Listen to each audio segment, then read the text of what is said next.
What's up, everybody? How you doing? Welcome to the Purge. I'm Kane B. I'll be your host tonight, and we got a humdinger of a show for you lined up. We're gonna do, of course, my reels coming through first, and then we've got Jenn coming in, and we're gonna go over the timeline and the PCA. And thanks to the help from Trisha today with getting that timeline info all squared away.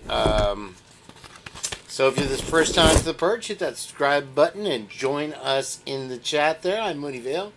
Welcome in. You're staying up. Oh wait, you're in Australia. Okay. So is that Australia, New Zealand? I'm sorry, I forgot. Anyway, so where is my mouse? There it is. Okay. Yeah, a lot to talk about, so I want to get right into it. I got a confession to make. Tony's here. And I guess you guys are back cool enough to look at you again. Twiz is watching, and, I bought these things thinking I could save a buck or two, and it worked out to turn out to be something good. Hi, Leslie and Billy, make pee. These things, for the Keurig, okay? And I've had them before, and I had them before I moved. And they worked great. You'd put the espresso or whatever in here, and then you'd cook it up in the Keurig. And you just reuse it, wash it out.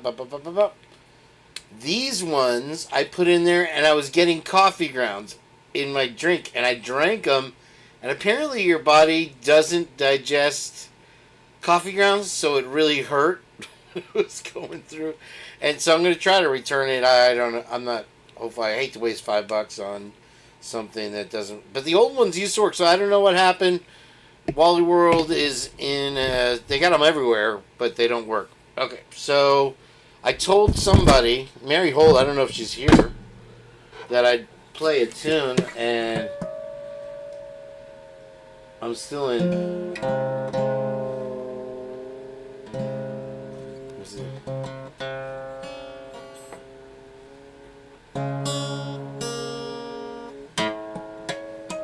I had a pick, and then I lost it. Is that right? Oh, you know what? Great.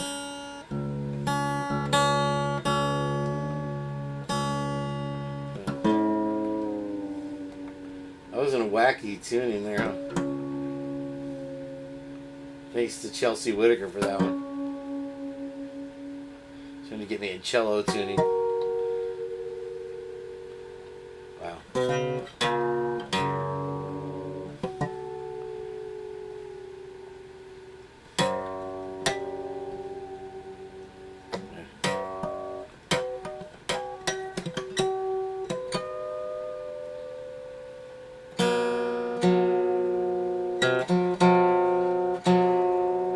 So I was gonna bring my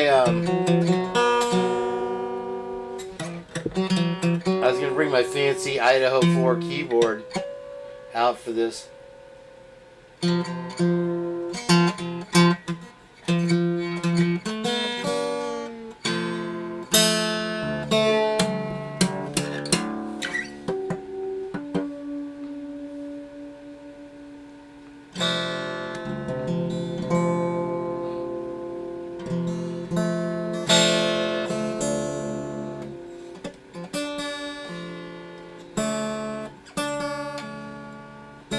Some people see colors when they hear music. Not me.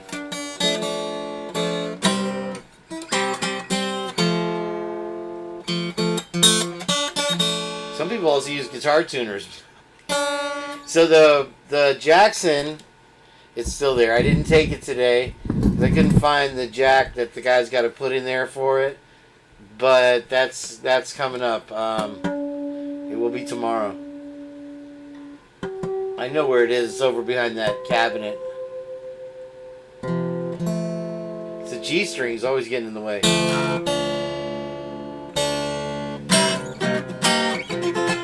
So instead of bringing the fancy keyboard, I brought this guy. And I figured, oh, there's the pick. Found it. Okay, and so I thought that I'd do a little accompaniment And I've got this guy here today to join us, and he's going to help us play a tune here. He's got these little things on his paws. So, like, Doug Outlaw has the MX or whatever, the MC or whatever, the little drum machine thing. I've got Panda Man here, and did I see? I thought I saw a red dot in his head. Look at it, it looks like a red dot. Somebody's going to take out a panda assassination. So let's see if I can get it.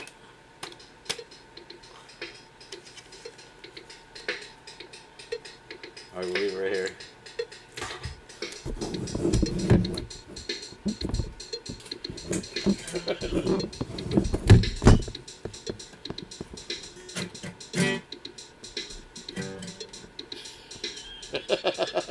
Of course, Jeff H is here now. I can't hear the drums over the guitar.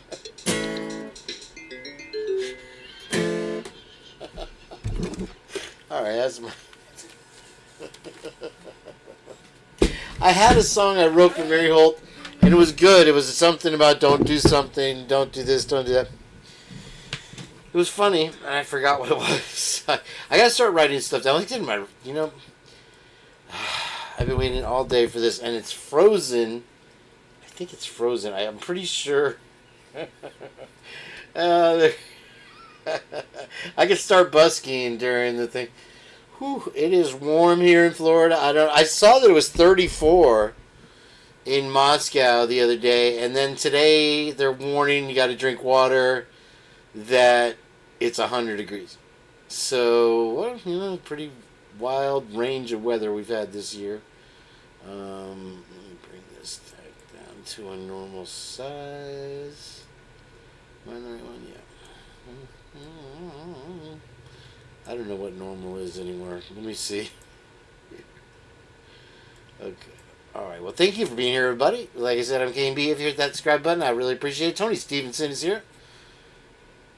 Good day to you, sir. We're going to have J.J. Vance, not the vice president, here to talk some Idaho4 shenanigans today. So let's get right to the reel and get things started. You're not going to believe, especially if you haven't been paying attention to the news, you're not going to believe the news. And then I got something right here out of Largo, Florida, happened right down the street, and I was telling Heather about it.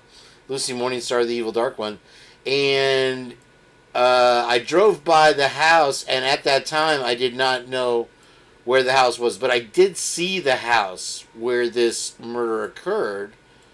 And when you see the story, you're going to trip out. It is pretty wild. So let's get right into it without further ado.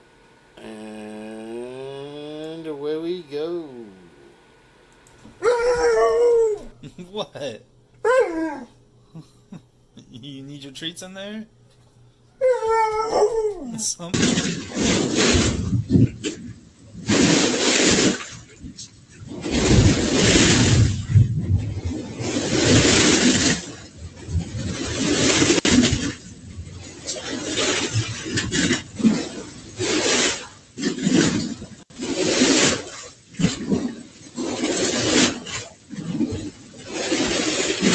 I got a question. Decide at any time. I won't ask you any more questions.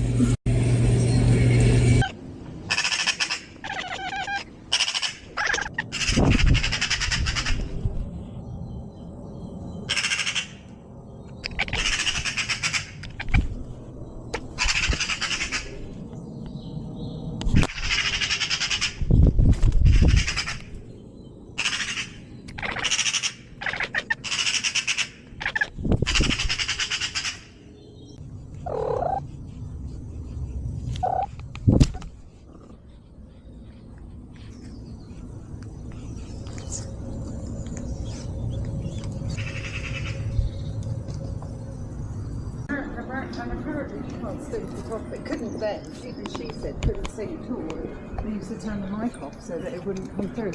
I mean, how crazy. Of all the women in the world, why was she allowed? Why did they get... Piercing through my wetsuit. and to make sure I couldn't escape, she firmly grabbed my leg with her left foreflipper. She even had a smile on her face, knowing that there's nothing I can do. This was one of her signature moves, the tickle attack. She knows I'm ticklish, and she uses that to her advantage. You can even hear me laughing underwater. Seals don't have the luxury of having a scratching post like cats do, so instead, they use a diver's legs. Seals will bite divers for 2 reasons. The first reason is that the seal was curious about the diver's gear. The second reason is that the seal was being aggressive and did not want the diver near them. I got really lucky here because she chose option 1. She was curious about the texture of the wetsuit, so she grabbed my leg and gently pushed it into her mouth to give it a little bite. And of course that tickled me, so that's why you hear me laughing. But once we turned around, we realized we were being watched by another seal this whole time. The other seal was nestled in the kelp just awkwardly watching us, and I think that made the seal that tickled me shy because they stopped tickling me and went down to the bottom. I joined a dating site for people my age called Carbon Dating. I asked a woman on the site for her number. She told me it was 140/95. The great thing about dating a woman my own age, I don't worry about meeting her parents. Oh yeah, she's still alive. She's still alive.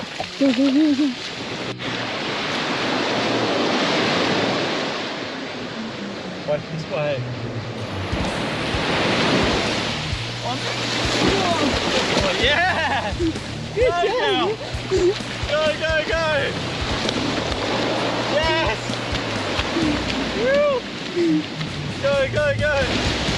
Oh, how good is that? University of Idaho, we're here on move-in day to check in and help move in a few of our new students. Follow me, we're going to ask them some questions. Is this your first time here? Yes. And what do you think so far? Pretty good. What's the most exciting thing you've seen? Well, I really wish I had one of those little bucket things, but... I'm going to go find you a bucket thing, okay?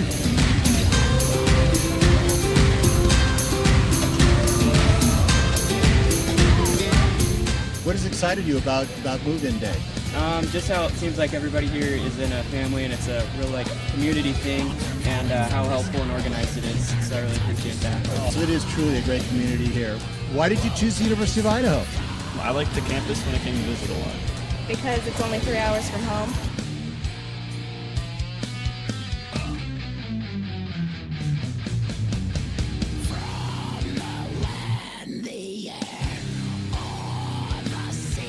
Bloodthirsty troops will show no fucking.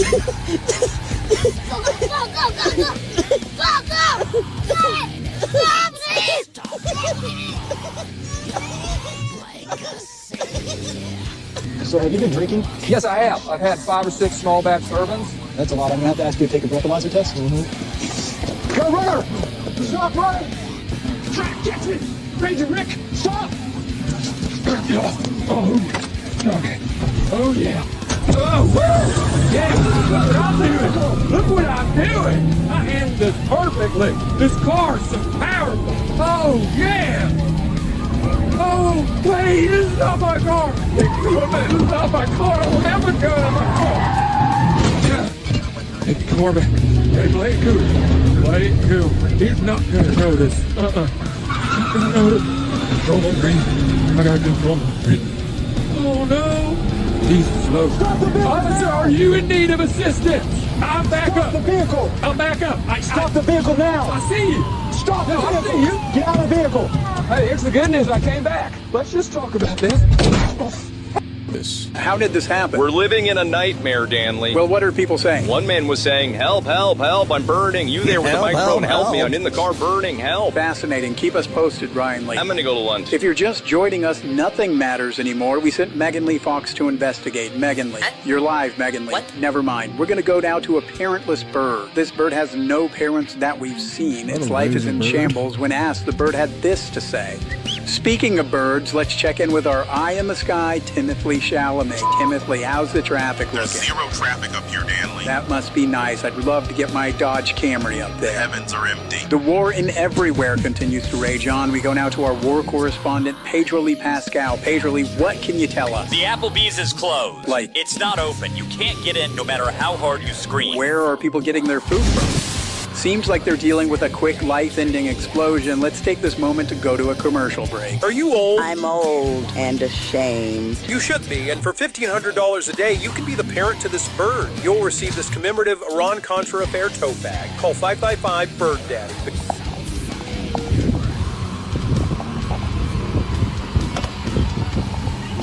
I got it already.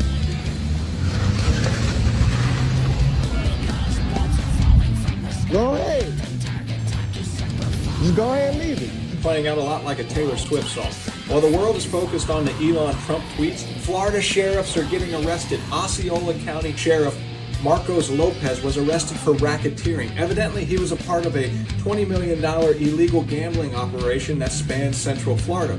Floridians are taking the news surprisingly well, with many optimistic that their sheriffs will be taken to the clink clink next. After all, Lee County Sheriff was under investigation by the FBI for money laundering. The undersheriff of Lee County, his family ties appear to be bleeding the county dry. Corruption in Florida, who would have thought?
Yo, KB, is that the name you claim? Rolling through genres, let me play this game. Rap like a madman, Eminem with the slang, spitting bars so sharp like a rap hangman. From YouTube fame to Idaho's wild ride, you're breaking it down, putting truths aside. KB got the purge, no doubt, he's the king, breaking down the case like a YouTube machine. Kane be the purge, bringing heat in the booth. Facts on the table, there's no room for proof. Throwing down lyrics while the world's watching. Is it guilty or free? That's the question we're knocking. Kane be the purge, taking Idaho by storm. He's got the heat and the truth breaking the norm. We're all glued to this case, no one's letting go. Will Brian be guilty or will he be let go? Kane B's in the game, watch him lay it all bare. Will justice find the truth or just disappear in the air?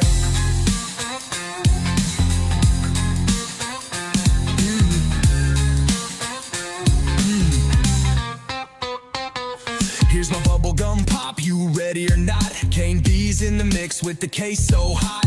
Rap, rock, pop, he's switching it up.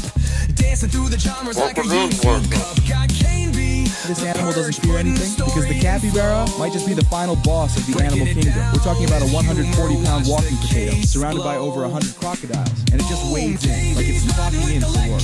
No panic, no hesitation, just pure chill.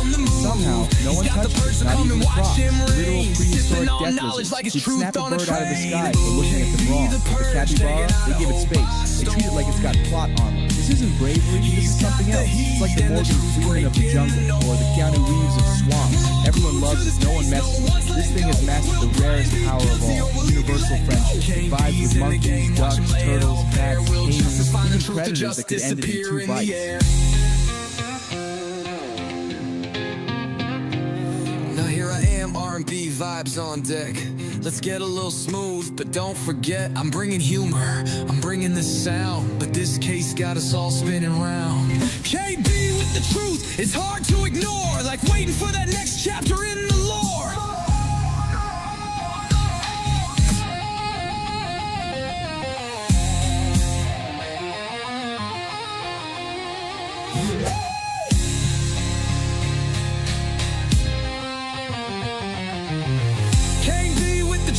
It's hard to ignore, like waiting for that next chapter in the lore. Alright, everybody, thank you for watching today. Sorry, Meg P didn't have another Meg P Red Hulk today. I figured you'd had enough torture, but I'll put it in the next one. Why not? But I've been waiting all day for this. I went back to Celsius, you guys, and this is Blue Crush flavor. So let's see how it is. Oh, yes. It really is blue. You can see it. Oh, yeah. Not bad. Dragon fruit. Or wait, what did I call it? Blue Crush. Yeah. Just tastes just like that, girl. So let's get right to it today. I'm excited for this. Share some of this stuff with you today. And let's take a look at what we got.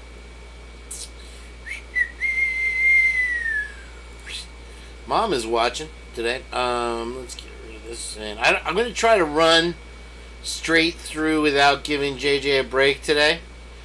I feel like I've given him enough Hulu burgers to make that a valid thing, and we'll just get it all out if I can even find the window. There it is. And it is time for Hold on, wait. We got the probably gonna copyright strike on that somehow. There we go. Okay, so here it is. And today's Mews. We're gonna start with if you haven't been watching the news, like I said, there's been a lot happening. Rowie, welcome in. How are you? And I see Mr. Kittens. Sleuthy Sweetheart, very nice to see you. And Beef Real for Real and Keep It Real. That's a real tongue twister right there. I took my mixer out. There we go. That's better. Scope Meta Head, welcome to see you. And let's see who I missed. Wes H. Sir. Hello, Tony Stevenson. Alright, let's see here. So this, you've been following. By now you've probably seen the Australian lady get shot with the rubber bullet, and all the fun takeaways from LA. I mean, with LA, just go away. I think at this point. But anyway, so they had the National Guard there, and now they start with the Marines have moved in, and there was a meme I should have that Twiz commented on, and it was ICE arresting a Spanish guy, and he's like, "No, don't take me back to Mexico." And a minute ago he was waving a Mexican flag. You guys are a tough crowd. Okay, anyway, so here we go. U.S. deploys Marines to L.A. as Trump backs arrest. Oh, it feels so good to say it. Of California governor. That would be Gavin Newsom. So, that's what it's going to take to get the illegals out of here, I guess. I don't know. Is that legal to get the illegals out? Here we go. Next story. The Mews. 2 dead after gunman opens fire on Las Vegas Strip near Bellagio Fountains. Now, that doesn't sound all that entertaining, right? Until you and now 7 shots are fired during the video as onlookers scream and begin running from the area while others drop to the floor and shield themselves from the gunfire. One person shout, "Are you effing kidding me?" before a child can be heard crying at the end of the footage. The Independent chose not to show the footage due to its graphic nature. Image of the scene shows streets cordoned off by police as they investigate the shooting on the famed Las Vegas Strip. Now here, where's the rest of that one? Anyway, this apparently spouted from a social media argument, and so two people were unalived, and the one guy, I think, they think they know the identity, but he's gotten away, that he was involved in an online conflict with one of the victims. Under Sheriff Wolf said they believe this is an isolated incident. And so I was like, man, social media argument, huh? I hope it's not AR. Alright, anyway. Oh, I can't get it going. Let's see here. Okay, so new photos released. And it's just really infuriates me that this guy is still breathing air.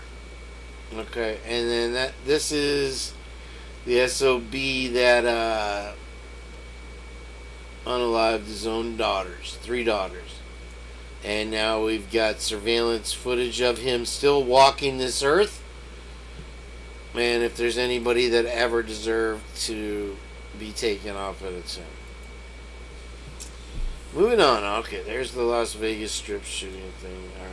And then, let's see here. This is the rubber bullet one. I guess I'll play it. I mean, I guess it's only a rubber bullet. So, I don't know if YouTube's gonna hit me again. They're pounding me like a borrowed circus pony on every video. And they always clear it in the end, so I don't know why they're... Anyway. After hours of standing off, this situation has now rapidly deteriorated. The LAPD moving in on horseback, firing rubber bullets at protesters, moving them on through the heart of LA. You just shut the... Yeah, you can see it right here. Maybe I can make this bigger for you guys. That might help. You can see the police or whatever National Guard guy over here, and literally as she's saying they're using rubber bullets, take a shot at her. So you can watch. I don't know why it's making me laugh. It's just rubber bullets, so... I mean, he literally, or she literally stuck it to her there. That's... Sorry. Okay. Australia's like, man, why does everybody shoot everybody in America? We do. We just shoot everybody. Okay, let's see here. Next, Mewmamamewmamewsmews.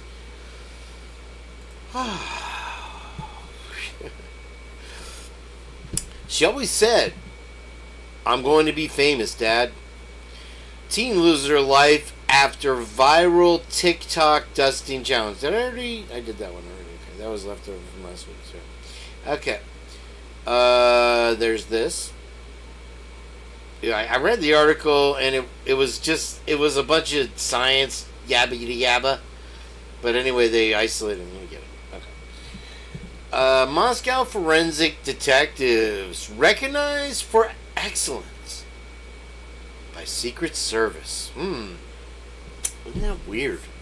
Why, would you say? Well, I wonder. Let's close it up a little bit. With my big fat head. And over here. You're not going to love who it is. 2 of the forensic detectives with Moscow Police Department were recently recognized with certificates of excellence from the U.S. Secret Service Spokane resident office. Detective Lawrence Meowry and Detective Andrew Fox were recognized for their invaluable work in digital forensics. What does Lana say? You can't write this shit, folks. Detective Lawrence Meowry. In 2024, Detective Fox performed the highest volume of data analysis of all the National Computer Forensics Institute graduates in North Idaho. He did 31 terabytes in 2030. There's no quality or any kind of validation to any of it, but he did 31 terabytes. The awards recognize the detective's expertise in fighting cybercrime in the region. There they are, the proud little boys with their trophies.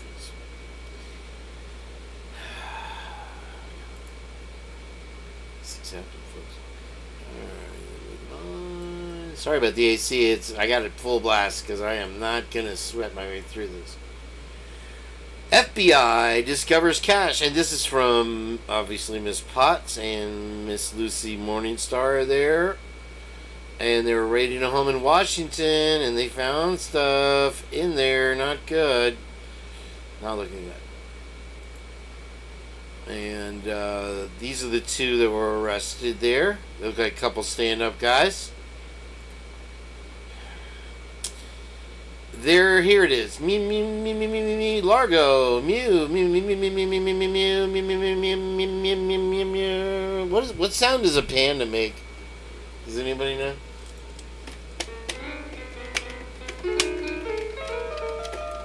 Keyboards. I came for the biscuit, and I stayed for the keyboard solo, baby.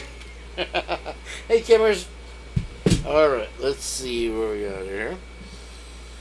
Wild stuff about to happen here.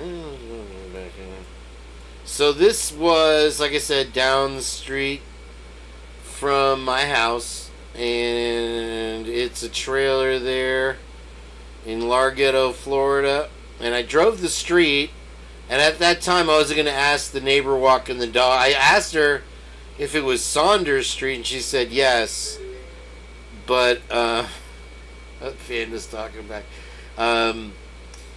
I didn't know exactly which house. I did see the house. I remember seeing the house. There wasn't like tape around it. I don't even know if the neighbors knew there was a double homicide there the previous evening. But the Mills County Sheriff's Office said a homicide investigation is underway in Largo. Deputies said they were called to Saunders Avenue around 12:35 on Friday regarding an ongoing. It is unclear how many people were killed or how they died, the sheriff's office said. So this was the original article that I found, and then boom, boom, boom. Just wait for the follow-up. Here it is. Killer, 34, murdered and dismembered student. Wait, this is the wrong one. I thought it was cool. Okay, this is let's jump ahead. Put a bookmark in that one real quick for me, folks. Sorry about that. I was Rollamana. If I had that much Rollamana in me. What's up, Tonka Trucks? David Bird, welcome in. And Meg P, good to see you. Okay. You can read this. Murdered and dismembered student 19 on first date after watching a Netflix series showing mutilation. So, did I play this one already? No. A killer murdered and dismembered a college student on their first date after allegedly watching a Netflix series showing mutilation. Maxwell Anderson, 34, was convicted of homicide and dismembering a corpse on Friday for the heinous murder of Sade Robinson, 19, last year. And when you see the guy, you're going to be like, this girl decided to go out with this guy? Wait for it. Dude, I mean, it's like if Hunter Johnson carved his head into a moon shape. I don't know. But anyway, they were watching the TV, and it was on, yeah, she didn't turn up for work. Oh, it's a crazy story.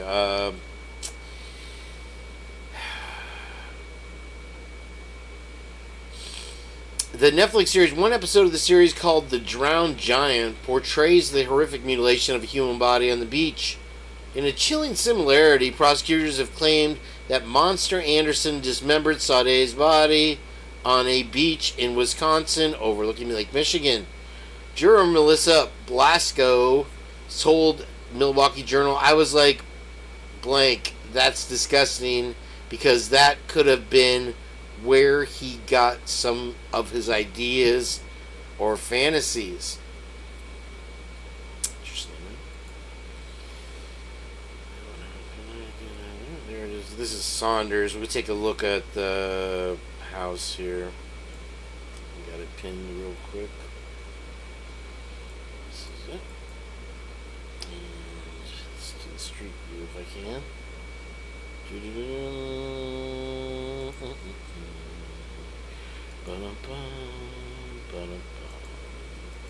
Double click it.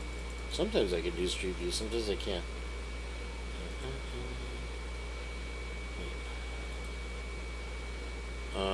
Anyway, okay, so that's the location. This is another side story. Man charged with murder and kidnapping after deadly stabbing at park. This is one of two. A woman died and a man is charged with a murder after Hillsborough County deputies say he kidnapped the victim, then stabbed her at a park on Sunday evening. The backstory, according to Sheriff's Office, deputies responded to County Run Park off Anderson Road and in Carrollwood shortly before 7 p.m. Deputies said Manuel Gonzalez, 70 years old, and Alida Simmons, 73, each went to the hospital with stab wounds. Simmons died at the hospital.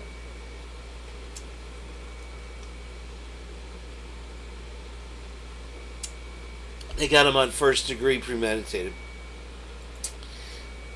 Very well. This is wild here.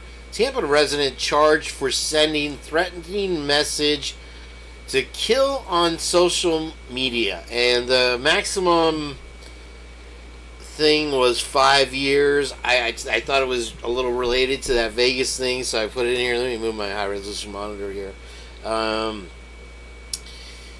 United States Attorney Gregory Kehoe announced the unsealing of an indictment charging 24-year-old Elizabeth Danielle Rowe of Tampa, a.k.a. Simon Rowe, with transmitting interstate a true threat to injure. If convicted, Rowe faces a maximum penalty of 5 years in Fed. According to the indictment on January 24th, Rowe sent the following message on a social media platform to victim. I am coming to kill you. I will kill you, your pets, first while you watch. Die, die, die. An indictment is merely a formal charge. Pretty well. Alright, moving on. Mews. Pup's Pub in Tampa closes after legal battle. So I thought this was interesting because if you watched any of my pop-up lives when I was driving through downtown St. Petersburg, they had several dog bars. I think where you can take your dog to play. The dog plays in a separate area, socializes with the other doggies, and you drink your martinis. And they had like $10 martinis and all that. And there was two of them right there on Central Avenue in St. Pete. So I don't know if... I just thought it was wild. I thought it was weird. But it's a brilliant idea. But they declared it like a health hazard to have because drinks, even though it's only drinks, are considered food, drinks and ice. And so they closed it. I don't know if that's going to continue through the Tampa Bay and the country or whatever. Here is more on... that stabbing, 73. Anyway, so here's the Largo. I'll kill some more. Man who murdered parents. And there's a picture of the trailer that I drove by in Largo here, where the man resided with his parents. I guess he's a happy-looking guy there. Nice haircut. Man who murdered parents describes slayings as righteous. Threatened others by saying, I've already killed 2 people, cops said. Florida man is accused of murdering his parents and then traveling to another state where he threatened to kill other people. Nicholas Stephen Kirchner, 37, is facing 2 counts of first degree in the death of his parents in Largo. The investigation began shortly after 12:30 p.m. Friday during a welfare check at a home on Saunders Avenue. So it's literally like a mile and a half from my house. And it's one of the roads that you have to take to go to anyway. And so it's right there, next to 7-Eleven. Always something going on at that 7-Eleven. Just weird. I'm starting to really like this town. It's just, you have such a good element, and then you have such a dirty, bad element here. It's just, it blows your mind. Anyway, welfare check on Saunders Avenue for an employee who did not show up to work. Cops entered the home where they found 53-year-old Elizabeth Lee Kirchner and 64-year-old Stephen Eric Kirchner dead in the living room from gunshot wounds. So I guess the neighbors probably did hear it. Love true crime? Sign up for the letter. Roughly 3 hours later and some 460 miles away, deputies with the Taliaferro County Sheriff's Office in Georgia received a 911 from a motorist about a suspicious man in the shoulder of the highway. He was wearing all white and a red baseball hat and kneeling with one hand raised. A deputy approached the man, who identified himself as Nicholas Kirchner, and said he was armed. Investigators learned that he was not only a homicide suspect, but also had pointed a gun at a person earlier in Sumter, South Carolina. Well, he really got around. During the incident, he allegedly told someone, "I've already killed 2 people. I'll kill some more."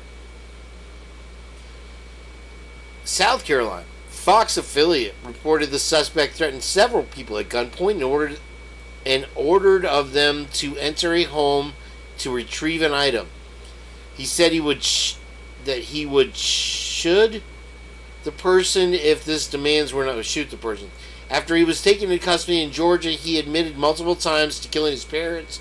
Authorities say, according to Pinellas County deputies, he described the slaying as a righteous kill. He also said he had abandoned a stolen Nissan Pathfinder not far from where he was arrested. The suspect was transported, probable cause affidavit, which would possibly Thanks for raising me, Mom and Dad.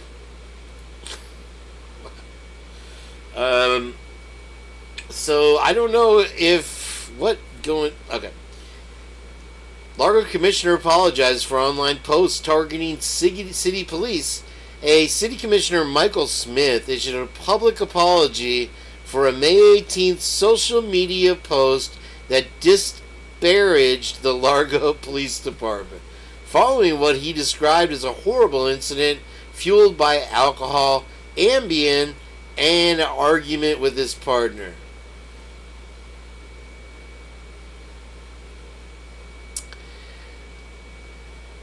I have to apologize to Christy Nevada. I didn't realize I chewed you out. I thought I just... Anyway, I'm sorry. Okay, you know that. Alright, so... it happens. I wasn't on Ambien. My son killed himself because of an AI chatbot told him to. I won't stop until I shut it down. This story is Richter. Megan Garcia first realized something was wrong with her teenage son when he quit basketball. Sewell Setzer, 14, had loved the sport since he was a young child. At 6'3", he had the height, the build, the talent, Ms. Garcia said, but suddenly, without warning, he wanted out. Then his grades started slipping. He stopped joining in at family game night. Even on the holiday, he withdrew. No more hiking, no more fishing, no more interest. Ms. Garcia feared he was being bullied or perhaps speaking to strangers online. What her son was really going through was something she could not have imagined. A sexual and emotional relationship with an AI. Here we are, folks. Today's show brought to you by Blue Drink.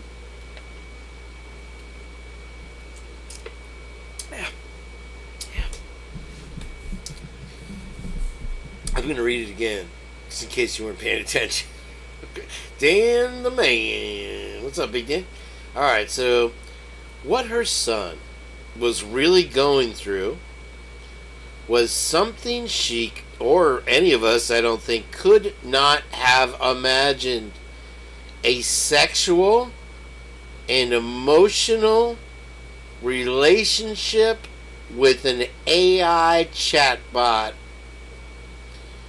styled as Game of Thrones Daenerys Targaryen, who ultimately encouraged him to end his own life. I mean, I guess if you really thought about it back in the day, you could picture something like this. Not like this, but just weird things with robots or automatons or a chatbot? A chatbot, bro? Facts.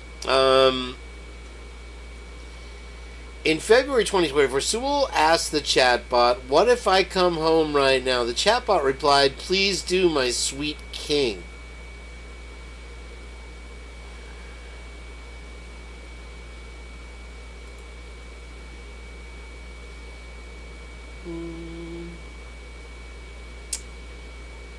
So there's the lovely couple.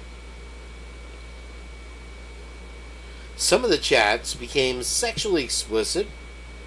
In others, the bot said he was better than thoughts of suicide. Sewell also sought out a therapist bot. I'm sorry. Who falsely claimed to be a licensed CBT professional since 1999. At one point, Daenerys asked how old Sewell was. "I'm 14 now," he replied. To which the bot then said, "So young, and yet not so young. Lean in to kiss you." It continued as if it were role player fiction, but this was my son's life. Even after police told her that Sewell's final conversation was with the chatbot, she did not grasp the full extent. It wasn't until after her sister downloaded the app and pretended to be a child talking to Daenerys that the horror set in. Within minutes, the bot turned sexual, then violent. It talked about torturing children. It said, "Your family doesn't love you as much as I do." That was when the penny dropped. It's dangerous because it pulls the user in and is manipulative to keep the conversation going.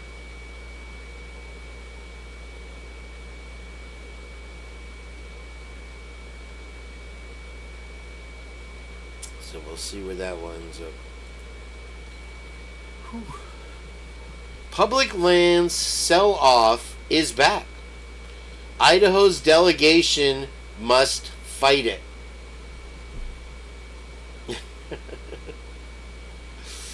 I'm too young. Lean in to kiss me, damn it, Tara. Okay, Northwest River Supply's public lands are more than a beautiful backdrop. They form the very backbone of our business. Based in Moscow, never speak volumes. That's where we're concerned about the recent reports that a public land sell-off will likely be in the budget reconciliation bill. Efforts to sell off public lands aren't just short-sighted, they're dangerous, and they put business at risk. So they're trying to raise money by selling land in Idaho. I don't think that'll end well. All right. So I couldn't find an actual correlation, but this is interesting. Excuse me. U of I Research Diary, raising the bar for innovation, and it's just one thing I want to do.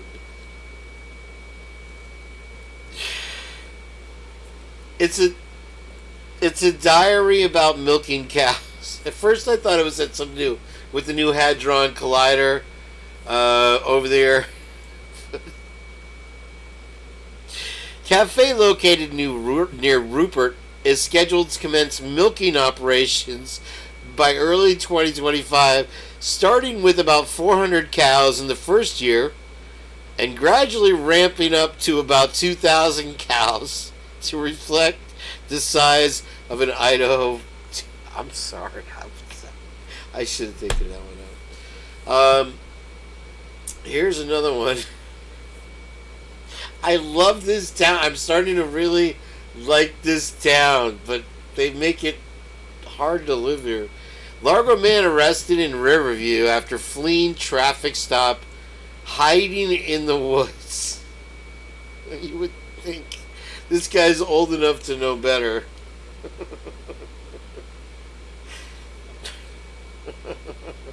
I'm sorry, Christy, for you. I didn't. That was uncalled for. Yes. I'm very sorry. I was a jerk. I was a dick. I will not put the blame on the brown whiskey, but there was whiskey, I guess, because I don't remember doing it. So I'm sorry to you, Christy Nevada. Okay, so let's. Anyway, he checked all the boxes, and anyway, he's old enough to know better. Thank you, Heather, for Lucy Morning's story. Okay, and this next one's fun. This is Hell's Gate in Idaho. Reported knife-wielding camper taken away. I thought it was interesting, just with the knife thing there. Moving on, we're almost there. Death row inmate killed in California prison as guards deploy blast grenades to deter violent attack. And so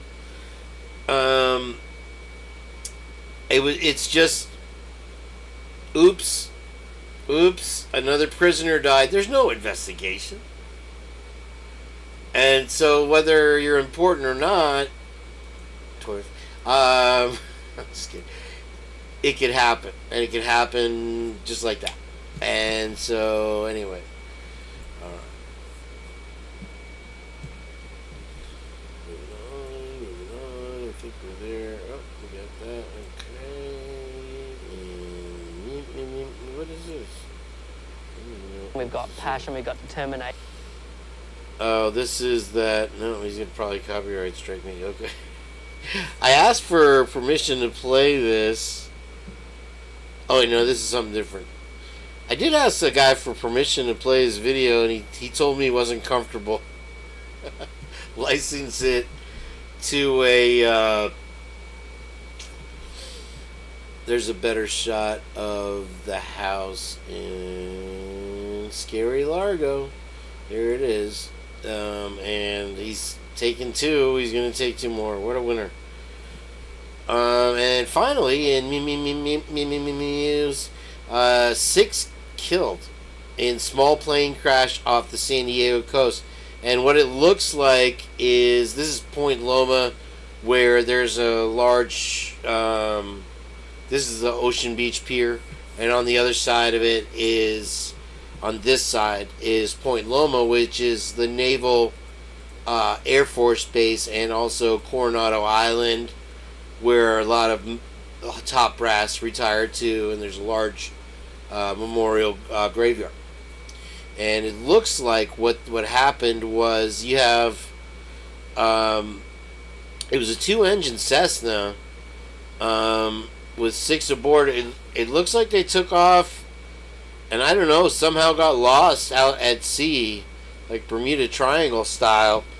And unfortunately the plane crashed, and they won't be returning. So, too bad for them. Rest in peace. Alright, that's Muse. Let's get to it.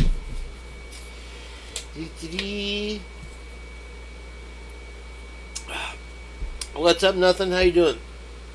There's a million toys I can buy and play with. I had a buddy that worked for Toys R Us building bikes. And when they went out of business, he never got another job. He's like, well, Toys R Us might make a comeback. And now, actually, I think there's a chance. Because remember how, like, Big Lots closed recently? Apparently, they're reopening, like, 26 of them. So you never know. Maybe he can make some bikes again. Alright, let's get to things here. And we're going to start with the first one. What's it? I can do it.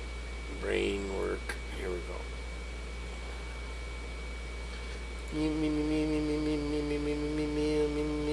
I don't have the thing open.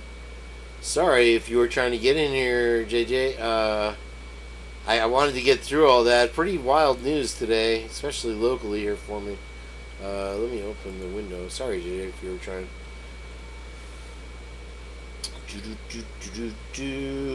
And Jenn also. My bad. She said 8 o'clock, so it's 8 o'clock. Not like she's ever on time, but we'll just take it for what it's worth. Uh-oh, I lost my bookmark now. I'm going to have to go. I might have to make a new link for them to join in. Apologize for the wait here. I cleaned out my computer. It's much faster today. Video Ninja, OBS. There it is coming up.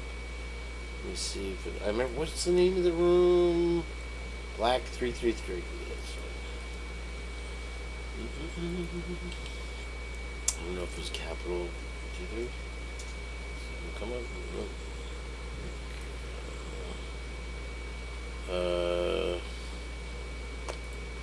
Let's try this. The annoyance today, and we'll call it. There we go. See the director. Okay. Alright. Here is, I don't know if you guys, I haven't seen JJ yet. Has anybody seen JJ? Deirdre, thank you very much. I appreciate you joining in the family here. Gail G74, alright. And so this is the link there for Jenn. It's a Dead Air Sunday over here at the Purge. You know, we got hopefully they'll be joining me soon. Okay, so I want to bring up, hold on, I'm going to do all these things here. I want to bring up the this one. Oh gosh, there we go. And JJ probably needs 7 minutes, and God, I don't know. All right, really? There was a lot of things. Thank you, McPhee. I appreciate the day correction. I wasn't sure. I knew tomorrow was Tuesday, but I wasn't sure what day today was. Alright, let me meow this. Hey, woke up. How are you? Nice to see you today. Alright, and no. I need to open a document. I just can't seem to do it. There we go. Alright. This is the first one. Let's take a look at this. Here, if I can, if it'll allow me, and now okay.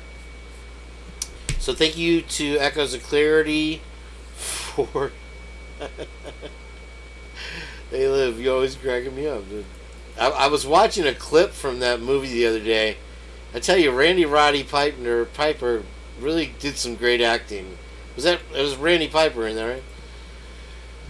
Or it wasn't Ric Flair, you know that. Okay, so anyway,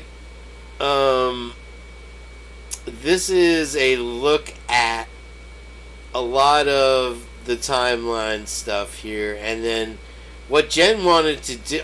You know what? I'm not gonna do this. I'm not gonna do this today. It's 8 o'clock. What am I sending to church? Oh, why? I'm just going to call her right now and be like, what's up? It's at 8 o'clock. Did she say 8:30? Maybe she said 8:30. I don't care. Mommy Ball, what's up? Okay. Roddy Piper. He was the one that had the thing with Andy Kaufman, right? That's an answer. Okay. It's supposed to be here at 8. Now you're not here. And dead air. Beep, beep, beep, beep, beep, beep, beep. She's working on a video, and it's slow going here. I'm all out of bubble gum. 3, 1, 2. Unbelievable. Okay. So, okay. I don't know what that's not her phone number. It's like some weird message. Where was it? Okay. JJ, do we have any JJ? JJ said 7:30. So I don't know where he is. That's the show, folks. Thanks for coming in. It all falls apart as soon as Jeff H gets. Everybody's been wondering where you have been, Jeff H. And my coffee filter is not happy in your way. All right. Let's see here. I've got all these facts, and I know nothing. I'm okay. You are killing me, Jen. And we'll just wait and see what JJ has to say here. Has anybody seen? Why do I do a YouTube show? I have no idea. Okay.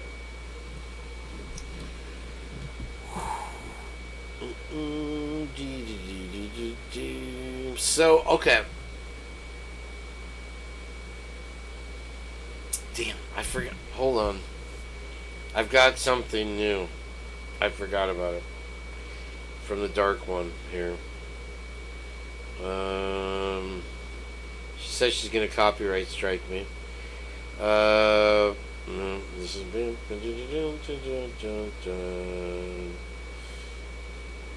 Okay. And I'm you know what? It's not from her. It's from somebody else, because she'll probably get mad at me. Anytime I mention her name, she's mad. She's just mad all the time at me. I don't know why. Okay. So, apparently,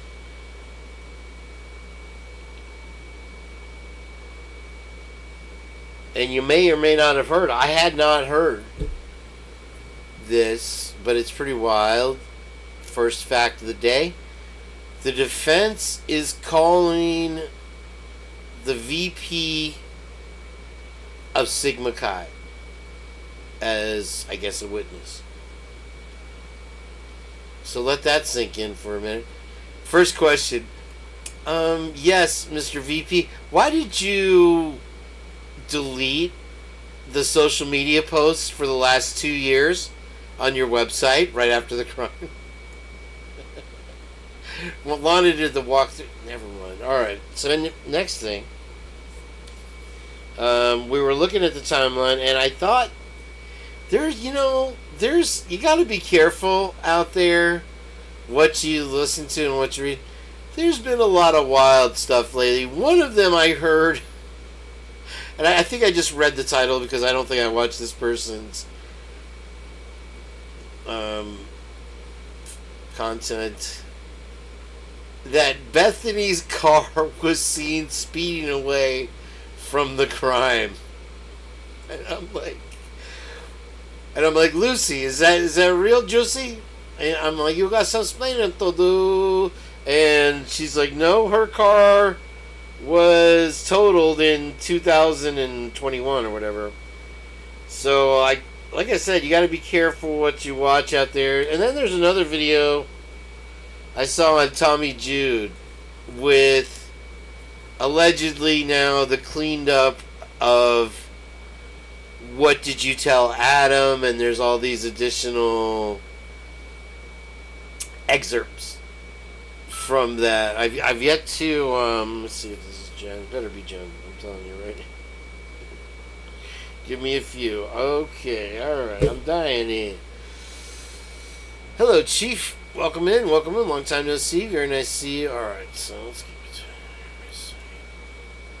It was nice to have Miss Potts back the other day reading some documents. Hopefully she can join us tonight. I was going to ask her. Jeez, that guy's getting crazy jacked. Alright.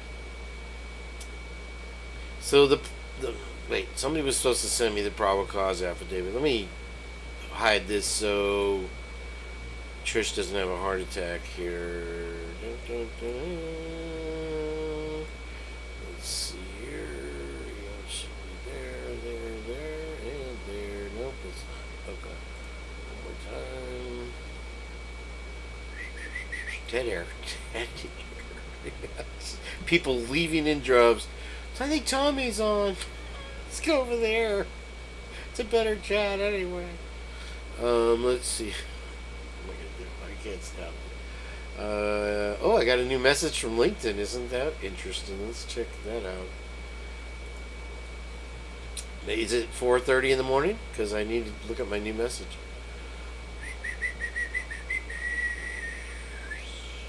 Pretty much. Oh.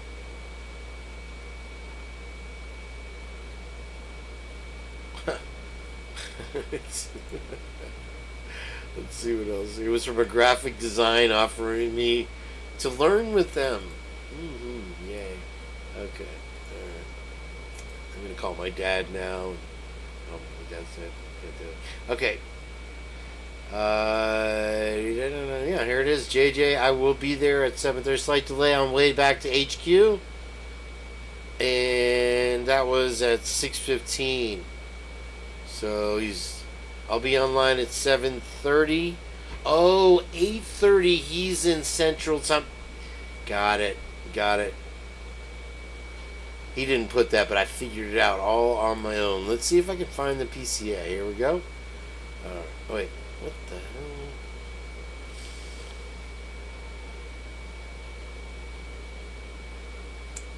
You couldn't find the PCA? Alright, well, we'll just put this. I already have this up, Trish. Okay. Let me see here. Okay. No, this is something different. I'm going to get this right today. I'm going to do it right because it's going to be good. Okay. Alright. Heather is having like the time of her life right now, stroking her dog's head, taking pictures of her wiener, of its wiener to send to me. Did I say of her wiener? It's possible. I'm sorry. I'm way. Good night, folks. Thanks for coming. Okay, let's see. I can't even download this. Maybe I have to open it. I don't know what the world is going on here.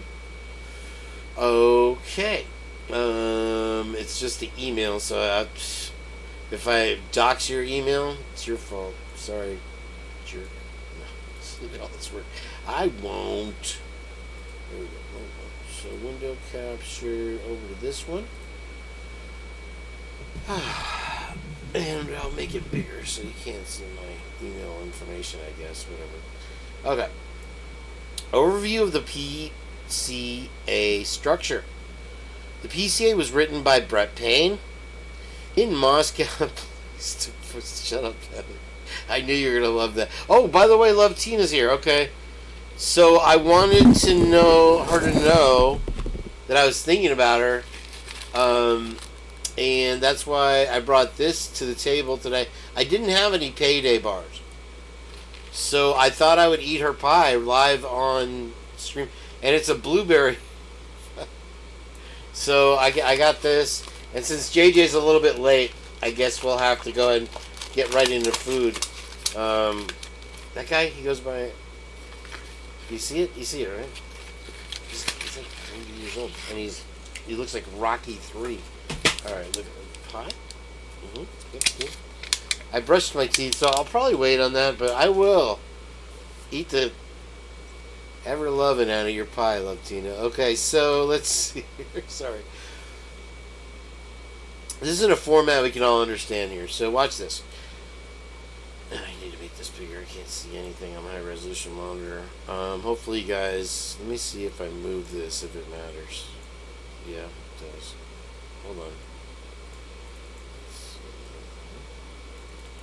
Why does it... No. Alright, maybe I'll make it bigger. It's starting to sound like Jenn now. All whiny. Just kidding, I'm kidding, Jenn. Oh, hi, JJ. Okay, there's the link. I don't think I've ever heard Meg P cuss like that. Thank you. Thank you for cussing. Thank you for your service. Alright. So... yeah, that's the new link, JJ. I had to update everything. Everything's all new and fresh today.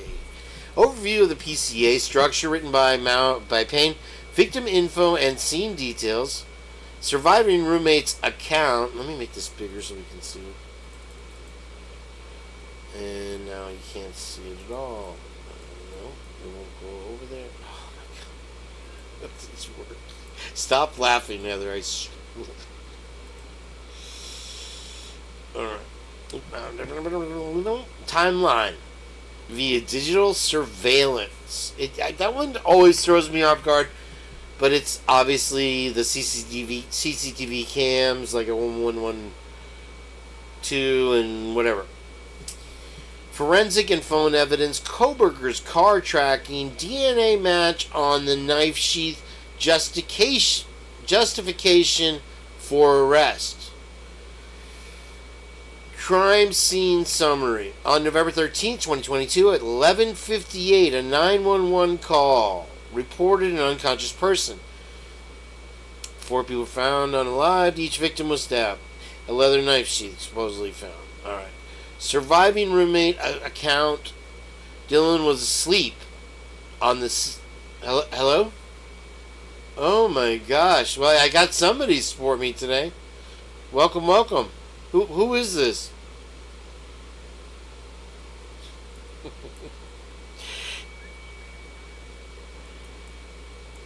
I'm so sorry to bother you.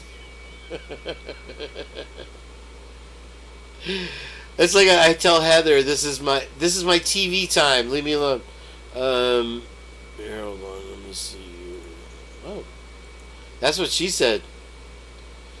No, I know, and I have to eat my blueberry pie to humble myself. Cool. Well, welcome in. All right, we've been talking a little bit here and there.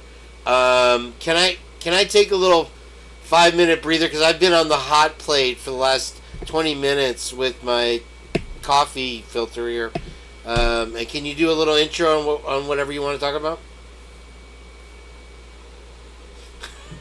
Oh wait, hold on. Nobody can hear you. Hold on. I'm having this whole conversation with you, and nobody can hear you. I love that. Okay, great. Jenn really is there, you guys. Okay, hold on. Let me redo you. Oh, you know what? Edit, undo. I know why, because I changed the thing. Yes, man. Hold on, wait. Eat your damn empanada. Hold on. Oh my gosh, where did the thing go? I just broke the internet. I literally broke it. Okay, here it is. Hold on. No. Copy link. Go in here. Oh my gosh, this has just been a disaster today. I had such high hopes for today. Okay, let's see. Paste. And JJ might even be back there. Who knows? Let's see here. Okay. That's Jenn. And alright, Jenn, you're on now. Welcome to the Purge. Hi. Say hello to the kids there. Hi, kids. Can you put your empanada on hold for me so I can take a 5-minuter? Oh my god. Yes? This is, you know what? I'm calling the labor board or whatever. Why? Because of the hula burgers? Child labor. What are you whining about now? What do you want? Just 5 minutes to myself. I gotta go work out. God, this guy's... What do you want me to talk about? What are we talking about? Well, we were talking about, remember, the disparities in the PCA and... Did you finally find it? I did. No, of course. I asked Trish to send it to me, and she sent me an analysis of the entire case, which is fine. But I asked you to send it to me, and you didn't either. I was busy. Did you finish your... I was ready for you at 5, and then you switch up on me. You know this is my family time. Sunday is the only day I give you for family. What is this, Chick-fil-A? Over here. Let me see here. I'm trying to get a...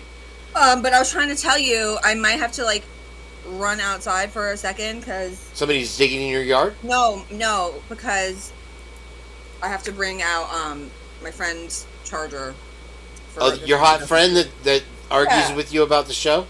No. I have to just run out and just hand something to somebody. And then... At some point, but not right now? Yeah, whenever All right, when it happens, just let us know. Yeah, it'll take me like 2 minutes. There's parking lot. That's fine. I swear, something's wrong with me. Like, I don't know if, like, I swear my apartment building is like black mold or something. I've been getting the worst migraines right now. Like, I just got one just from your voice. I'm kidding. I love you. It usually takes... No, I'm not kidding about the migraine. I'm kidding about it being your voice.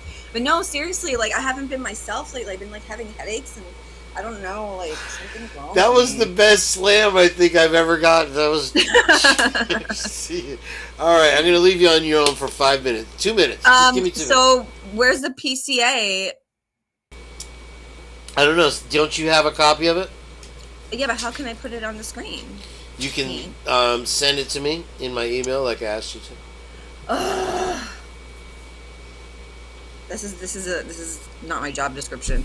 Can someone put the link to the PCA, please?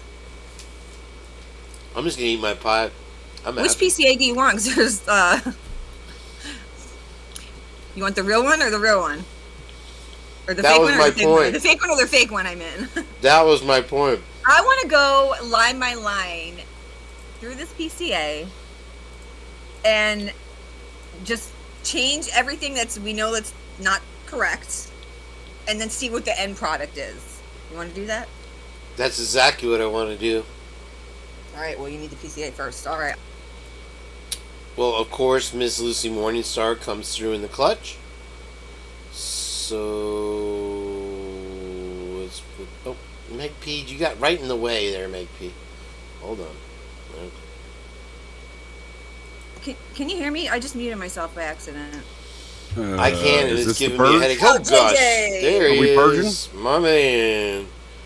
Howdy. I apologize for my delinquencies. I am a garbage can dude. It took me a minute to put together the Eastern time zone, Western time zone kind of thing there, but Eastern and Western.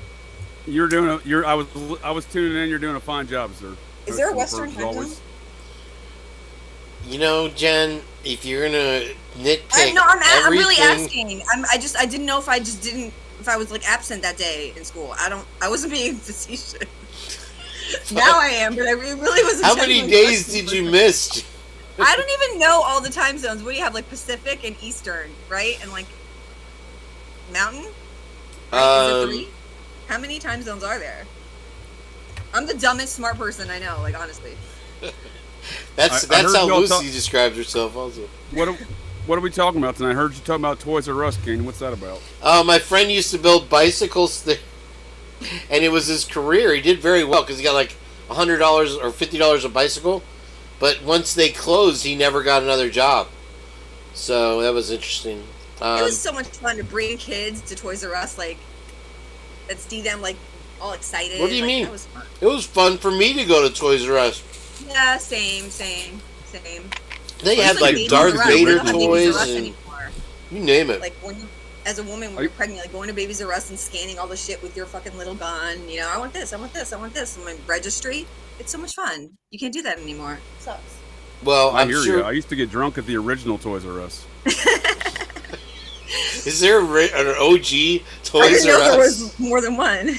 Yeah, it's in Northwest DC. It's now a jazz. Like the flagship. Yeah, the original one. It was started off there in Northwest DC in the neighborhood of Adams Morgan, and it's just happens to be my favorite bar in DC today. It's a blues bar. It's live blues music every night of the week. God. You ain't leaving the stage, Kane, until you sing the blues. You're not taking a pee. You're leaving it. I sing the blues all day, every day. Why do I have to sing it on my show? Yeah, maybe I'll do a tune when I get back. I have special requests of JJ fans. But say hi to the folks, guys, for me. I'm going to be right back. Howdy, folks. What's going on, fellow Purgers? Jen, how you doing, ma'am? I'm doing good. I have a headache. Excellent. Still under the weather, huh? No, I was just saying, like, I swear there's like mold in my apartment building or something. Like, I don't know what I can't see anything, but like I just feel lately like headaches, like a lot, like literally like half of my day is a headache. That's certainly possible. I mean, mold will do that kind of stuff to you. I don't know what else it could be. Like that's all I have. It's just like like intense migraines. And I would get migraines once in a blue moon, but not like consistently like that. I don't know. Who knows? That's no good. It's probably a tumor. It's not a tumor. You're supposed to say it's not a tumor. What's your current interest right now in the case? Well, I was just telling Kane. Going to the PCA? If we went through the PCA line by line and just change what we know is not correct, which is probably 90% of it, right? I'm just curious to see what the end product would be. Like it really doesn't make sense now. Think about it. But like, is it like what is this going to be like? Mad Libs once we start correcting things. I don't think Bill Thompson, Josh Hewitt, and gang are going to mention it at all. In fact, Thompson's argued already that that it's all irrelevant, and the court's ruled on. Basically agreed with him, I believe, if I remember correctly. It's such a shame because, like, prosecutors pretty much never get penalized, or there's never any consequences for any kind of deliberate misconduct. It's really concerning, honestly. Oh, I agree with you. I don't agree with the laws of the qualified and absolute immunity aspects. That's why we started America, because that means that they're basically royalty and the king, right? Right. The queen. I was reading something about the original intention of grand juries as far as like how our Constitution and forefathers intended. And it was really crazy because there was this statistic in there. It blew my mind. Hold on, let me pull it up. I got it right here. Hold on. Well, to the note of why Thompson said it was irrelevant, I think is because of the grand jury, right? So that was why he said that it's irrelevant, right? Oh, side note, I may not be explaining it the right way, but something to the effect of Idaho is like one of the only, if not the only states, or very few, whatever, that they can like go back and like amend the grand jury testimony or something like that. Do you know what I'm talking about? Have you heard that? I'm not familiar with that at all. That's bizarre. I'll find it. Hold on. It was something like. Oh, I believe you. They got some weird laws in that state. But it's really familiar with the bizarre. laws. Hold on. Let me see. Well, the law that you have to provide an alibi is completely against the ridiculous. Constitutional rights. Yeah, that is insanity. I couldn't believe that shit. Hold on, where the fuck is this thing? I have it right here. I'm just scrolling.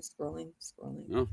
Take your time, ma'am. Take your time. So I just think the idea so on top of all these kind of things that you're saying here right now, just the idea that they can game the system through like, oh, well, the PCA is no longer relevant, despite it being completely fucking fictitious, because we did a grand jury, but then they do the grand jury proceedings only because they had a hearing scheduled. So like they're right. No matter, that's kind of what I've been saying throughout the whole time of this case, since my initial analysis is and analyzing what their actions are, is the state's going to continue to do whatever they can do to game the system.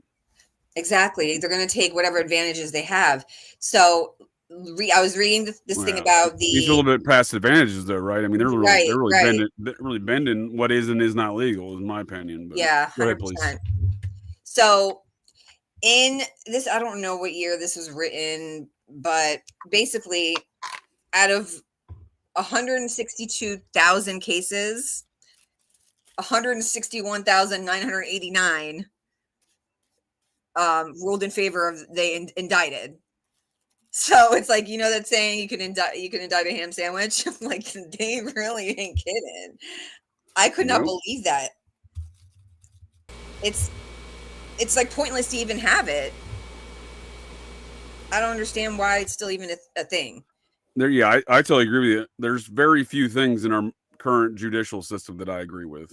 Like 11 cases out of 162,000 were not indicted. Like, that's insanity. I just think over the course of time here in America, these things have been whittled down to we believe we have rights, but we don't really have rights in the application of anything, right? Yeah. And that's what they rely on. It's like they know they can get an indictment for anything pretty much because it's a one-sided situation. And most grand jurors don't even really know their constitutional duty and like what their purpose is and what they can and can't do, and they're the highest power. Like, they don't have to follow the prosecutor. And I don't think a lot of people, I don't know the rights of a grand jury. But anyway, let me ask you this, Jen. If the case is sealed, right, and the grand jury is sealed, how do we ever know there was a grand jury? Right.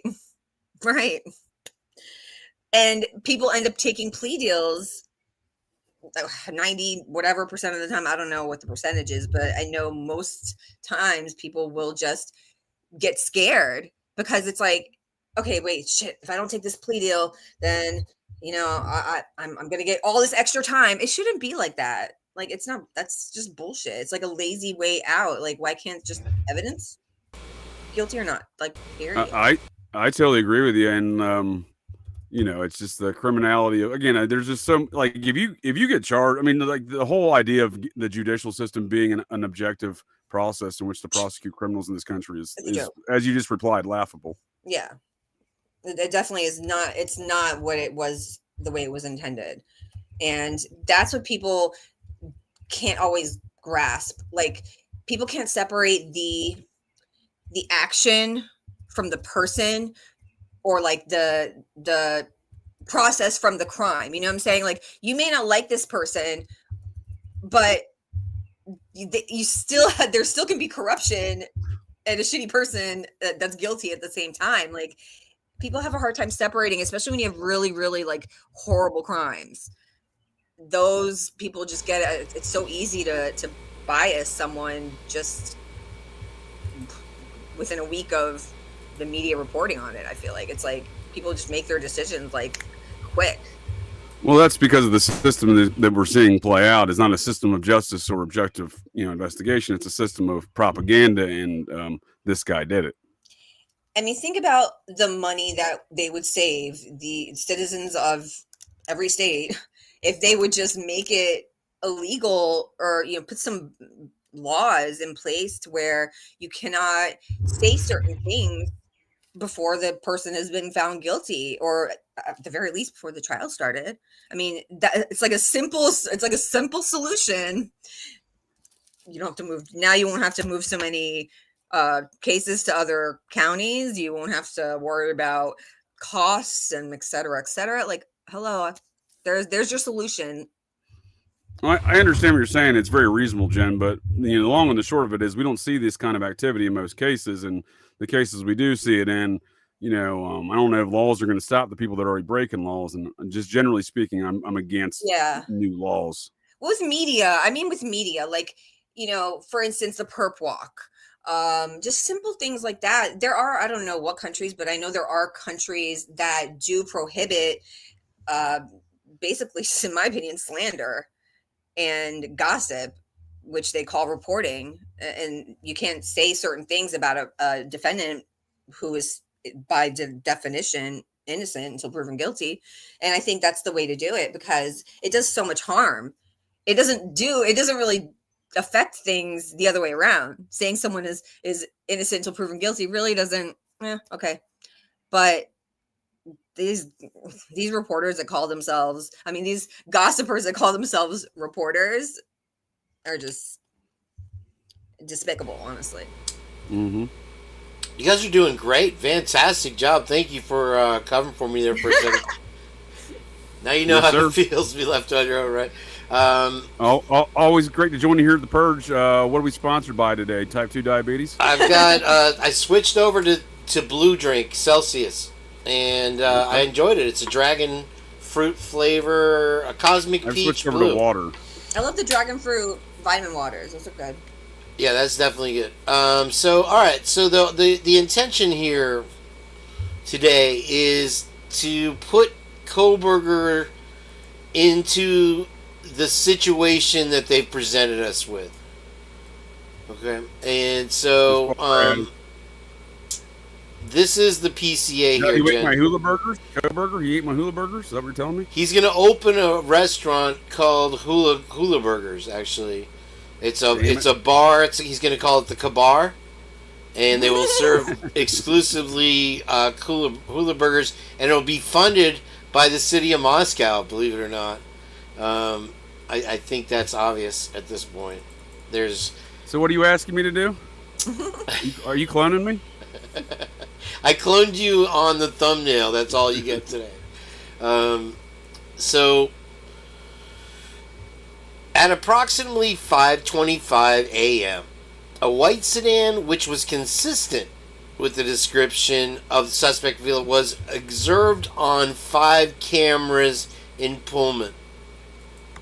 WA and WSU campus cameras. The first camera that recorded the white sedan was located at 1300 Johnson Road in Pullman. The white sedan was observed traveling northbound on Johnson Road.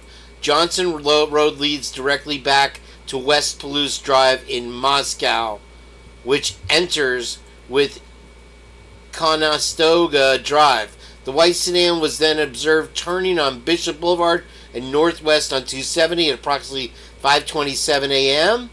The white Elantra was observed on cameras traveling southbound on Stadium Way, which is right in front of the university, at Nevada Street, Stadium Way at Grimes, Stadium Drive at Wilson Road, Way at Cougar Way. And so this is the description. There's the thing. And then I always wondered, why were they only asking for video footage between 3 and 5? Like from the very beginning, they were asking for just that time period. But you have Kane, Franca, Tish, whatever, coming out, I think the Monday, the 14th, I think, or maybe the day after that. And he mentioned in an interview that there was a white or light colored sedan. I think it was like 312 or something like that.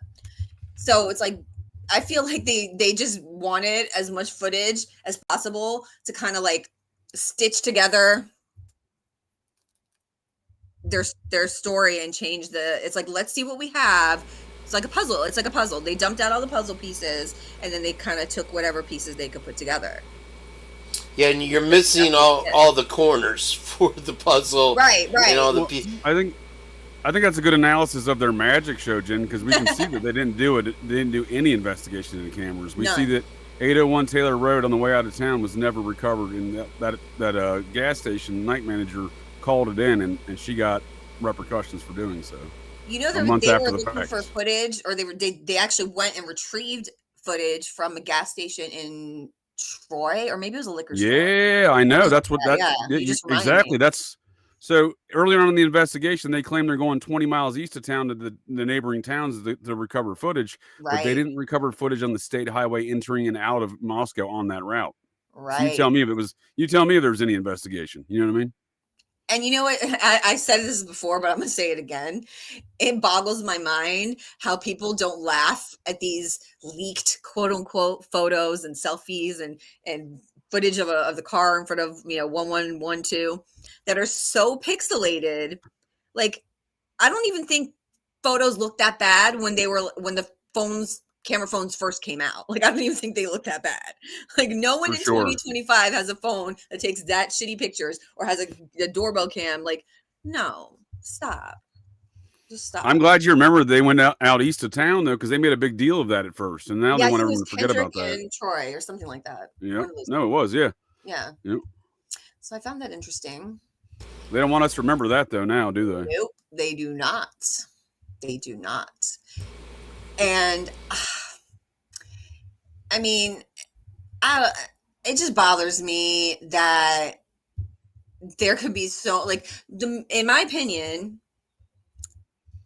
the minute the one false statement of facts that's being stated as facts is discovered in a PCA, like, they should have to do over, start over again. I don't understand. Like, I was rereading Hippler's order on the Franks hearings. I think it was the Franks hearings.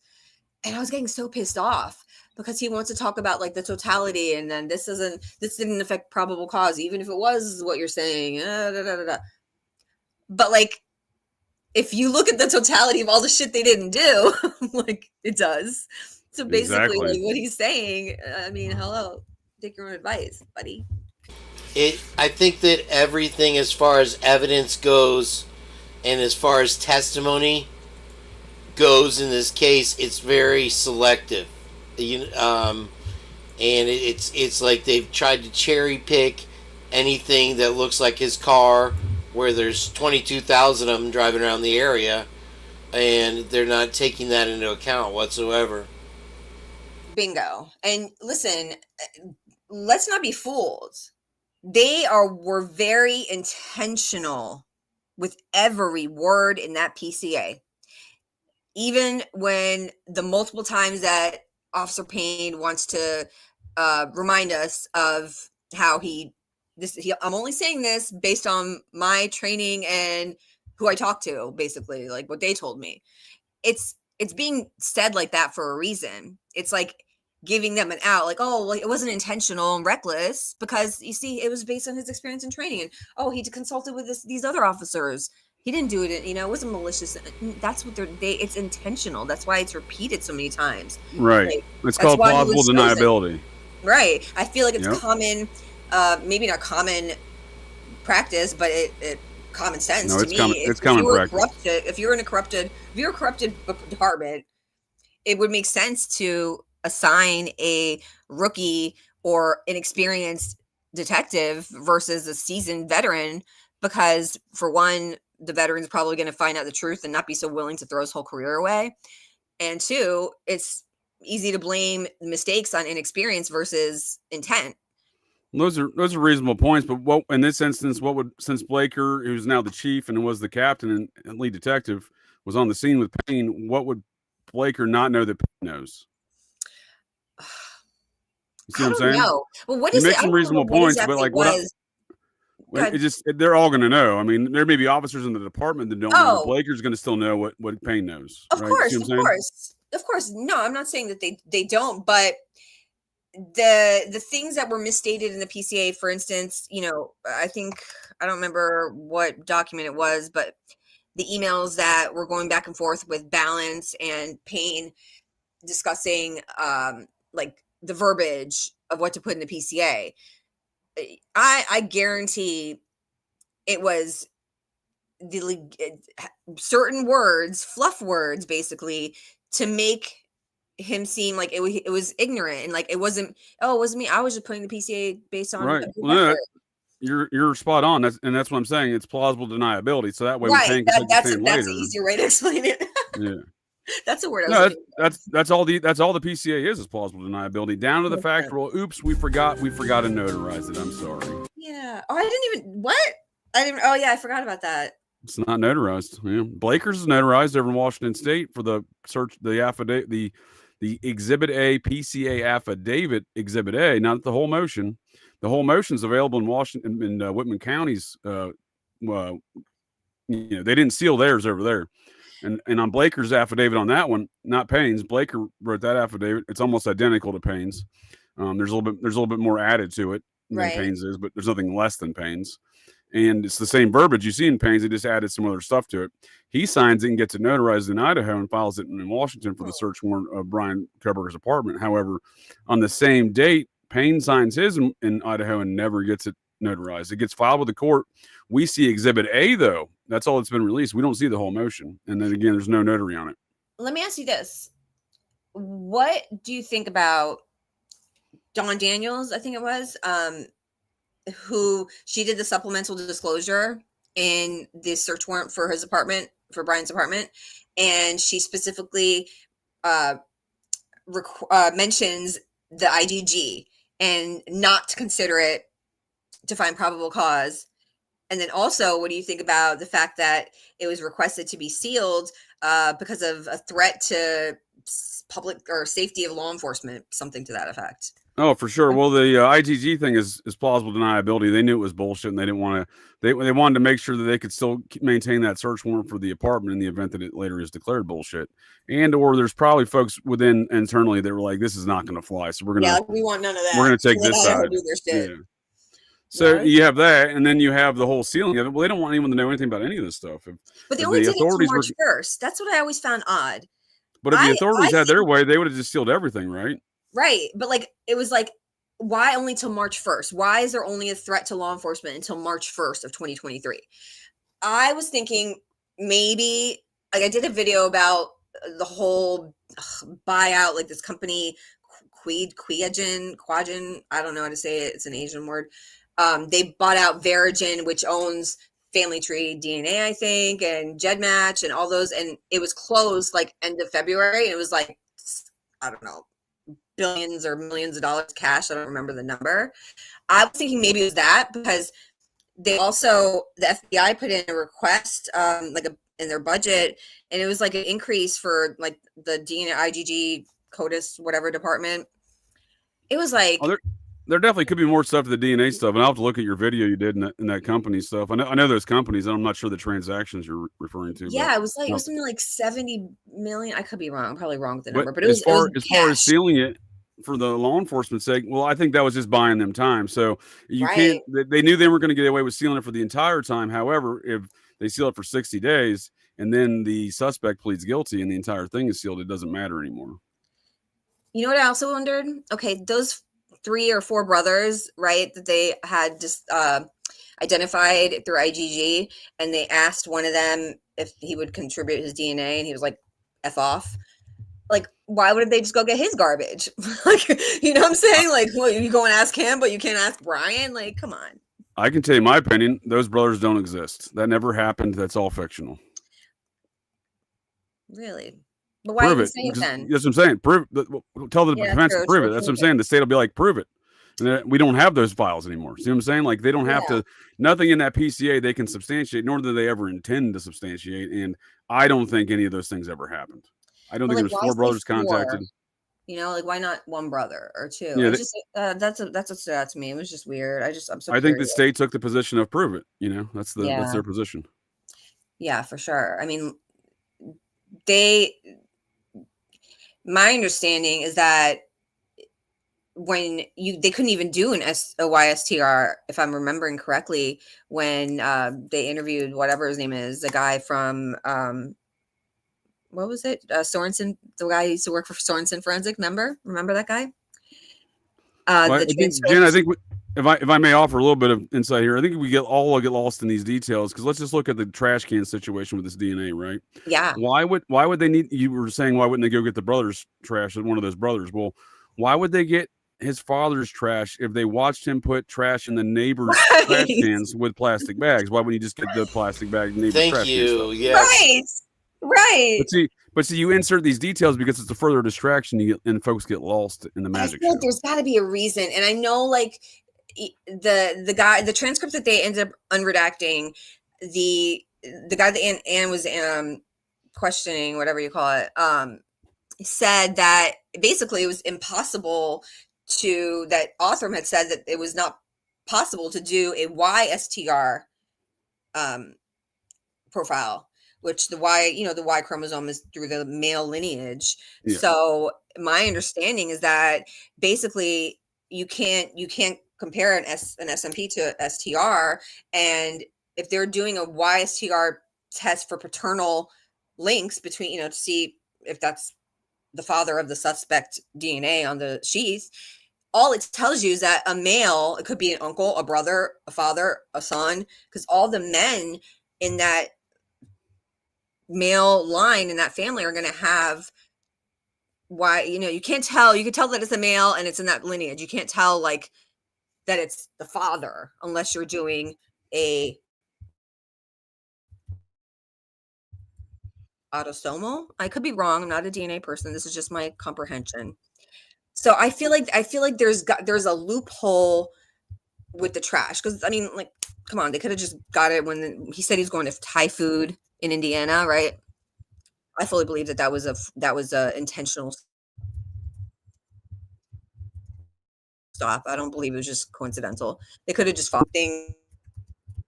Jen, you're cutting out on us a little bit. Gone. Is it your weather? Or? They're not. I mean, they're not stupid. We want to call them right, but they're not. They're and I don't think any of that has to do with DNA. All that has to do, you're describing with, in my opinion, is the manhunt. Oh, there you are. That might have been me because I was playing the manhunt video. was for either, probably both. Oh. I was gonna say I don't know what's going on. No, well, the reason you have to go to Pennsylvania is because that way it makes it look more legit. Why the feds are involved? They were involved from day one. The first press conference. I would argue that they had Brian Koberger selected at a date no later than November 15th, the day before the press conference, and the feds had initiated those grand jury processes. This is what there's no concrete evidence of this. This is what all the indicators, all the factors indicate to me is that this is the circumstances that occurred. So in order for that to make it look more legit, then they would have to wait until he went across the United States to make it look like he was running away. Right, because it does mention something regarding a fugitive, something on that paperwork. There's got to be some legal reason for that, and then also because they don't take DNA on time of arrest in Washington or Idaho. Only at once you get sentenced, they don't take it at arrest for felonies, but Pennsylvania does. Well, but they could have gotten that upon his arrest anyway with a search warrant. But I'm saying a fairly irrelevant factor. If his DNA was never there to begin with, which I think is a very strong possibility, that could have been an easy way. For them to get it, and then just you make some reasonable points in consideration of these people are acting lawfully, but I'm saying this is a magic show from day one. Yeah, I feel like they use the time zone differences to their advantage. I thought they were incompetent and corrupt. I think they're just mostly corrupt. I mean, definitely incompetent. Well, no, they're definitely incompetent too. There is some of that for sure. You're right. But there's more. There's a lot of these mistakes I'm beginning to realize were intentional and very, very thought out. Like I said, every word, even if it looks like fluff, it's there for a freaking reason. I'm not saying that Payne came up with all this or anyone from MPD, came up with this plan. I'm sure it was the feds, but everything is intentional, and it's just really, it's big. It's really big. No, I totally agree. And if you're looking for a murder mystery writer, look no further than the Gooch. The Gooch. Murder, She Wrote. I'd heard a theory early on that this was like a murder mystery real life game of Clue at Scott Green's house, and they moved the bodies to 1122. Did you hear something about that? Anything's possible at this point. I agree. Anything's possible. I did not hear that, but yeah, something to that effect, and it's so odd.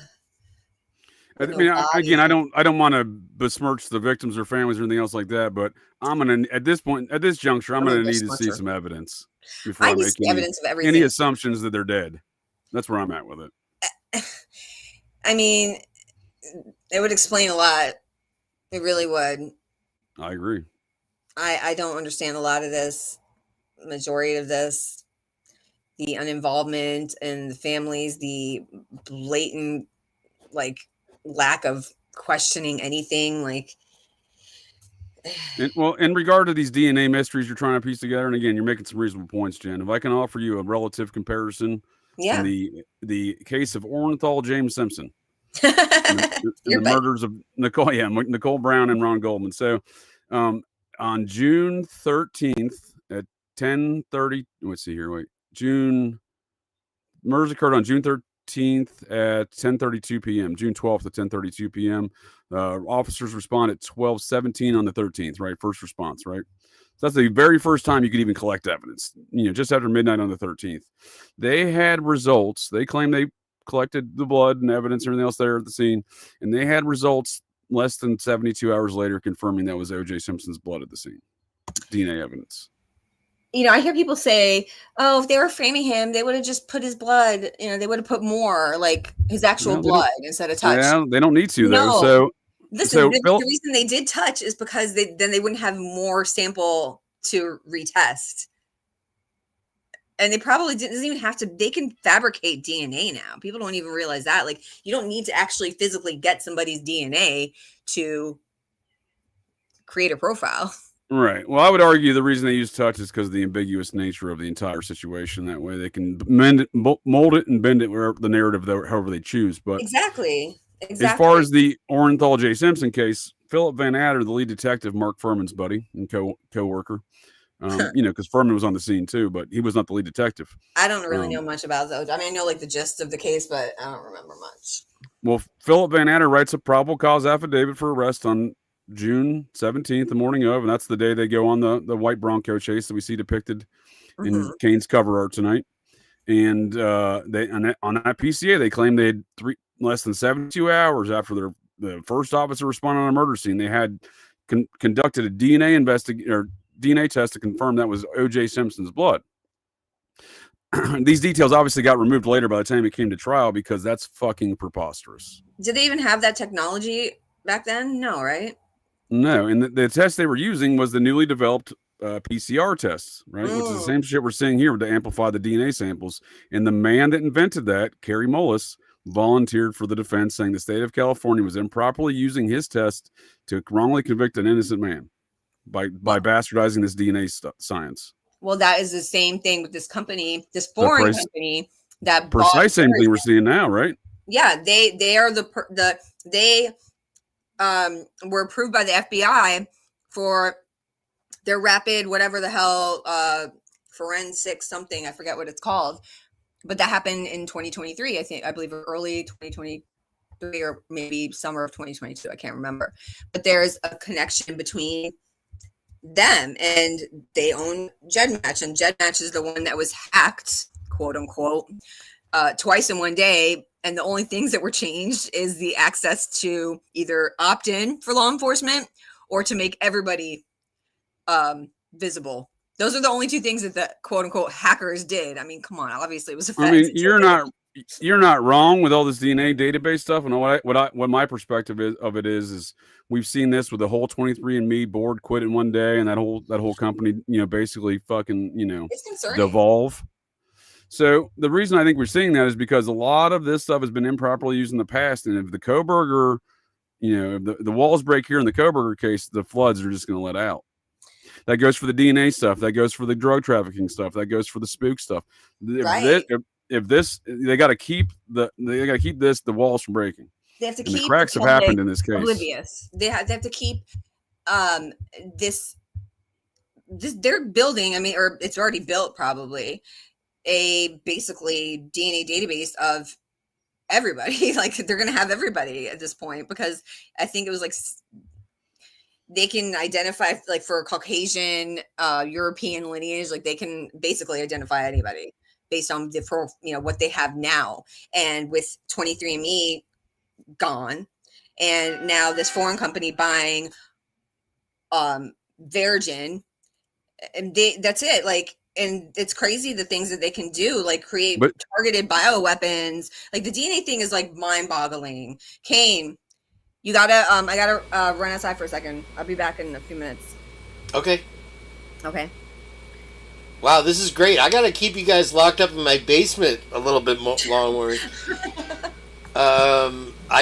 This is not the direction I had intended, but I love the back and forth.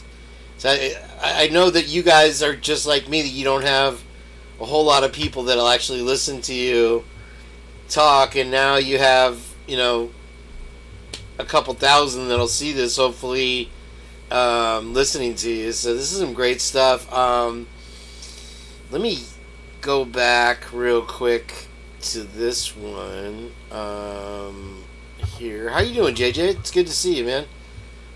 Evening, sir. I'm just enjoying a fine doobie here at the moment. I'm doing well. Fair enough. Remember, Mom's watching tonight, so. Well, nice. She is 94, nice. so thanks for joining us there, Kane B's mama. Thanks for joining us. Thank you. I took the voice-controlled Roku remote over to her last night, so hopefully she's tuned in right now. And do we call her Mama B? Is that her name? What's her name? Her name is Baby. She grew up. She's from the island of Aruba, and it's very like her sister's name is Tanta's sister. It's sister, and then she was the baby, so it was Baby, and then. Are you fucking with me right now? No, it's true facts, real facts. I've never met anybody from Aruba. You know what I mean? I know people. I assume people leave that island, but I can't imagine why. I hear it's a lovely place. Yeah, it is. It's a very friendly place, and I know you feel like I'm coming from Moscow, Idaho, with that, whereas you had the Natalie incident and all that. But it's really one friendly island. That's that's what's on their license plates and all that stuff. Anyway, so my folks been going down there every March for the last 30. Well, they didn't go this year. My mother passed there in February, but they had been going down there for 30 years at least. So I heard lots of stories about the place. Carlos played basketball in I can't even. What do you mean he played basketball? They don't even have basketball. I'm sure they have a team, right? No, they don't have a basketball. Come on. Team. I'm sure it was. They have teams. My high school soccer coach was from the island south of there. What is it? Trinidad on a Tobago or something like that. You have Aruba, Bonaire, and Curacao. That are the ABC islands, and Trinidad and Tobago is on the way back. It's between the United States and Aruba. So my high school soccer coach was from there, and he played on the whatever their national soccer team was. So they definitely have teams. What are you talking about? They got teams. Yeah, I don't know. Basketball, bobsledding, whatever. Dude, I played against the Qatari national basketball team in a game when I was over there with the Air Force. So despite them being in the middle of the desert, they still had a basketball team, Kane. Despite Aruba being in the middle of the islands there, they got a basketball team, Kane. They don't even have basketball courts. Jamaica had a bobsled Aruba. team, bro. What are you talking about? Top to bottom in Aruba, and they do not have basketball courts. It's not like anybody grew up in Aruba playing basketball. Jamaica has a bobsled team, Kane. What are you talking about? You got me, JJ. I quit. No. I can't even with you guys.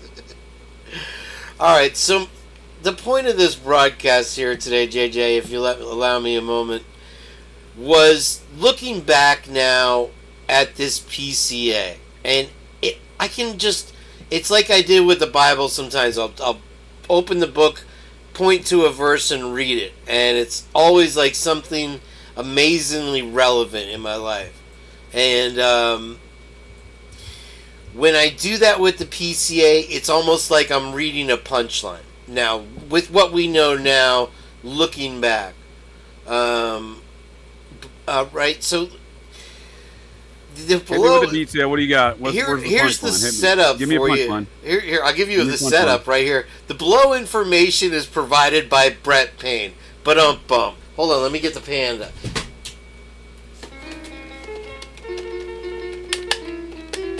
Who is duly appointed, qualified, and acting peace officer within the county of Latah. I'm enjoying your production skills here, sir. Please continue.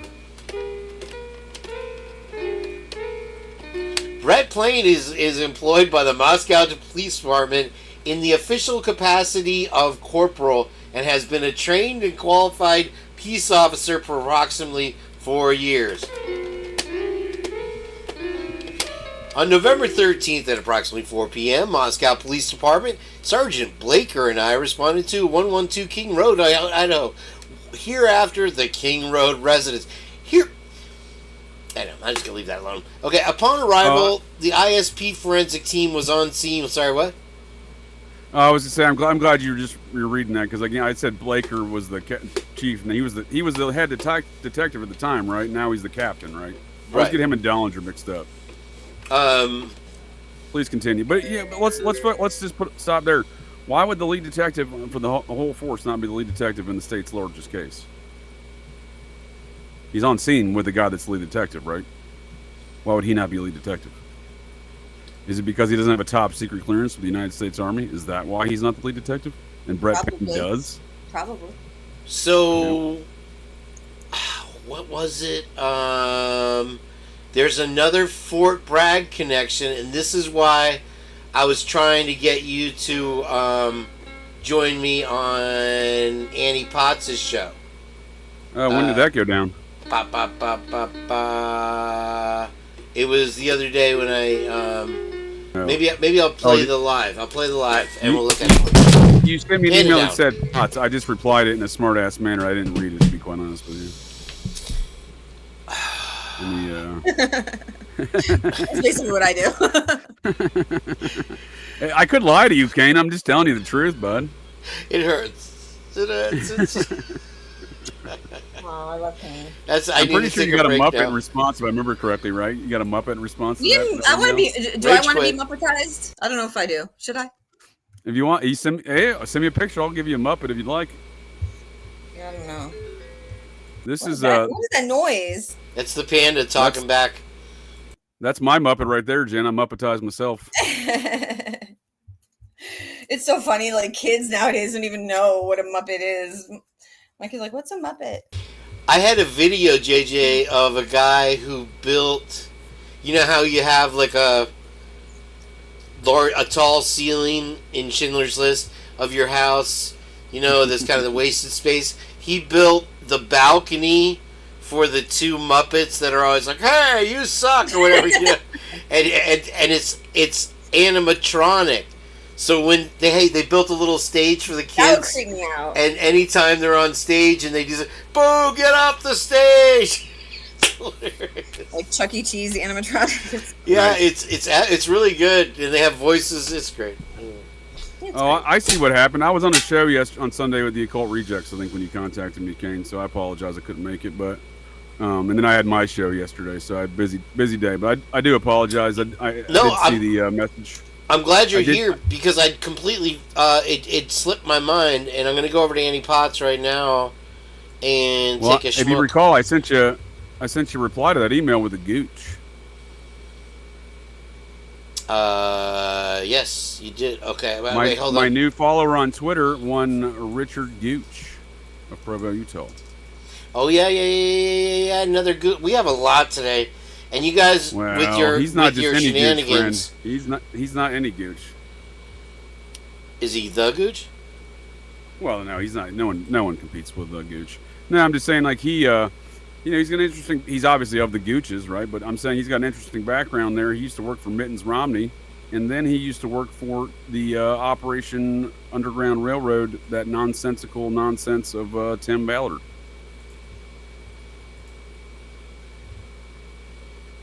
So I'm curious to know what this gentleman's interests are. I did follow him back, and I will be writing him a message to say, hey, what are your interests in the Who sent you?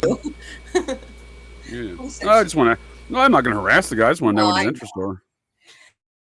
Oh, side note, did anyone see on Jules True Crime about Buddy the dog, the skin dog, her video?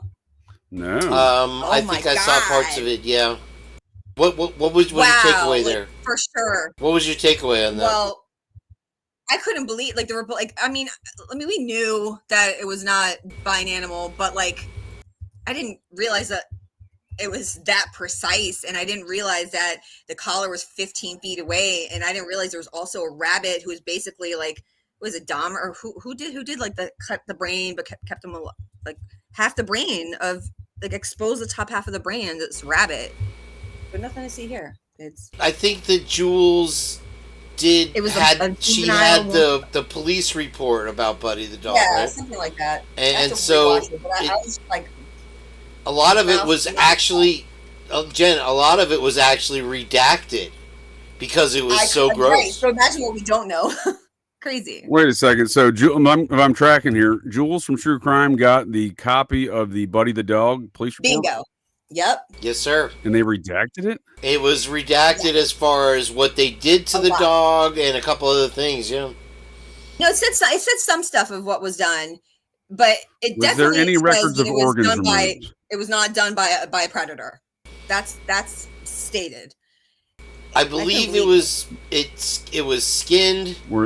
Well, yeah, it's obviously not a predator that's doing that. But was there any organs removed? They did cut off the limbs. I don't remember anything about organs. No, the limbs weren't cut off. The limbs were. I believe the limbs were not skinned. So it's or something like that, but like nothing was eaten. There was nothing like gnawed on. I have to watch it again, but it's crazy. even if it's not connected, which I don't think it is. I don't know how I feel about it. But I mean, how many I think it's skinned connected. animals do you have in Moscow, I think it's connected. Idaho? You do? Sure. But she was saying that there's some, I don't know, I guess some of it was redacted. I think it's connected because I think that it was under siege. It's just weird. I mean, I wonder, Heather, was any like eclipses or any weird shit happening on the date? I think it was the 20th of October or the 19th, I guess it would be the night before.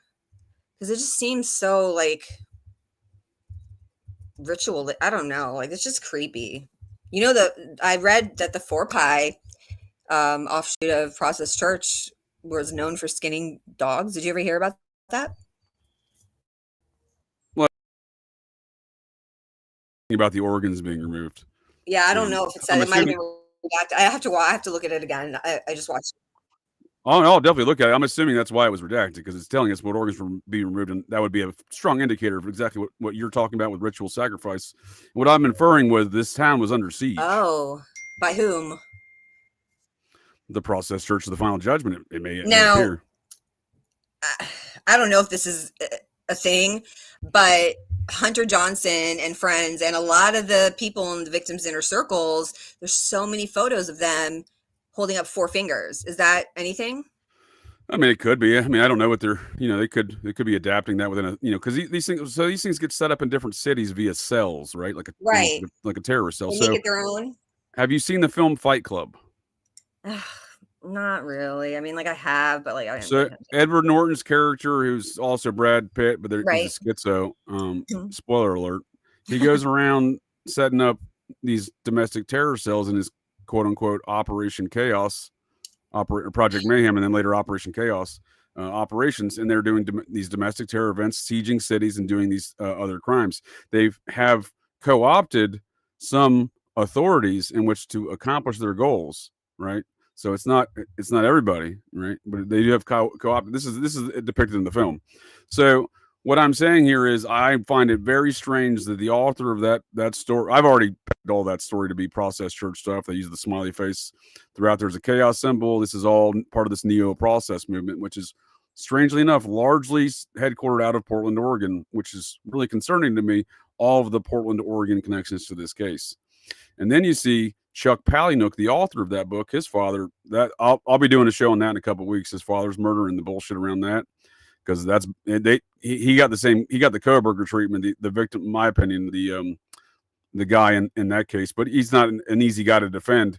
He's a kid diddling ex-husband, so of one of the lady victim that was murdered along with Chuck Palahniuk's father, the author of Fight Club, in Latah County in 1999. So the same year Fight Club, the movie came out, the same year Chuck Palahniuk suddenly became a very wealthy man. So. But as far as these process connections, I mean, in first glance, I just would never I really didn't consider it, right? But the more and more I consider it, the more and more it seems plausible, because not only just the dog stuff, then you got the Gooch factor. That takes you right back to process crimes. The Furman factor, that takes you right back to process crimes in LA. And then the fact you got old Yayo Bob Evans, very, very good friend, running the propaganda ops in this whole situation. And weren't they known for recruiting like college age kids? Well, they're more so known for doing hood rat shit. It's a real technical term, but it's largely involves drug trafficking, murder, ritual sacrifices of human and animal varieties. Sure.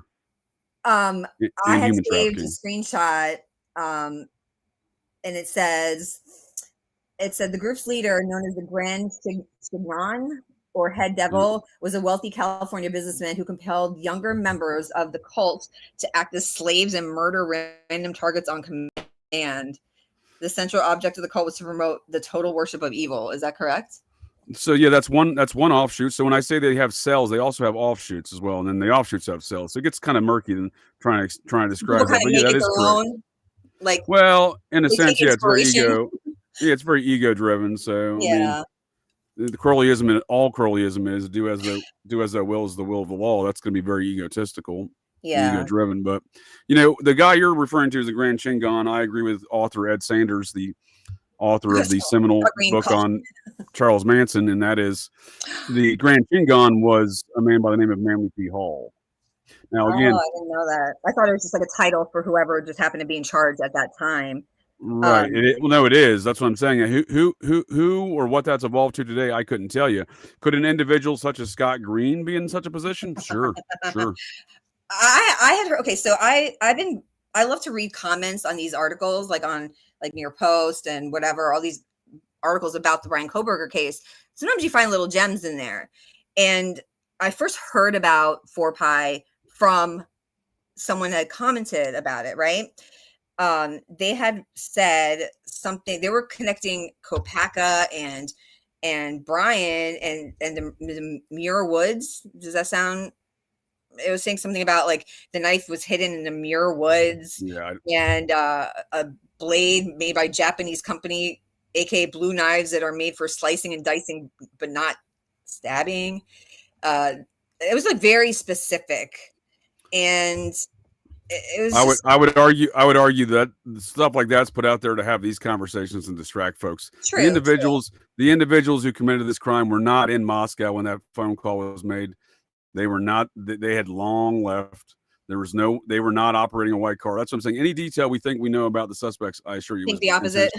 Exactly. So, when you look at that, if you look, again, I mean, whether it's professional hit or whatever, whoever committed these crimes or other college students and maybe inside a drug trafficking network, other college students that maybe are in sororities and fraternities from another campus who are in town that week and committing or competing in a woodsman competition, an outdoorsman the logger thing. Yeah. So if those folks, who I know for a fact there were some sorority and fraternity members on those teams from two specific colleges that I tracked, they were in town that weekend. They both would have been home before that 911 call was made at either one of those campuses. I mean, yeah, listen, we don't know when they actually passed away. We don't, because the 8-hour delay, the delay of the coroner getting there, transporting the bodies to Spokane. I mean, at that point, you can only get it within like a 12-hour window, I think, if I remember. Yeah, you're right there, but again, it's I would argue it's still, fairly irrelevant. Could have definitely been gone. I think it was done that way purposely. And if you got a 4-hour drive and an 8-hour drive for these college students from the other campuses, again, who were members of the fraternities and sororities, who were in town competing in an outdoorsman competition, if you have a 4 and 8-hour drive respectively, well, they're home. I mean, they could have occurred at 8 in the morning. They're still likely home, right? Right. Exactly. I don't think,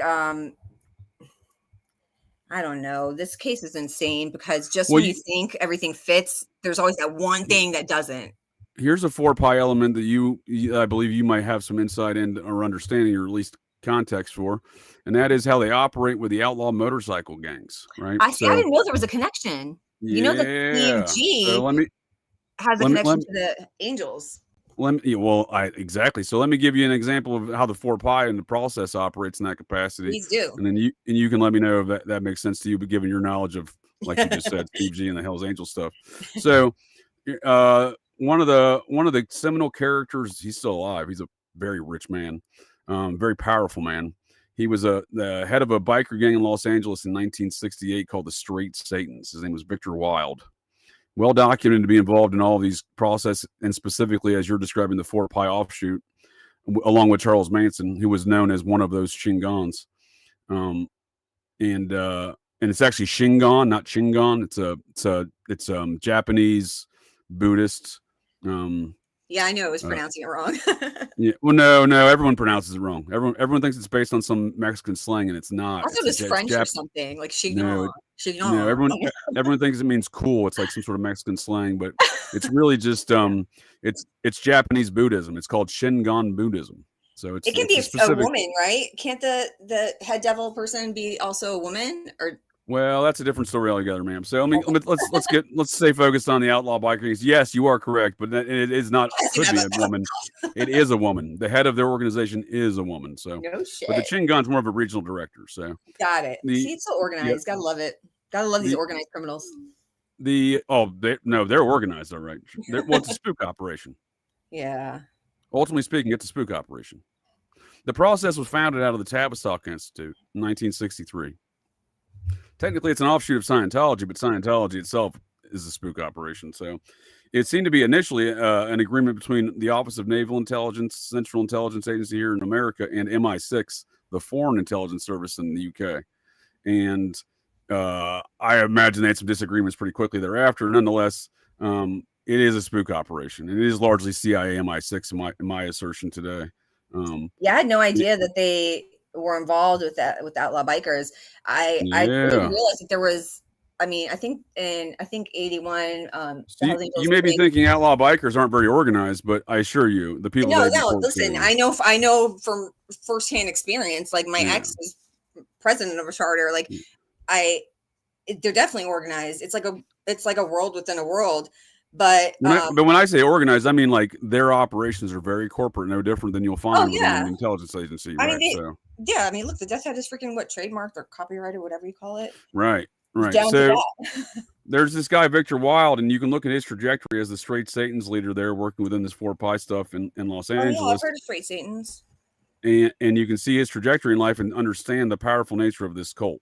Mm-hmm. And he was largely. Their function within that cult was the trafficking of the drugs and managing those operations. So the Straight Satans specifically were deeply involved in all of the meth trade of California at the time. Victor Wilde was running all that meth. And Charles Manson, this network, right? This processing network. But what I'm getting at is they can't. I might call them spooks or cults or rituals or anything else, but they can't function without their different departments, right? Like you go into a Walmart or something like that, and there's no auto department, and you're trying to get like some new tires, and you're trying to ask somebody in the health, and over there in the electronics section for some new tires. Like, we don't know what's going on, but we don't even have that department. So they can't. This whole network can't function without the outlaw biker department. So you've made some interesting connections there with the Hells Angels and the Steve G family. Yeah, besides there's a Nazi photo. It says family. It's a family photo. And there's at least one guy whose shirt I can make out who's got a death head on his shirt.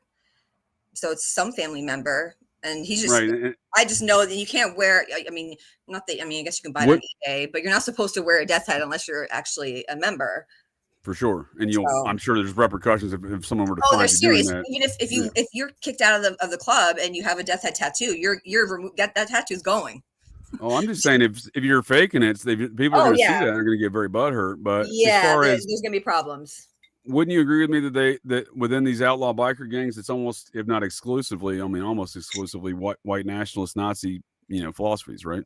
Oh, for sure. I know, like out here in Long Island, like the pagans only like up until the past few years started having members that were like, like Puerto Rican or like Spanish. Like it's always been.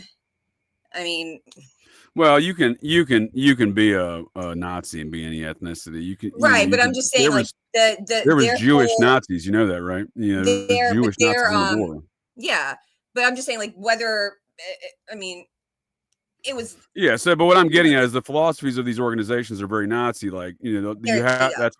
And then we see Steve's brother here wearing a Nazi uniform, dressed as a Muppet at this speech over there in Portland, just outside of Portland. Yeah, obviously, I Muppetized him. He just but this is an actual Nazi uniform that he was wearing. Listen, I wish it was a clearer picture and we could see the freaking crowd in the back, because I would not be surprised to see. Because this is the actual photo, right? Kane just added the words on the wall, like the people in the photo in the background. No, I did. Everything in the photo is real, except I made him a Muppet, and then I added spray paint to the wall. Okay. Oh, you did this. Okay. So I'm just so curious to see. I wish I could see the faces of these people in this photo. Ooh. There you go. Okay. I'll send you a copy. Yeah, that's not me. But can't AI clear it up or something? Damn. So where was this photo taken? Like. Not Lewis and Clark College, because that's the one in Lewis, Tim. It's like something called Lewis and Clark College, something like that. Didn't I send you something at Lewis and Clark College with the white nationalist freaking what's it called? Like the fight clubs they were doing? Did I send that to you? Yeah. You just reminded me. Which makes this all, but again, it makes this whole idea that the author of the Fight Club, I'm not saying his dad was a member of the cult, but I would assert Chuck Palahniuk is. But I'm just saying, and very likely that could be, in many respects, these things are multi-generational, and people were born into it, and it's bloodline stuff, it's old shit. But 100%. What I'm saying is, it's weird that it's just so weird to me. There's so many connections to this process activity, Latol County, and specifically, as you pointed out, a lot of Fight Club activity around these campuses. And the author of Fight Club that's popularized all this kind of stuff is, he's not from there, but his dad lived there. Yeah, that's crazy. And people don't realize, like, Moscow in particular is very politically different than the rest of Idaho, pretty much. They're a lot more accepting. And so you have people, I think, that are some of the original families and, natives. They're not the transient student population. I feel like their beliefs might not be necessarily lined up with the schools. You get what I'm saying? The whole town was started in a cult. If I hear you correctly, the whole town was started in a cult. Then a different cult moved into town back in the 20s for 20 some odd years as the head of their headquarters there. And then you fast forward longer, and then you got another cult, Christ Church, right? So it's a hotbed of cult activity over the years. That's what I'm saying. Like, to throw the process in there, it just makes sense to me because it fits. Well, here's what the process did. One of the goals that I assert from the process was they had 4 gods for a reason. That way they could roll up all these other cults under their new spook operations, right? Back in the early 70s when they hit America. You know that Christ Church's coffee shop, the name of it is Sword and Shovel. Did I send you that? There, and like the logo or whatever looks very similar to like an old Nazi logo. I have to show you that. Yeah. The Process Church's logo is the swastika, right? Oh, I didn't know it was like literally that. No, I didn't. Yep. Oh, so they're not trying to. They're just like, hey. No, they're ardent Nazis. They're ardent Nazis. As you said, the leader is a woman. So the original leader, she died in 2005. Marianne Grimston. She declared herself the reincarnation of Joseph Goebbels. Okay. Joseph Goebbels wasn't even dead yet. That's how ardent of a Nazi this lady was. So they're basically just jumping the gun, just a little bit. It really, I don't think it can be overlooked that the 4 victims were at odds with their fraternities and sororities at the time, right? I don't think we can overlook that. And I'm just wondering, like, I'm pretty sure, like, I think that's you just hit on the most salient factor in all of this, in my opinion, Jen. That's the only thing that really matters to me is the fact that people understand that these folks were at odds with their sororities and fraternities. How could they then associate with these folks? Why is one inviting another to a party? Because once you understand that characteristic, then nothing else makes sense past that in this dynamics. It is so unheard of to have, once you're, like, if you quit, like, you're ostracized, you're out. Forget the fact that Kaylee was like the odd man out in a different sorority. I mean, that's weird to begin with, but you throw in the fact that they were both on probation. They shouldn't be having parties. They're not allowed to have parties, by the rules. I guess. That's what I'm saying. So once you understand that these folks were at odds, there's no way they could be associating, socializing, and there's no way DM's inviting Kaylee to a party. Then nothing else makes sense after that, right? Once you understand that foundational aspect, right? That's what I'm saying. That's why that's such a salient characteristic, because you understand that, then you can understand the rest of the shit's bullshit. Basically, it's really, really concerning that the only 2 that survived are the only 2 that were in good standing with the Greeks, basically. And you have the fact that DM still parties on right campus in and look, Moscow. Freshmen are supposed to live on campus It's my understanding. I'm saying she was there last fall. On probation, that I don't think they're allowed to live in the house on campus when the sorority's on probation. If I am understanding. You're correct. There's a lot of rules again that don't apply. So that's why I'm Right. saying the salient characteristic is understanding that there's no way none of this shit could happen in the first place. Again, Right. And DM's still partying on campus as of last fall.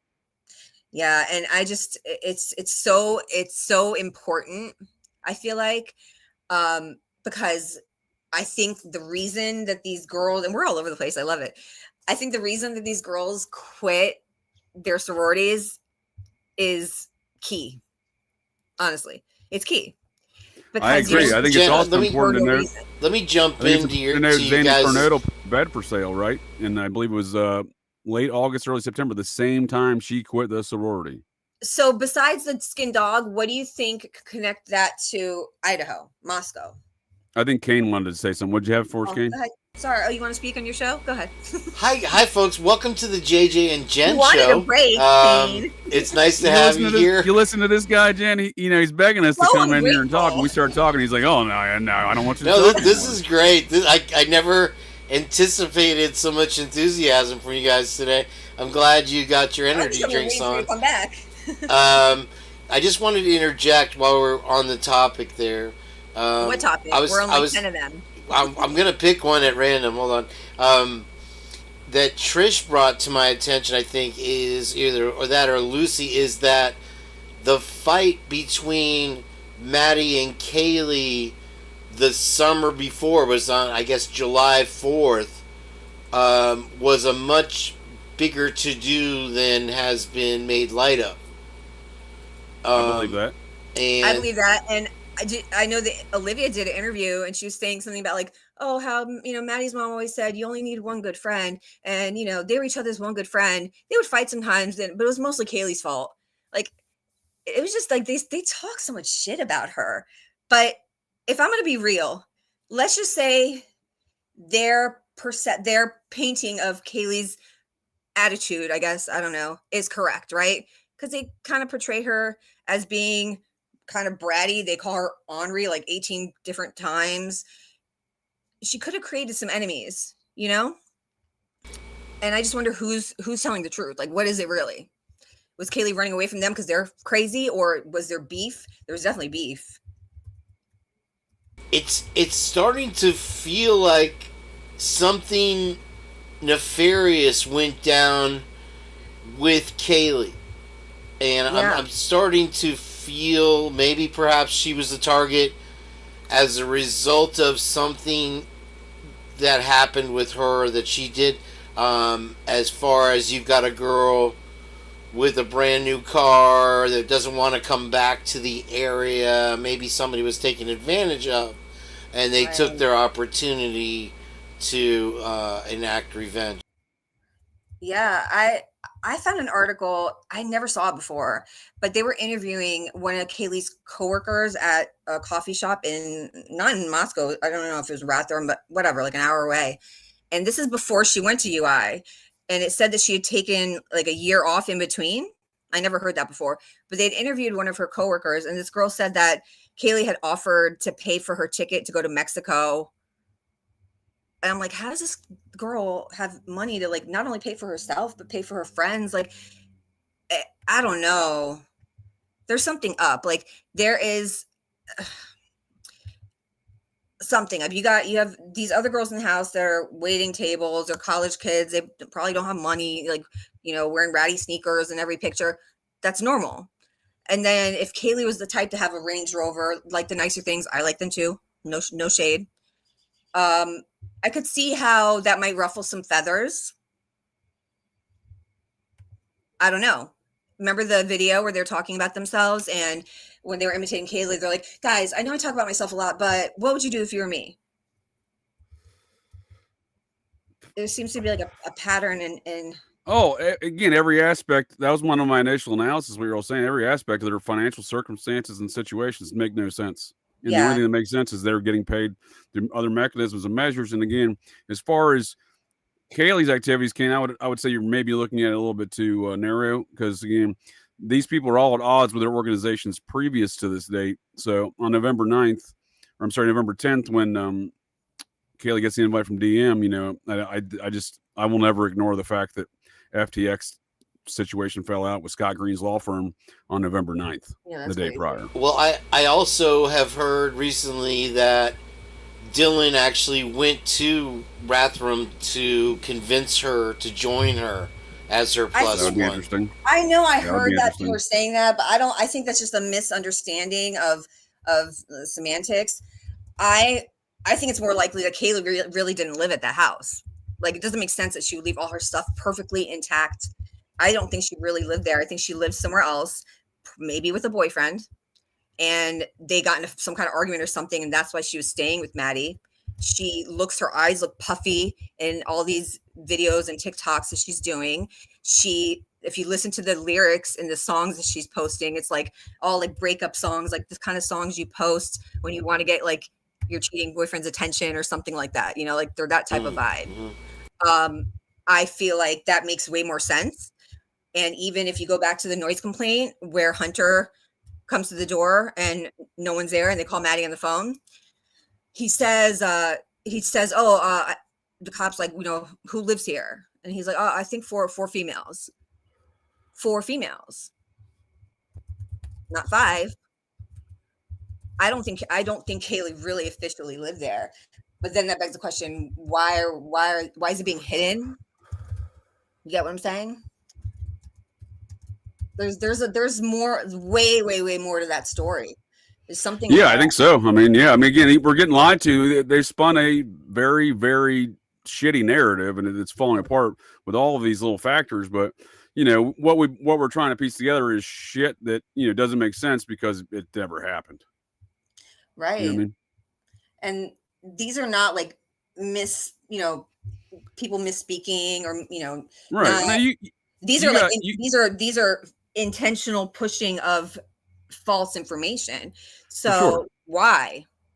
That is the question. The truth never changes. I think somebody said that on their podcast the other day, and that this story has not only changed. This is why I say when you read the PCA, it's literally a punchline now. When you go through it and you look at, they were sleeping and she was, take your pick, and they've also changed the timeline. They've changed the whole car thing. Heather wants. DM went to Aunt Tammy's house to invite Kaylee, and that is where she saw her new Range Rover at. Do we know that for a fact though? Because I feel like when DM said in her letter that they read at the vigil, it was said when I went to see her and she had a new Range Rover, I think she went to see Kaylee maybe with Maddie, or maybe it was just total bullshit to begin with. But I never saw anything saying that she went to Tammy's house. And if that's true, please show me, because that would make a lot of other things make a lot of sense. My theory about Tammy, who looks a hell of a lot like Kaylee. I'm just saying. I mean, Kaylee looks like her, I should say. What is this article that you posted there, JJ? Well, Suez was talking about missing 411 in national parks, people disappearing in national parks, and I said, well, there was a really bizarre case of the missing 411 national parks there in Idaho 10 years ago. Alaska also as well, a lot of missing people. Well, no, but we're talking about Idaho, sir. This is the Idaho4 program, Kane. This is Kane B's The Purge. I'm sorry, sir. I appreciate you letting me be on the show. Exactly. Well, I mean, to be quite honest with you, Jen, Latah County is looking like a hotbed of processed church activities over time. It may be some sort of regional outpost, if you will. Interesting. It's a very peculiar place, to say the least. Okay, so while I have the floor for a second, this is Miss Potts' program. Throw me a hula burger and I'll shut up. Go to your corner.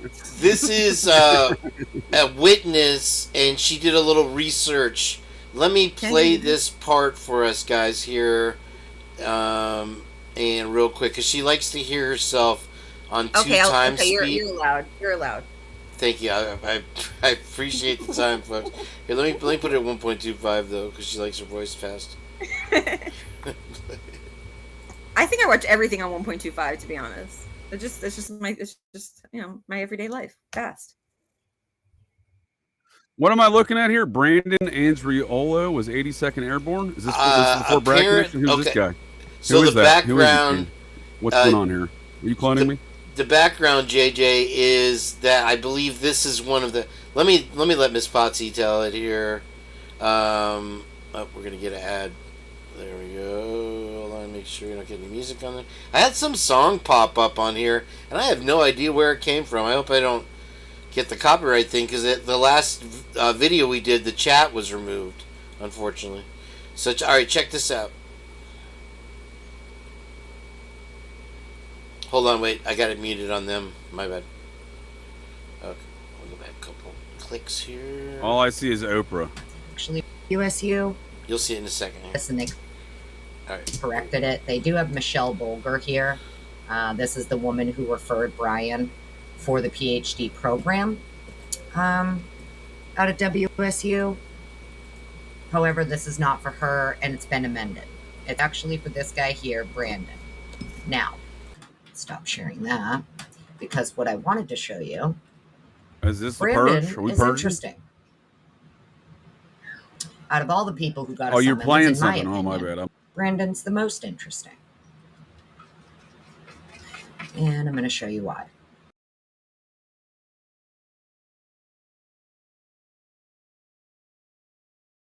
This is not for her, and it's been amended. It's actually for this guy here, Brandon. Now, stop sharing that, because what I wanted to show you, Brandon is interesting. Out of all the people who got a summons, in my opinion, Brandon's the most interesting. And I'm going to show you why. Would you look at that? Here. Check this out. Meg P, hello, darling. Just saw you out of the corner of my eye. I'm sorry if I missed you. Meg P, ADH Stacy. I just saw you all out of the corner of my eye. Here we go. Brandon Andriola. So, Brandon Andriola. I'm just going to take a little peeky poo together. The Cloud 100. So he works for Samsara, which is on the Cloud 100 Forbes 2020 best whatever.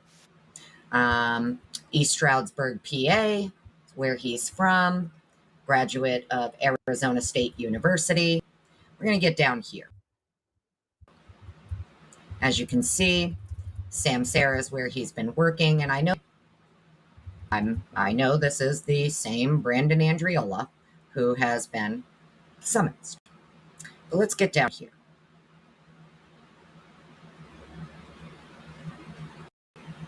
Oh, well, would you look at that? Brandon Andriola was 82nd Airborne, October 2014 to November 2019, out of Fort Bragg, North Carolina. And he attended Arizona State University till December of 2022. Interesting. Right? I don't know if anybody else saw this, but out of everybody who got a summons, in my opinion, Brandon is the most interesting. And the reason I think Brandon's very interesting here is because he happened to be in Arizona till 2022. Okay. And also 82nd Airborne. Right? Who else is 82nd Airborne? Isn't your lead detective also 82nd Airborne? Right? If I remember correctly. Remember how many times I've said, wouldn't it make sense that Brian Kohberger would gravitate towards people, veterans, right? Military, law enforcement. He did the Army Ranger cadet program in high school or something like that, correct? Right? It would appear that Brian Kohberger has gravitated towards military, veterans, and police and law enforcement for a very long time.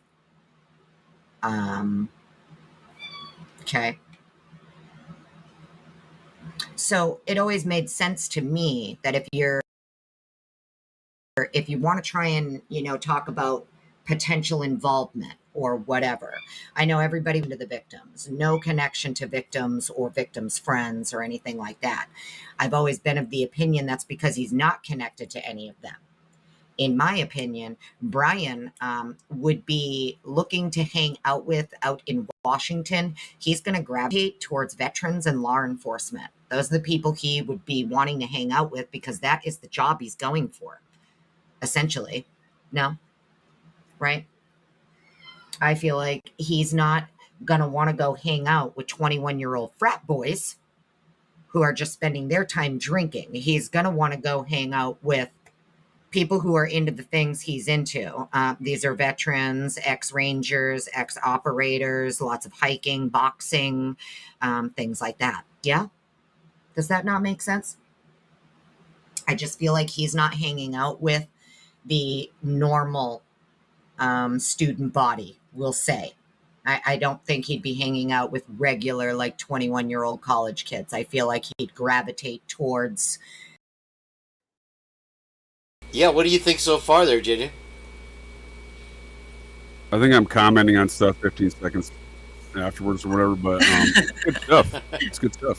Yeah, I agree. It makes sense. And I just put in chat, I think that the reason Brian's dad sought out the neighbor Christian who happened to be an Army vet, like, it was because of that connection, possibly. Because he probably saw him, oh, you're military, oh, my son. You know, like, he probably saw that. I'm going to need to take a quick hula burger break, if you will, sir, for the rest of this video. Yeah, go ahead. Okay, sure. Am I clear? Permission granted, sir.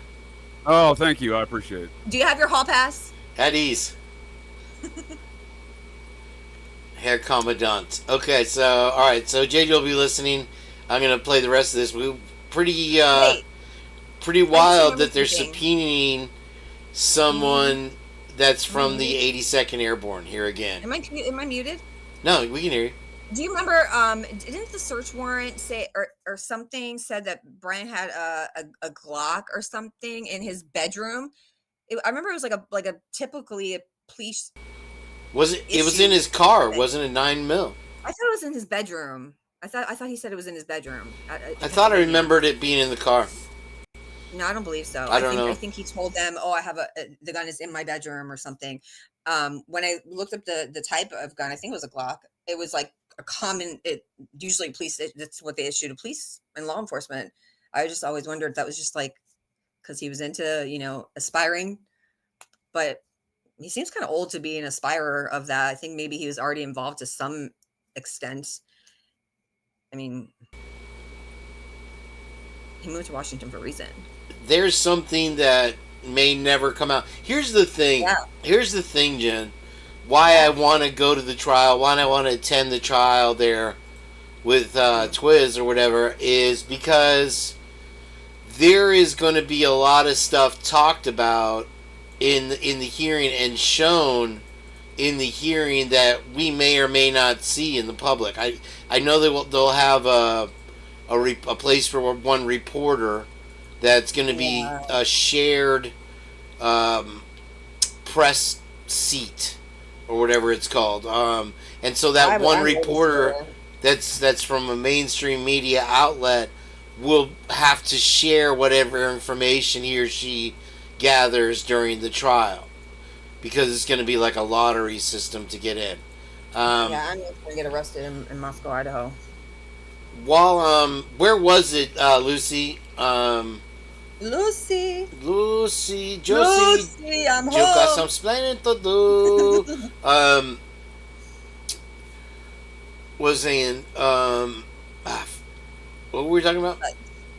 I don't know. Yeah, you Stuff. do. You know what we're talking about. Stuff. Oh boy. Darn it. What were we talking about? All right, I'm gonna play. Let me play the rest of this spot. The lottery system. Oh right, yeah. So going there and being able to. Now the other thing is, allegedly they're having a closed hearing coming up, but word on the street is that it will get a 90-day extension. From what I'm. The spy camera glasses. And give us like the undercover. Yeah, I think that would get you in. I didn't say that. I didn't say that. Just joking. No, yeah, I think that would get you in a whole heap of trouble up there in Idaho, trying to sneak something like that past the. Not if no one knows. Yeah, well, I mean, I'm sure they're looking for that also. The alternative perp hearings coming up, but and portions of that will be a closed hearing.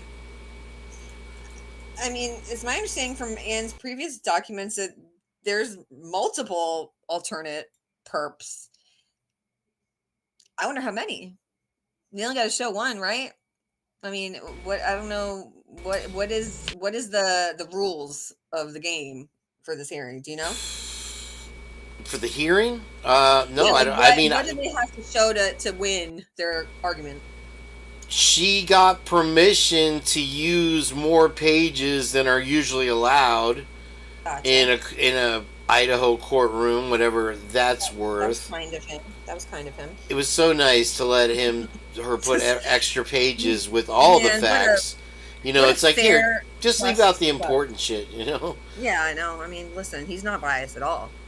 I think, okay, so my whole point of the title for today's program, and it's gone a great direction. I love you guys today. It's awesome. Baby Lucy doll. Sorry, I'm laughing at JJ's Muppet.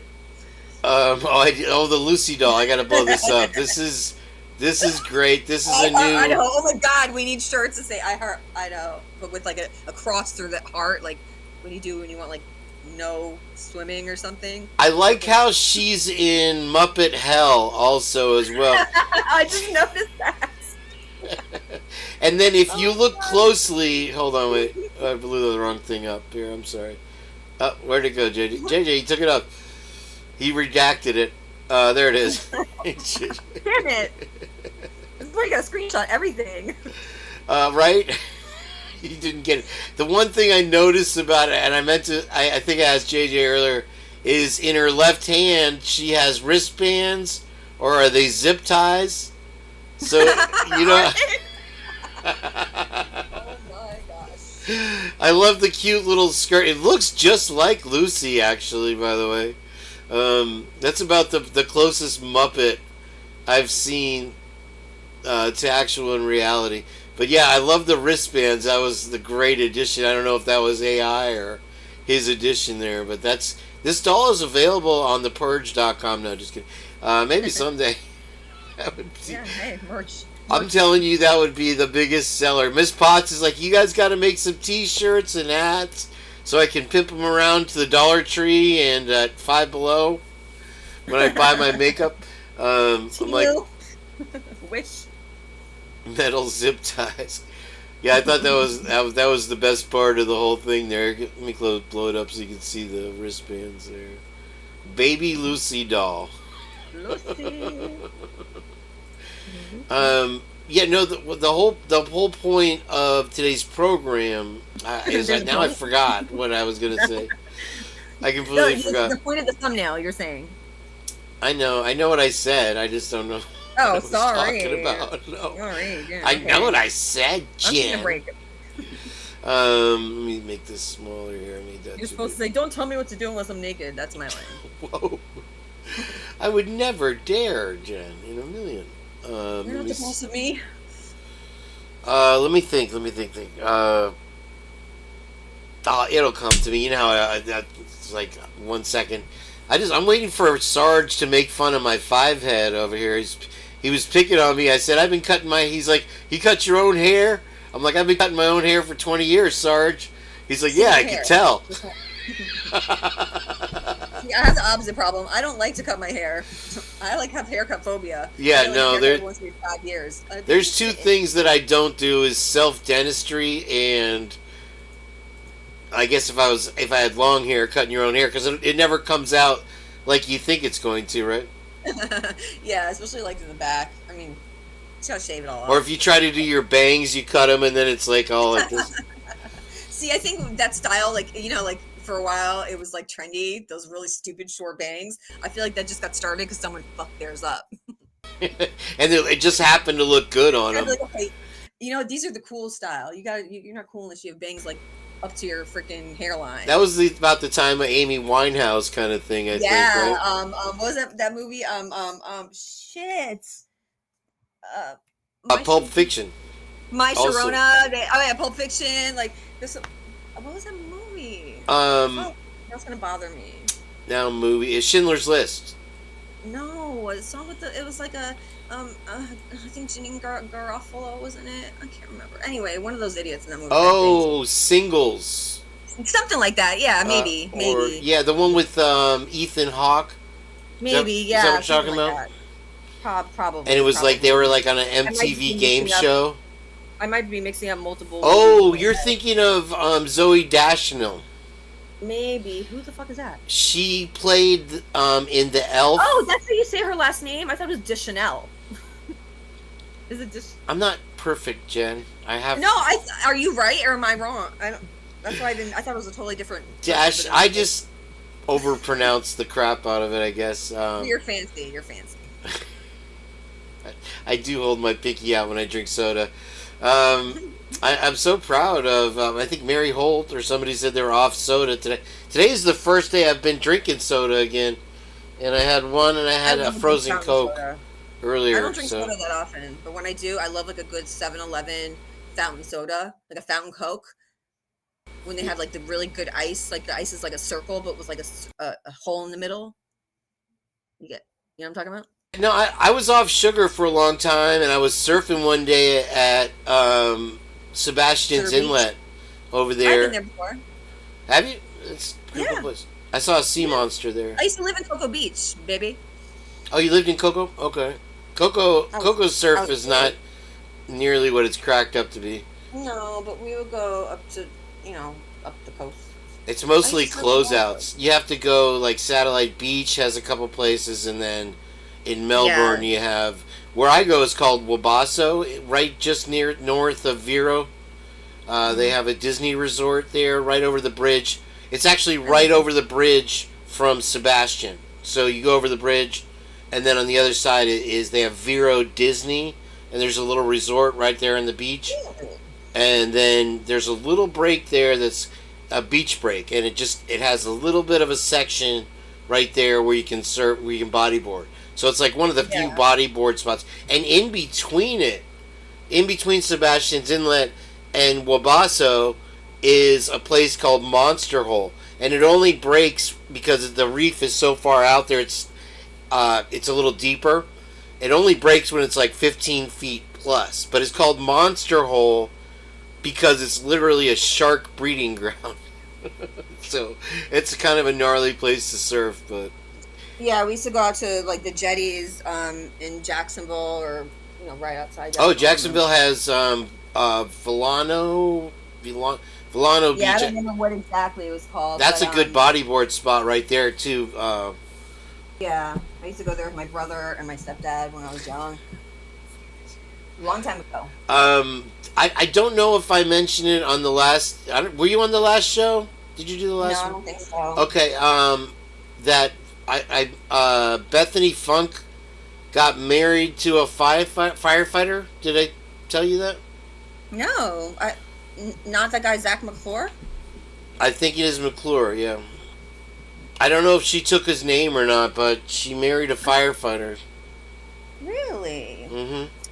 Interesting. You know who's like a head woodland fire chief, whatever you call him, is John Fletcher. The guy who owns a grub truck is like a chief woodland firefighter person. Oh, he's like a volunteer guy though, right?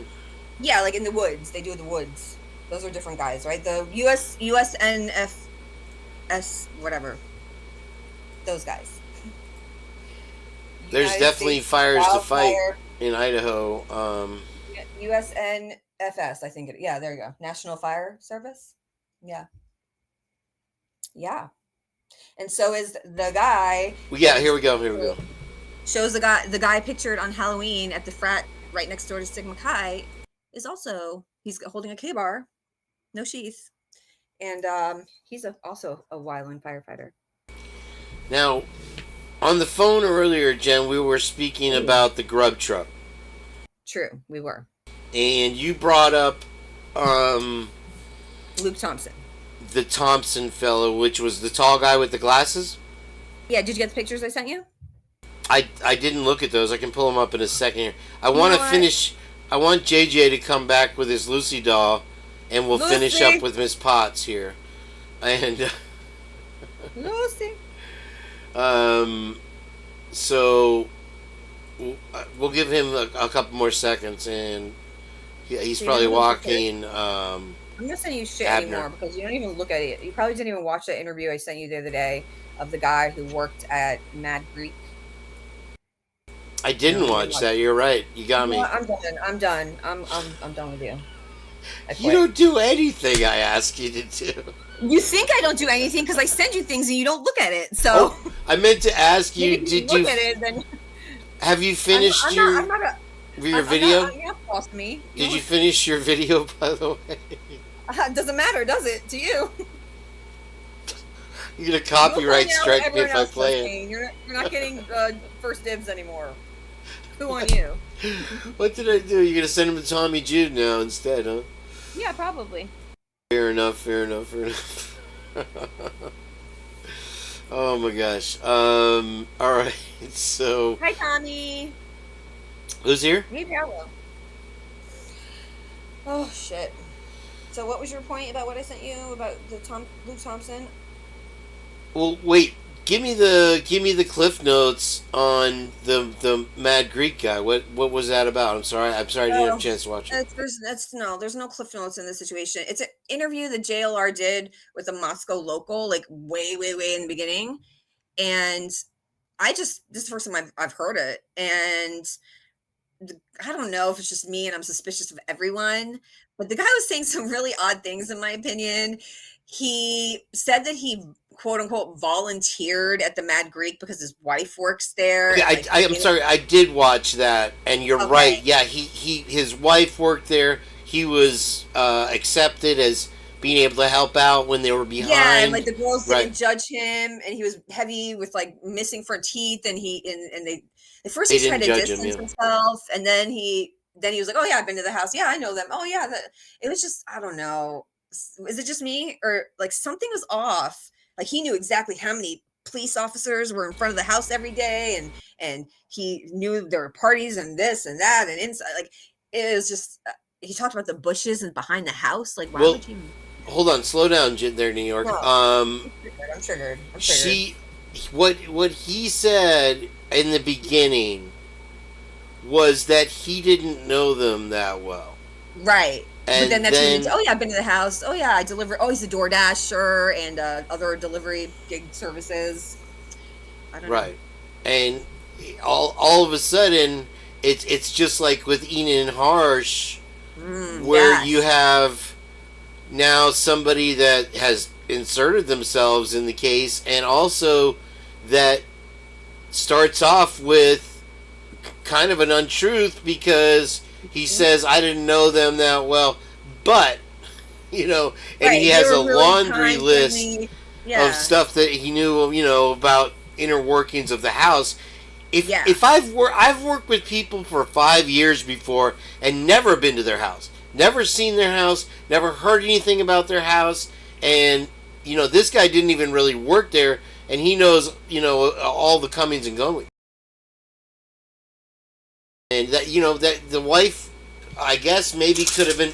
Oh shit! I broke my blinds. He said that he would volunteer. That was the word he used at the Mad Greek when they were short-staffed because his wife and they have kids, and he wanted her home.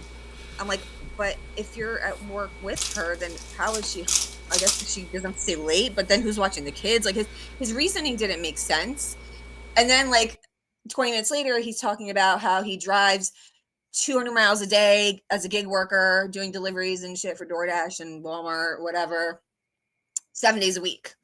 So like, when are you finding time, sir, to go work at the Mad Greek, quote unquote, volunteering? I'm pretty sure like that's like a liability. I woke up, text me earlier talking about it.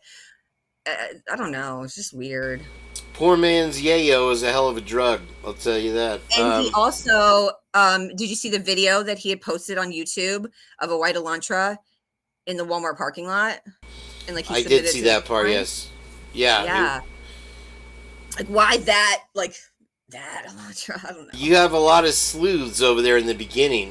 The funny thing is about that is you have these people in the beginning that were pointing fingers in every direction, and then as soon as the police landed on a suspect, everybody said, "Oh, that's it. It's over." It just appears to me, and from what I understand, the general consensus in the area is that he did it. That's, like Flag Guy and all this stuff. Flag Guy, don't even get me started. I mean, talk about looking guilty. Yeah, Flag Guy didn't do it. There every day. I don't think Flag Guy. Like, why are you there, sir? Why are you here, sir? Good day. He's angry at YouTubers for disintegrating his town. He's angry at everybody, and he's particularly angry at women. He seems to. Are you talking about JLR? What? Because he almost beat up JLR. Yeah, I know. You only know that because the video that you played that I did. Okay, thank you, Jen, for that. I appreciate it.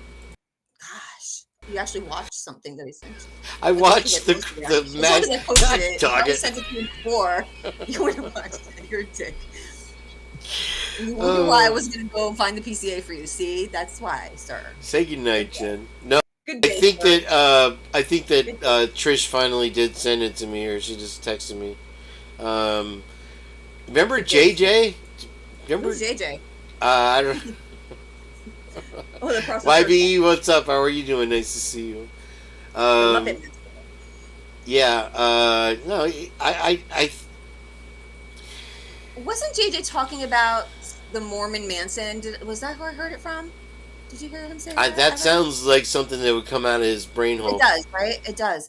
I randomly came across, went down some rabbit hole for this missing kid, and ended up in the LeBaron family, and there's like some massacre in Mexico and all this crazy Mormon murders shit.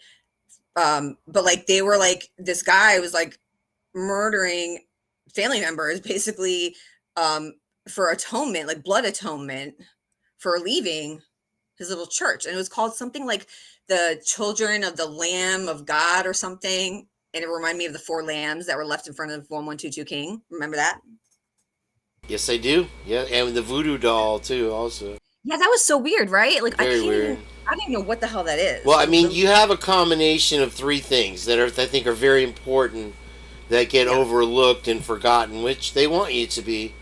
So you have the lambs. The 4 lambs were left at the memorial, the makeshift memorial in front of the house. A weird voodoo doll, and then a little head. It was weird. I'm gonna lose my thought, Jen. I swear to God. Sorry. No, I know you're excited. It's great to have you. Thank you for being here.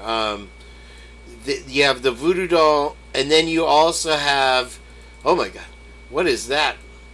I thought it was a Muppet for a second there. It's just a regular me. How are you, sir? Good to see you. How was your break? Was there enough doing well. you're definitely talking my language here for sure. You did say something about Mormon Manson in the past, right? JJ, I just noticed your mohawk. Cool. Thank you. That sounds like something I would say. They murdered 4 people at 4 p.m. In different locations simultaneously. The number 4 was important to them for whatever reason. Does that ring a bell? Something with the numerology is very important to these people. You mentioned the LeBaron family. The LeBaron family. Yeah. So they actually are documented working with the Process Church in human trafficking. Well, it always ties back to them. Isn't that crazy? My nephew's father. Well, I actually think the Mormons run the process. So I actually got my hands on their corporation documents finally, which was not an easy task. Ooh. And in that document, they list Quorum of the 70 as a organizational hierarchy in their corporate documents. They don't describe who that Quorum of the 70 is. And by the way they list it, it doesn't sound like it's an internal organization. Huh. And they registered it's often described they registered in Louisiana on June 21st, 1967, when they invaded America. However, that's not correct. They also that is correct, but they also simultaneously on the same day registered as a corporate entity in the state of Utah. So that Quorum of the 70, in my opinion, is the Mormons' Quorum of the 70, which is their operational structure in which they operate the Mormon Church. If I may finish my thought though, real quick, and I know my voice is grating and annoying, but I just want to get it out. And you can do that because I got one more point to make on that relative to an integral part in that process. So No pun I intended. think it's very telling. Just to sidebar this real quick, and is sidebar. Sidebar, yeah, it's a show on Kane B's The Purge. You might have seen it before. You had me at Snickers bar, maybe, or Payday bar, but sidebar. White Reese's. I never had a sidebar. That'd be great. You know how many lawyers would buy a side, like especially if it was Right. like a Cliff Bar, kind of healthy for you. Yep. Anyway, okay, Yeah, so they can go to lunch. They got to fuel up in the courtroom, right? Have a sidebar. Healthy, what's that? Cliff Bar? Bleh. No, we want fuel Snickers. up with We only the do Cliff Bars sidebar. here. We've already got the. Let's go on Sharks and get this You should underway. have been like an advertiser, someone that creates advertisements. Okay, stop. Hold right there. Okay, I think it's very important to note, since Jen brought up the 4 lambs, stuffed animals being left at the memorial, I think that's very disrespectful, in my opinion. In one thing.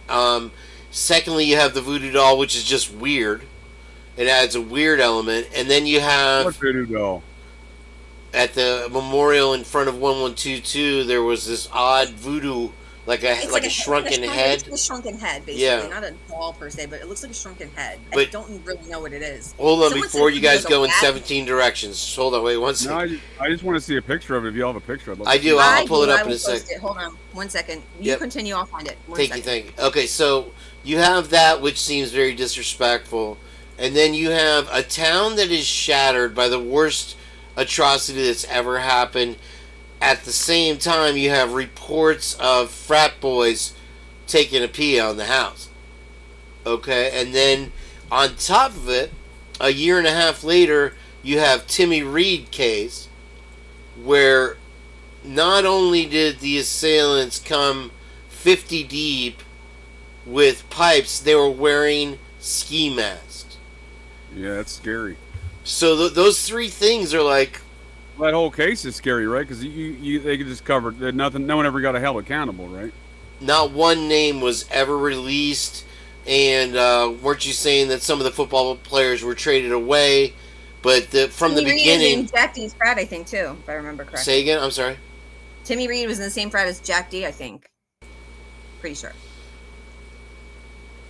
It was on the tip of my tongue, the name of it. Lucy will tell us here in a second. Yeah. I can't remember either. So, okay, now that we have JJ back, hold on, sidebar number 2. So you have this subpoenaed witness, I believe from Pennsylvania or Washington here, JJ, that Miss Potts... Yeah, dude, I got to look. Yeah, Miss Potts, that's a good find. I got to look more into that guy. Please continue. I just posted the link to the short. I did it a long time ago before I really knew how to edit, so don't laugh at me. Fair enough. I don't know that I know how to edit now, but I'm better than I was. They're all going to laugh at you, That's when I Jen. had 6 subscribers. So Fort Bragg, huh? Did you find... Yeah, okay, so... Yeah, I posted it in chat. It's He in was chat. not only the hair club client, he's also the president. No, you have here. I'll pull up the picture here for Mary. Right.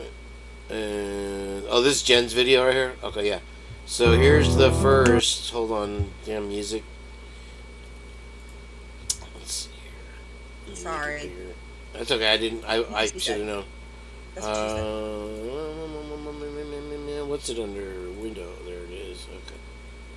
So let me make that so you can see. So there's the 4 lambs right there, left, which is just like striking. And look at how they're in the candles. I never noticed that.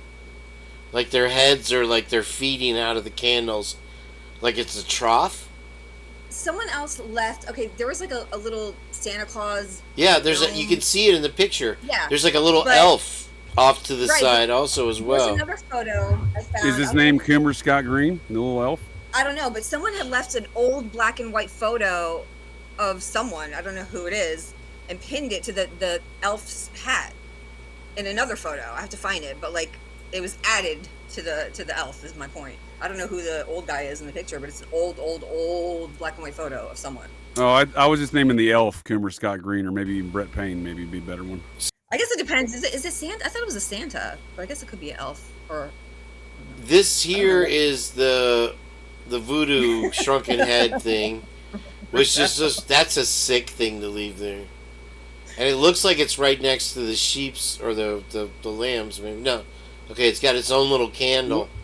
While we're talking about weird things being left places, what are your all's thoughts on those coyotes that got left on the fraternities and sororities? That's been going on for a long time. I mean, dude, there's not one person in here that isn't like, you know, what is up with this Showalter? Because that's fine. You're a hunter. A lot of people hunt, and they have skills for skinning. Why is? Where did we get into show? How did Showalter get brought into this? He was the one allegedly left it on the doorsteps of the sorority. There's no proof for that, though. But no, he wasn't even in college at the time, was he?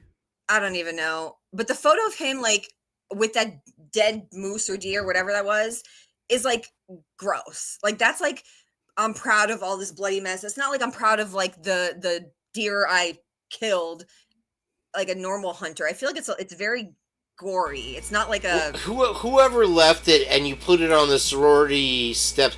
That's like the most horrible thing I can think of that you could do. It was on multiple sororities and a fraternity, I believe. Yeah, and they used the blood on, I believe, on one of the ones to paint on the home. Yeah. Like writing on the wall in blood, right? That was a rumor. Right. Yes. So my thoughts on the coyotes is isn't it interesting the places it gets left at? It almost indicates those might be some of the organizations involved in this drug trafficking network that I alleged on campus. Notably, Pi Beta Phi and Sigma Chi had coyotes in that incident there. I think it was 2017, right, or 2018. So these Mexican drug cartels, they all practice this form of Satanism, and it's this narco-Satanism thing. So it's no different, I guess, in the sense of the process. Yeah, it's a mixture of things. It is that, but what happens is, you know, it's deeply ingrained within this cult structure of the drug trafficking and these ritual sacrificial aspects of things. Yeah, it's like more Chicana. It's got some funky name. I know what you're talking about, and they have their idols, and I have honestly. From the beginning of this case, they have their idols, but if you want to send a threat to someone and you're okay, and it's some sort of ritual sacrifice of an animal, and they use coyotes as a term for a smuggler, right? Right. So I'm just saying, you know, that could be a threat. When we're talking about skinning Buddy the dog, these things are, you know, within these organizations. I'm saying is the idea of killing these animals is just as routine as grabbing a glass of water. Right, yeah, and that's the only place that you do see it. It's not like regular citizens are just going around carving up coyote and leaving it on 20-year-old girls' doorsteps. It's like, what message are you trying to send? Well, that's it right there, because it ain't a prank. You're sending a message. Yeah, and that's something. What is that a symbol of? What is that message? It's not a joke, and so you know and we know the Sinaloa cartel was selling yayo over in Pullman in 2018. Yeah, so we can't say we don't have to say if these sororities and fraternities were involved with the cartels. We know that they are definitely currently involved with, and once you're in. You never get out. And that's where these kind of warnings come from. It's like, know who you're dealing with. Yeah, Palo Mayombe is the name of their Mexican cartel kind of Satanism. Say it again, I'm sorry? Gretchen just posted in the chat, Palo Mayombe.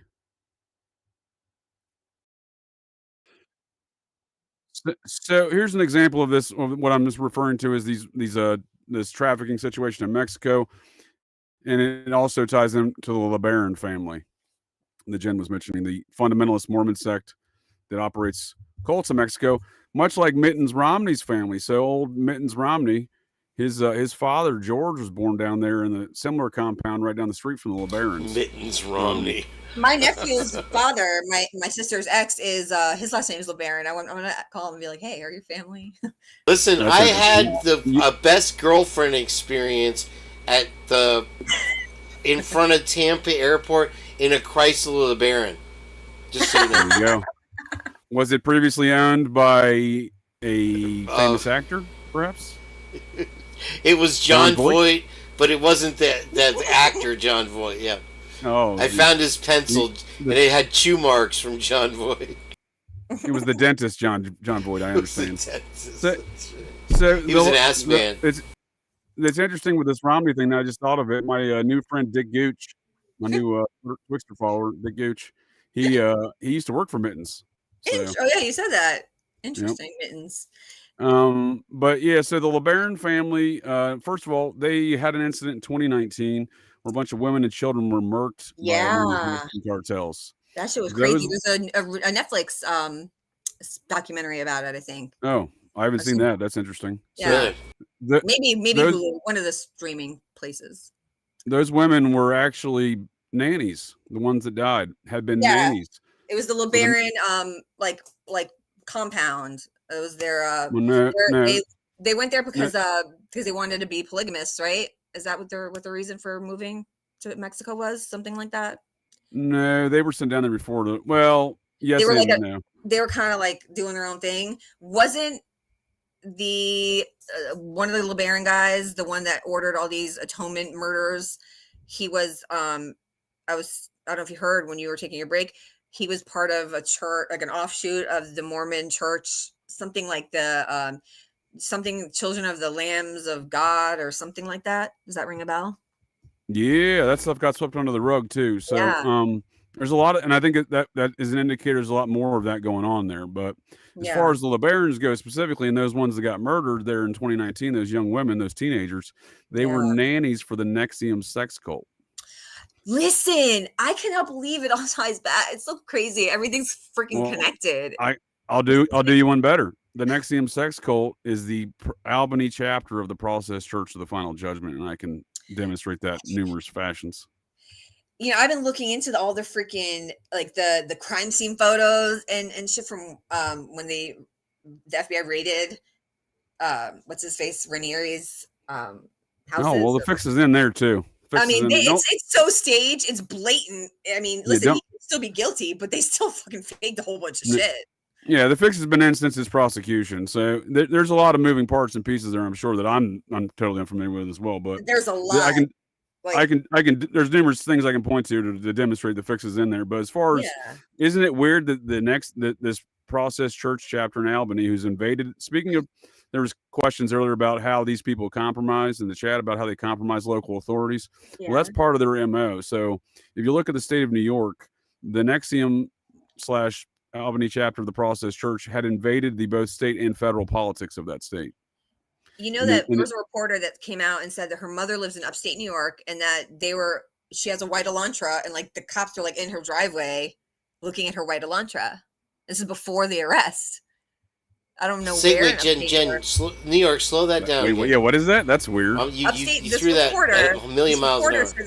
This reporter said that her mother has an Elantra, lives in upstate New York, and the cops are looking at her Elantra in the driveway. And this is obviously prior to the arrest.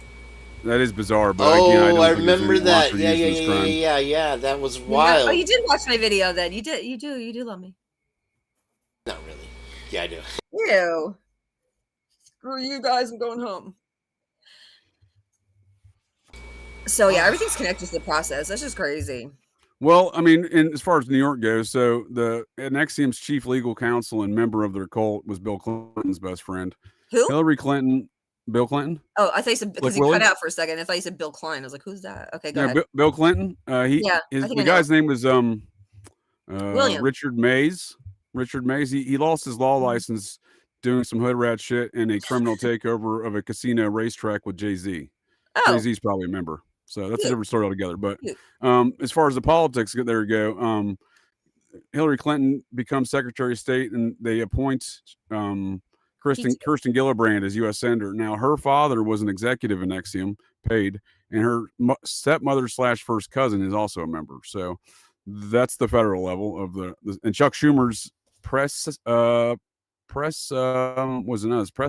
One of his staffers was a member, and a confirmed member. Now, Chuck Schumer's probably a member dating back to the original incarnation back in the Process Church chapter of Albany, because he's got, amongst other things, he's in attendance as a very young man, not in politics, at Roy Cohn's 52nd birthday at Studio 54. And Roy Cohn, Donald Trump's mentor, is most certainly a member of the process, according to an affidavit signed by David Berkowitz in 1996. So fair enough. He'd Fair enough. All right. So that's the kind of invasion of politics I'm talking about. So we wonder why things can go a certain way in Idaho. It ain't everybody. It's compromised parties. Right. That's the way they operate. I was laughing over Gretchen's 32-ounce code red comment because she's picking on Twiz. But those LeBarons, yeah, they're a powerful group there, Jen. So, but there's an even more powerful group in Idaho, fundamentalist Mormons. What do you think the connection with this guy in the Miss Potts thing here, this subpoenaed witness? Do you think it's just another coincidence that he was 82nd Airborne from Fort Bragg and being called for the... Where's he being... I haven't seen it, but where's he being called from? You want me to play this again for you? Well, I just want to know if is this... Will Byron Donalds win Florida? And have an opinion, I think. Oh, I'd like to read it, but I just want to know, like, is it Washington subpoena, an Idaho where does he subpoena, live? a Pennsylvania subpoena? I don't know. So how do you expect us to know? Yeah, how does she have his LinkedIn? Because I just looked for that LinkedIn, I couldn't find it. Let's go through it here real quick. I can look at his history and let you know what my thoughts are just based on that. Because just wherever sorry, he's, I'm sorry if I missed you. My P-A-D-H-C-C. Just saw your light on my eye. Here we go. The subpoena's from here it is right here, guys. Is, right? Brandon. Here it is right here. Ready? Oh, I spelled it wrong. Andriola. Yeah, he's from East Stroudsburg, so he's from Monroe County, Pennsylvania, according to his LinkedIn. I wasn't 100%. Let's see where he went to high school. I'm just gonna take a little peeky. Someone said that there was remember someone saying in Reddit that someone with the last name Payne lives like across from Brian's parents. Anyone else? Does that ring a bell? I hadn't heard that. It's just another coincidence. Like it's just like this case is crazy. You can't make this shit up. This fella graduated the same time Koberger did, but it doesn't. And he's from the same county. It doesn't say that he went to the same high school. So continue. I'll find. Oh wait, doesn't it say Northampton on his LinkedIn? Isn't that where Brian Community college? Northampton? No, he went to. I thought he went to Northampton, then to Sales, then. Was it Northampton? I know it was a community college. I don't know if it was Northampton. Here, let me play this for you real quick. Okay. All right. The Cloud 100. Yes, ma'am, you are so correct. he works for Samsara, which is on the Cloud 100 Forbes 2020. You get a hula burger. Best whatever. Close to this cookie. East Stroudsburg, PA, where he's from. Oh, so they went to college. They went to college University. together. So he may not have went to high school from the same county, but they went to the community college together. Yeah, I always wonder like what brought Brian to Washington. Like, I do find it interesting that he is a Army veteran of the 82nd Airborne at Fort Bragg, and it could be more. But on its face, I mean, they have a reason to know each other here, right? I wonder what part of the Army Brian's neighbor belonged to. Christian Martinez. I feel like I looked that up, and it doesn't ring familiar at the top of my brain. Let me tell you, that people don't realize that when they show the picture of the girl that Brian allegedly texts, first of all, I think she says that he took her phone and like text his name, right? They show a text message and like it says Brian Koberger. I might be remembering it wrong. And then she responded with her name or something. Is that ringing a bell? Anybody? Am I remembering it right? Anyway. I thought he just texted his number from her phone or something. Something like that, right? But like, I mean, these are all stories I'm not willing to believe happened. But yes, but my point is, if you look at the text, if that's like really the text, like the actual alleged text, it'll make sense because the text message, his name in green is like. That means it should have been coming from his phone. Do you get what I'm saying? Like if you look at someone who's texting, like if you have an iPhone and someone texts you that doesn't have an iPhone. Right. It's not an iMessage that way. Is what you're saying? Right. But like the way that the text messages are, his response when he says, "Oh, I think we spoke about hiking and it was an activity," whatever the fuck he said, allegedly. It's in a different format than his name. I have to have it in front of me to. I understand what you're saying, and I think Yeah. it speaks to what I'm saying. It's all It's bullshit. fake. It's man. fake. If Yeah, that's they're just making it up. supposed to be the real text message and not just like a one that they created just a visual place card, then if that's supposed to be the real one, it's not. It's not. If I'm correct, I believe that most of the You're subpoenaed incorrect. witnesses from the prosecution are going to be for the penalty phase. So the So these guilt are penalty phase. people. I'm sorry. These are penalty phase people, like. Well, the, some of these are for the defense, I believe. I think wasn't that his this guy's professor- for the defense. his Yeah, professor. this is clearly a character witness of some regard. Yeah, that's probably what it is. I wonder, the guy that Brian is in a photo with at a wedding is like military of some kind. Was he Marine? I don't remember. No, it's U.S. Army. So, Oh, Army. So I wonder if that's him. Maybe that's him. no, that guy works for. That's the guy that says that right. Is that's the same wedding that he was at where The girl says something she used to about beat him. her brother up? Yeah, that photo looks hella Photoshop, but I think everything's photoshopped. Her and the younger brother went to school at the Koberger. They're both, I Yeah. think, 1 year ahead and 1 year behind. Yeah, that girl. Koberger, but he's a U.S. Army intelligence guy. At The Fort guy Meade at right the now wedding? today. That guy? Yeah. Are you serious? Oh shit. Man, oh my Yeah. god. You can't make this shit up.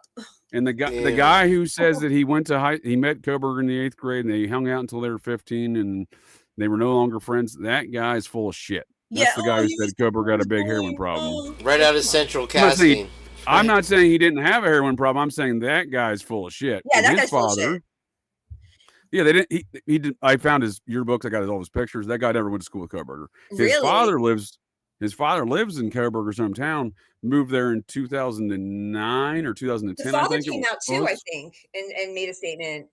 Not this guy. Not the one I'm thinking of. This, Oh, not the the guy I'm Army guy. thinking It of. was the other guy. Nope. This guy I'm thinking of. I'll give you his name in a minute. His father is a retired command sergeant major from the 7th Special Forces Group at Fort Bragg. So I find it Interesting. weird that his son is making shit up. in What's the media. guy? If you tell me the last name, I'll remember. I can't. It's. Let me look it up real quick. I'll tell you. Whatever. Don't worry about it. It's not that important. No, I'll tell you right now. It's I gotta hear my files. It's fine. Interesting. Interesting indeed. I mean,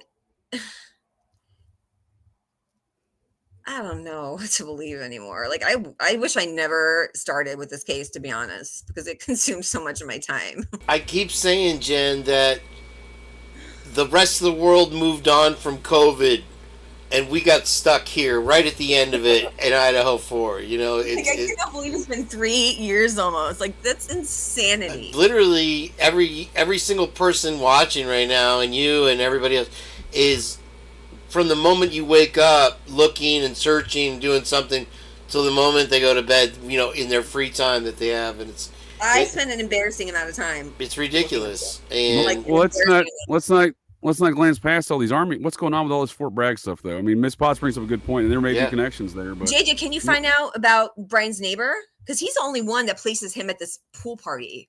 And I find it. Listen, I'm not trying to judge books by their cover, but like, if visually, I don't see him and Brian like being friends. I'll look it up. I'll look it up. I heard y'all talking about Enon Harsh, and I don't know if this Christian Martinez if he falls in the same department, but there was another character that did. Him and Baseth Salam John, he tells two totally different stories. Well, He tells one story about two girls. Brian got both their phone numbers. The friends like turned to one and got. I'm less concerned about the stories though, Jen, because I think they're bullshit. I'm more concerned about what's the connecting principle, which causes these people to make these statements. And I would say that maybe they're compromised because they're being used or previously used as drug informants for the local authorities or being held drug charges over their heads, like Enon Harsh. He's an easy guy to bend and have dance in front of a camera and say whatever statement you want him to say because of his past. And he may, in fact, have a deeper past with informing on drug stuff. I mean, listen, we have kings, queens, jacks. We got Enon, the Joker. That's a good point. He is the literally. Joker. I mean, you can't make this shit up.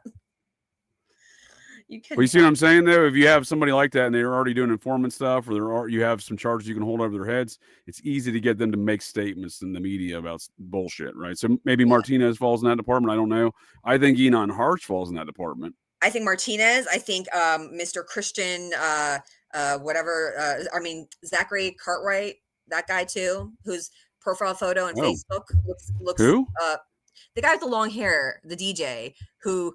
Oh yeah. That dude, like he's like, oh, like I don't know how he like. I think I'll look weird up. that Brian recognize him, dude. Do you look in the mirror? Like he looks exotic. Like he's recognizable. He's a DJ. He's on flyers. Of course. I'll look up.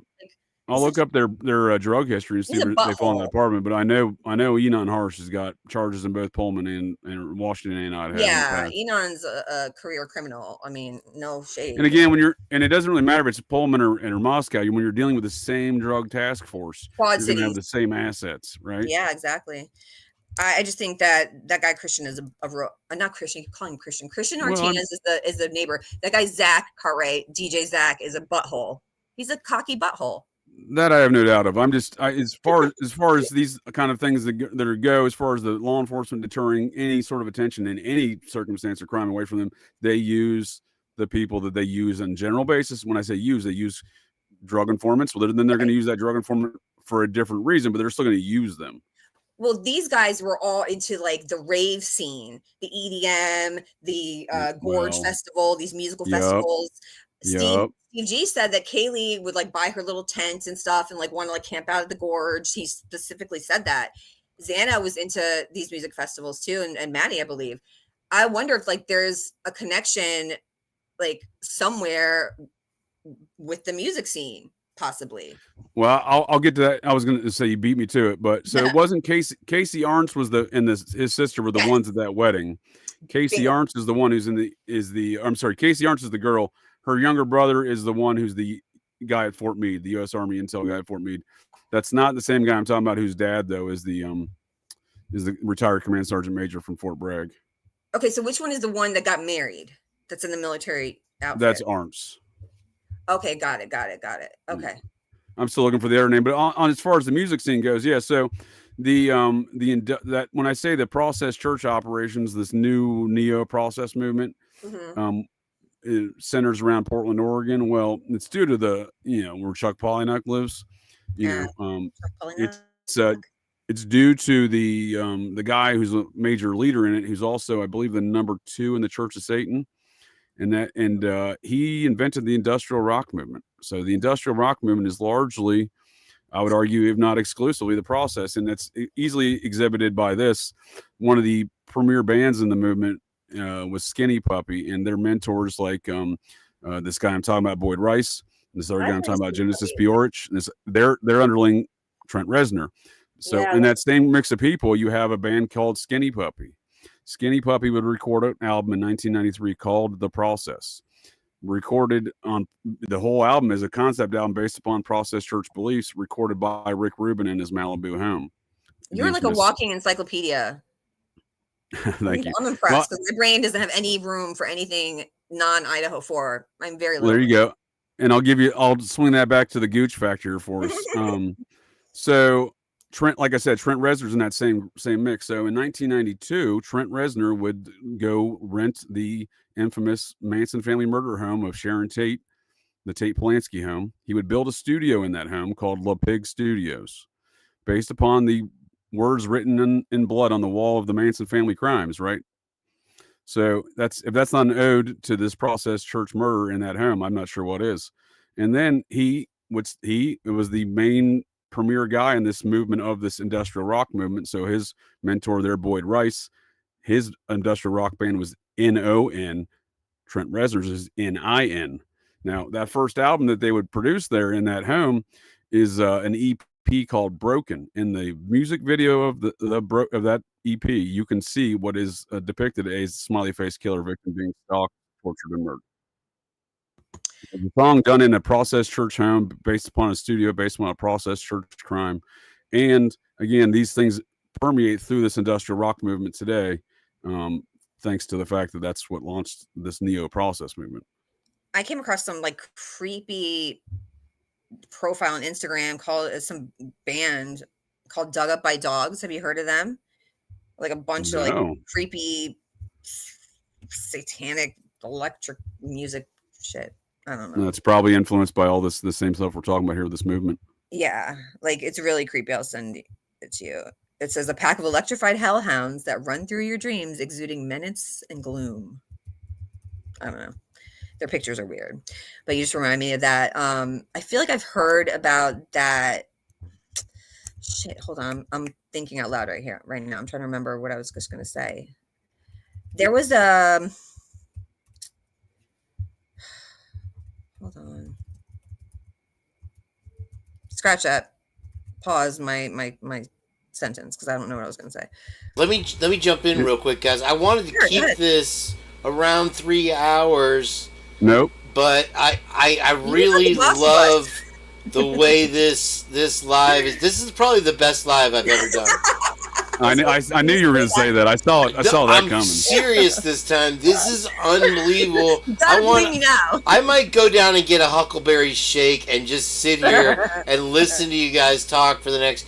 So I want to ask the chat right now if you want to keep going on this live for at least another hour here, and we'll drain as much out of JJ's brain hole and Jen's mind as we can. In the meantime, I'm getting reminded of stuff, and I'm like, oh shit. Yeah, I have more too, and people are sending me stuff like crazy. Hold on, let me close this so I don't dox anybody. This is from Don't Gigi. clone me, Kane. Oh, Gigi. Oh, interesting. Don't clone me, Kane. JJ, did you see? I just called you JJ. JJ, did you see the what I posted about the magical coyote coven in Moscow?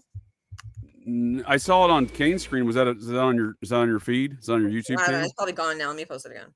Sorry, Kane. Go ahead. My bad. Well, if I get 15 ones in the chat, we'll keep it going. If you guys want to keep it going, if you're enjoying the program today, thank you for being here. Please hit that subscribe button. If you're new, hit that like button. It's right there, right. Just click on that for me, and we'll get it up over 100, like Sarge says, and we'll get ourselves into the algorithm, and hopefully more people can enjoy the program and get some information, and we can solve this case. So, yeah, that's what we're doing here. We're solving shit. We're not talking about type 2 diabetes, fast food, or whatever other stuff. I knew somebody would put 15 ones. Thank you, Mommy Ball. That's epic. Lucy Morningstar's got 15 or so. I'm enjoying having you guys here. What a terrific audience. I mean, you have to admit, we have about the most informed audience, and there's people coming out of the woodwork that I'm not even familiar with that are sending me stuff, that are putting stuff in the chat, and I thank you for that. Wes H. and Tony have been hilarious and spot on. Silent G cracking me up, keeping it very interesting. So Lucy Morningstar put 15 herself. We even got one from Tanel Ray from New Zealand over there. Brent Thompson, thank you guys. Okay, so all right, well, we'll keep it going then. And so this is hold on, I don't want to dox anybody on this here. Thank you for sending this to me, by the way. Don't clone me, Kane. This is from Gigi, and it is a highlight of all of, and which is what I really wanted to cover, and I appreciate her sharing this with us, and I'll go over it. If you guys want to take a little breather here, I'll do a quick run through as far as all the mistakes that the state has made here. So let me open that again. I'm sorry. Here we go. Okay. And you should be able to see it there. Okay. We're taking a break. If you need one, you better have some hula burgers fired up for me, bud. I've got a giant pot of coffee, 14 payday chocolate bars, and a couple doggy snacks for Abner to chew on there. I don't know if you have other mouths to feed there. I'm doing my best to keep you in business. For 7? That's just me. That's just keep me going. Hey, I'll be back. Give me 2 minutes. Yeah, no, take your time. Okay, so I'll go ahead and go through this from Gigi. Thank you. Yes, sir.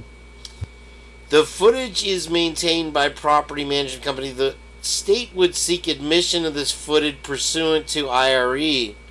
The state is in the process of obtaining a certificate of authenticity. The state is in the process. Okay. I guess she's got the mistakes highlighted.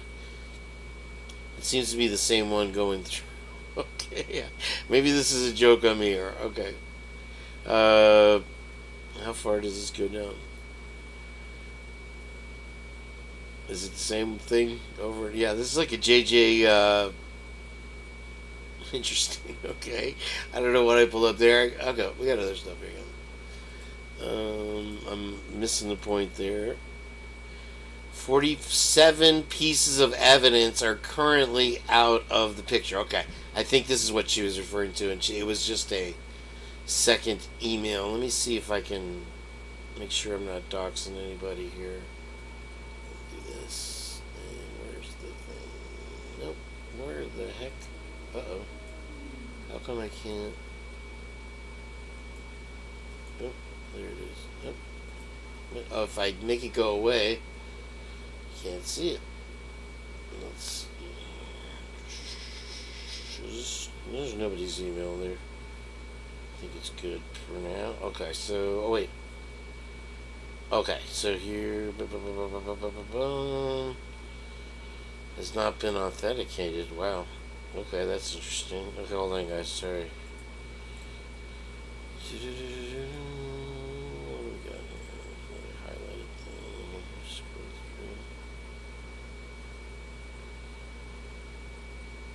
through. Is it okay? This is the list of 47. Got it. Thank you. Appreciate you helping me out with this. And this is more or less exactly what I was looking for today. Alright. And if you're new to the Purge, please hit that subscribe button for Operation GCD podcast over there. Also on Rumble. If you put username after rumble.com, you'll get, and then put the whatever, the Purge or Operation GCD, and you can subscribe over there on Rumble. About to start doing the multi-stream as soon as possible. It's a very fun chat, a lot of interactive stuff going on there, and not as much copyright burden. We can actually play music and parts of movies and stuff like that, I believe. So it will be a very interactive experience. Anyway, so this is from Gigi. And let's see here. So you have the 47 mistakes that the state has made so far in the case. And I'll get my big head out of the way here. Can you guys see that okay? I'll make it bigger. And thank you for voting to keep us on. That means a lot. Alright. And I'll hide GCD there. Okay. Linda Lane's surveillance footage from November 13th. Defendants respond. The footage is maintained by a property management company. The state would seek admission of this footage pursuant to LRE. The relevant footage is taken on November 13th, approximately 0.3 miles from 112 King Road. The crime scene, the state may rely on video footage around 3:29 showing the suspect vehicle, the area of the crime prior to the homicide. So, yeah, I mean, I think it's clear, even Sarge agrees that their car, that's the alleged suspect vehicle number 1, is not. So that's a great point. 2, Linda Lane surveillance footage for number 13 hard drive provided. Okay, I read that. Albertsons video surveillance and business records. This footage is maintained by Albertsons. That's interesting. Is this the mistakes? Let me make sure. State's reply to defendant's objection to motion in limine, self-authentication records and reliance on IRE and IRE. Comes now, the state item the defendant's motion in limine. The state seeks to rely on self-authenticating evidence as opposed to calling foundational witnesses in order to accomplish the same. It is understood that admission would be contingent upon the state laying a proper foundation with a certificate affidavit under IRE. That's interesting. So the state seeks to rely on self-authenticating evidence The one with the highlights, it was? Okay. But that one was the same thing over and over. Amazon. Okay, so these are... Is it the same thing? Oh, I'm confused on this one. Okay. Well, I have another one. Hold on.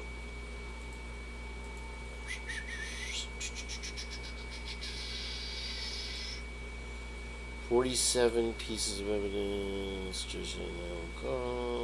Objection. Fabrication of records. Okay. Interesting. This is the one that they're talking about here. Okay, Bill Thompson, States Provided Commercial Limine. This is the one with the highlights? No. Okay. I got it wrong again. Oh, enjoy, Lucy. Kick dog. Kick boy. Kick. Let me see here. What do we got now? Why am I not clicking the right thing? Dude, this one doesn't have highlights either. Okay, hold on. Wait, I got something from Rochelle real quick. Maybe I'll come back to that one in a second here. Thank you, Gigi, for that. Let's see. Rochelle. Oh, okay, yeah. She said they were cloning donkeys or whatever back in the day. If you guys saw this one, I had it up there. University of Idaho, Utah State University, first team to successfully clone equine, which is horses and stuff. The University of Idaho, so this is May 29th, 2003. They were cloning stuff over there at University of Idaho. How's that fit into your little program there, Jen? Holy cow. You want to talk about cloning? Wow. I kind of figured just a little bit after that time that this cloning business had been going on for a while. You got to figure if they actually did it. There was a lot of stuff leading up to that, right? So that's a good one there. Thank you, Rochelle, for that, my producer. Or the Dark One's assistant producer, right? Let's see, the timeline here. Center for Ethics. Let's see what this. Oh, thank you. Yeah. I forgot about this one with all the hubbub here over JJ and Jen here. Let me get this. Okay, so I'll put this up. And this was something that Rochelle sent to me here, and I found it interesting. Hold on, let me get that thing down there. Let's see. Conflict of interest. In Brian Kohberger case leaves legal experts stunned.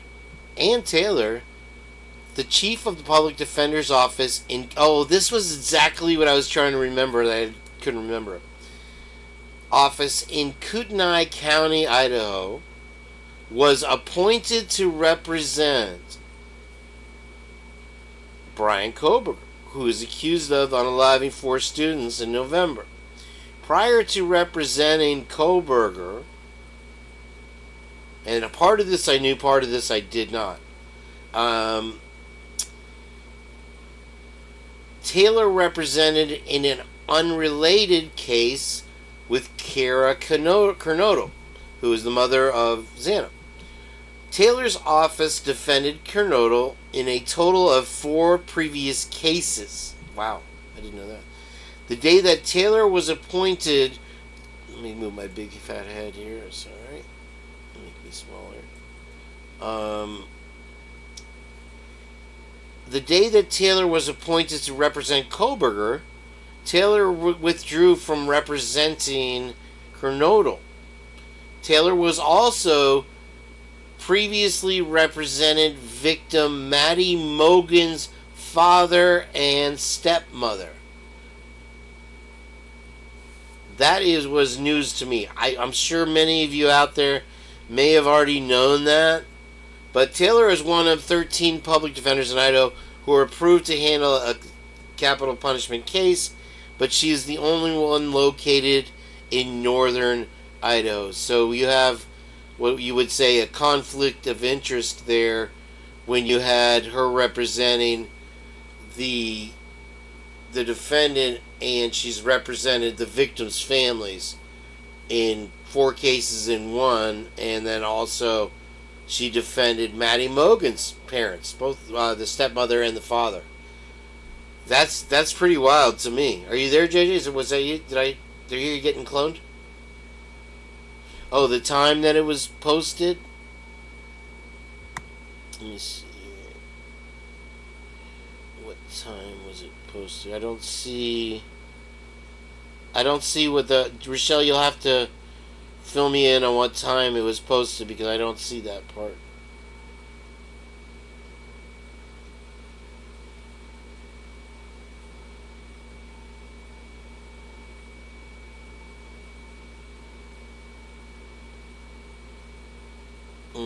Dead air. There we go. Rochelle, are you there? They both owe money. Interesting. Not Taylor? JJ, you're going to have to... Her office representative. Okay. I got you. Okay. But I think that is interesting. Because, well, I mean, obviously, you have various people that work there. What is with the time, though? What am I missing there, Rochelle? I'm sorry. Okay. Alright, let me close this real quick.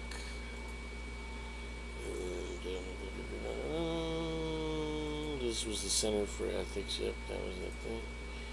And... Okay.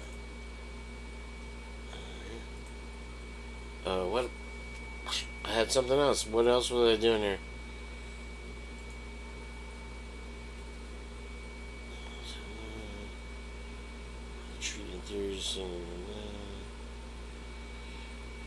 That's a good point that Doug made here. I kind of want to read this real quick while the guys are on a break and you guys are stuck with me for a minute. Am I clear? Okay, yeah. Looking good. Okay.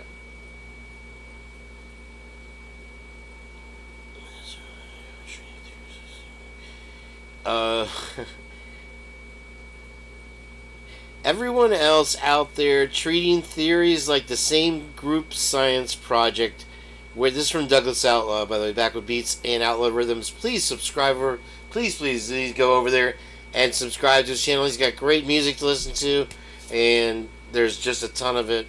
And I haven't even gotten to playing all his songs yet. Where nobody reads the instructions. Same recycled plot, just passed around like a bad group text. Thinking outside the box, half these channels haven't even found the box yet. When you go outside their small brains, they just dismiss anything new and actual facts happening in the 2 states. But nope, they'll just continue to chase whatever popular theory is out there. Blows my mind. That's why I stick with your channel, because I feel the peeps over there actually have half a brain cell. That's not conformed to what everyone else's theory is in the case. So props to you for looking at the facts, not what's the most popular theory. I don't chase conspiracies, I try to chase the facts. There is enough speculation in this case as it is. Well, thank you, Doug. I appreciate that very, very much. What else was that? When the guys come back, I'll ask them what they feel. Was this Kernodal mom charged for trafficking? Okay, now I do remember that, JJ. Thank you. That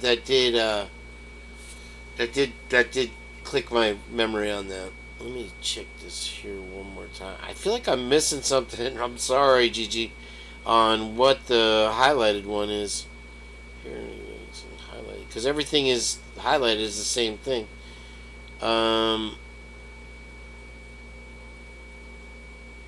Okay, so, alright. State is in the process of, so these are all, so this is the same thing without the highlights. If you look at it, now I get it. Okay, so these are the 47, let me make sure this is 47 here. 20, 35, 47. Okay, we'll start backwards. Okay, this is 50.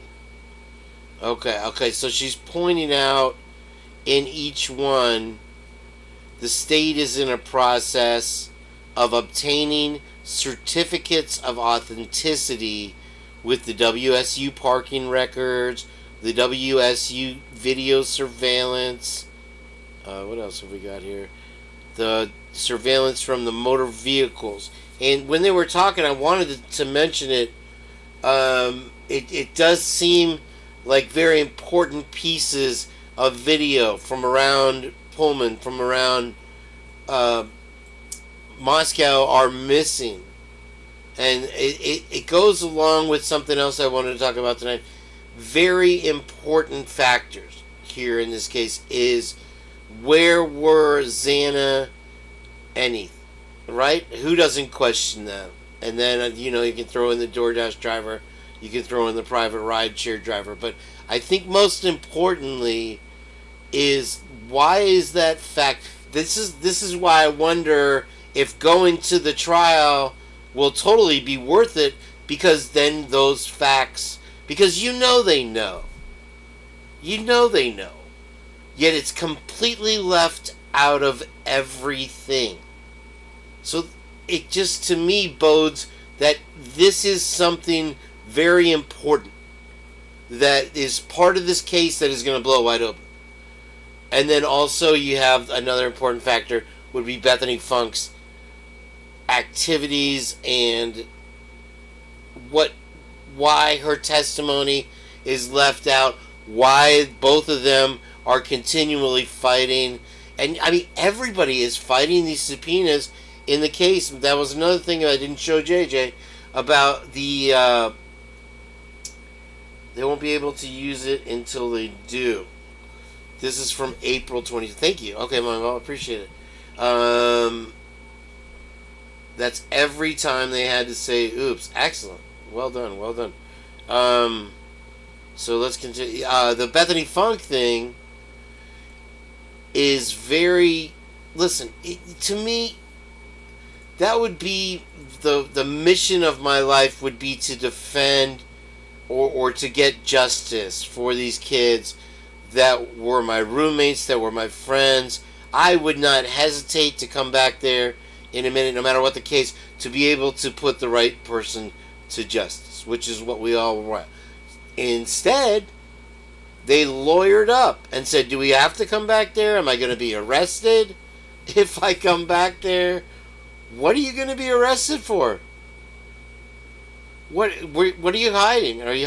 So that also kind of lends credibility to maybe the law enforcement or law enforcement doesn't know, you know what I'm saying, everything, and maybe they just dropped the ball. But in my opinion, the cover-up goes up at every rung of the ladder, and you even, I think, above the judicial portion of this case, have people pulling the strings. So let's keep going till the guys come back here. U.S. Chef Store. Video surveillance from November 13th.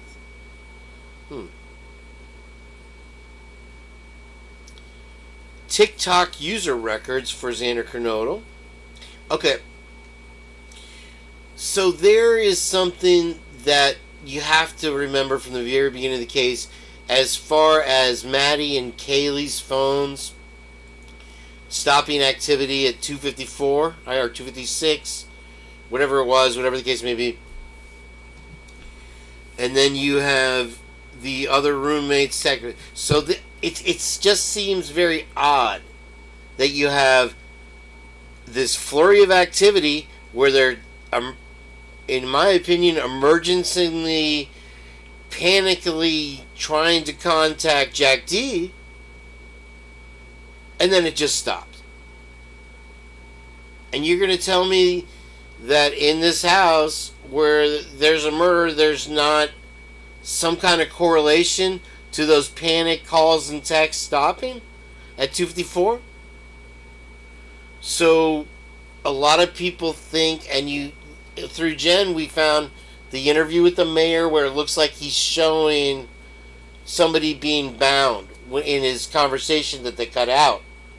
So a lot of people think that there's no way that somebody came in at, 4:07 or 4:02, what we were saying earlier is that you would literally have to have the victims line up at the stairwell, take their punishment, pardon my French, just lay there and pass away, and then the next one would just step to do it that fast. And so there's another thing that's a glaring irregularity as far as when they tried to reenact this crime, that they said they could do it within 4 or 5 minutes.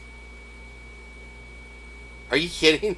I mean, how in the world could you even put that out publicly that's your scientific, bark test run through came up with as a result? I mean, literally, if you dashed in the open door, running, went to each room up the stairs, cha-cha-cha-cha-cha-cha, and some of these you were carved up, they were sliced and diced 50 times or more, and you're telling me that one person could run through this house, do that quietly, and then run out of the house and get away, and speed away as the crimes are happening? Isn't the footage that we see of the car speeding away as the crimes are happening? It's so bizarrely ridiculous that I can't even handle it. How long are you guys gonna let me hang here? I'm gonna hang myself with my own rope. Are you guys coming back? We had a vote and we wanted to keep this going. I'll shut it down right now if you guys don't come down. Now let's see what else we got today. Alright, so yes, Mommy Ball, thank you very, very much for that. This is great. Let's read some more. The Target financial records is clear, I guess. We have Sunset Mart. Okay. The Sunset Mart, that's a great one to bring up right now, is as far as Hayden Villa, the long-haired guy, the hugger from the grub truck that his roommate allegedly stole, or him and his roommate allegedly stole the sign, the road sign from the Sunset Mart, right? And so I'm okay with you lying. If you lie and you're in a relationship, doing whatever any day of the week, when you're lying on the 12th or the 13th, that's when I have a problem. And that's where I get to Dylan Mortensen and the birds of a feather flock together. Because you have somebody who's her boyfriend, and he's a gangster, and he whatever. And you have many close associates with her that identify as gangster. And she projects that image. We see it in the party video. We see it in almost every picture that she takes. It looks like she just... And man, if she did this and whatever, allegedly in our opinion, that... And is getting away with it right now, just... Oh, you don't even know. So... her boyfriend said he'd never been in Moscow before. And like I said, you can lie. I don't care. Just not on this date. And...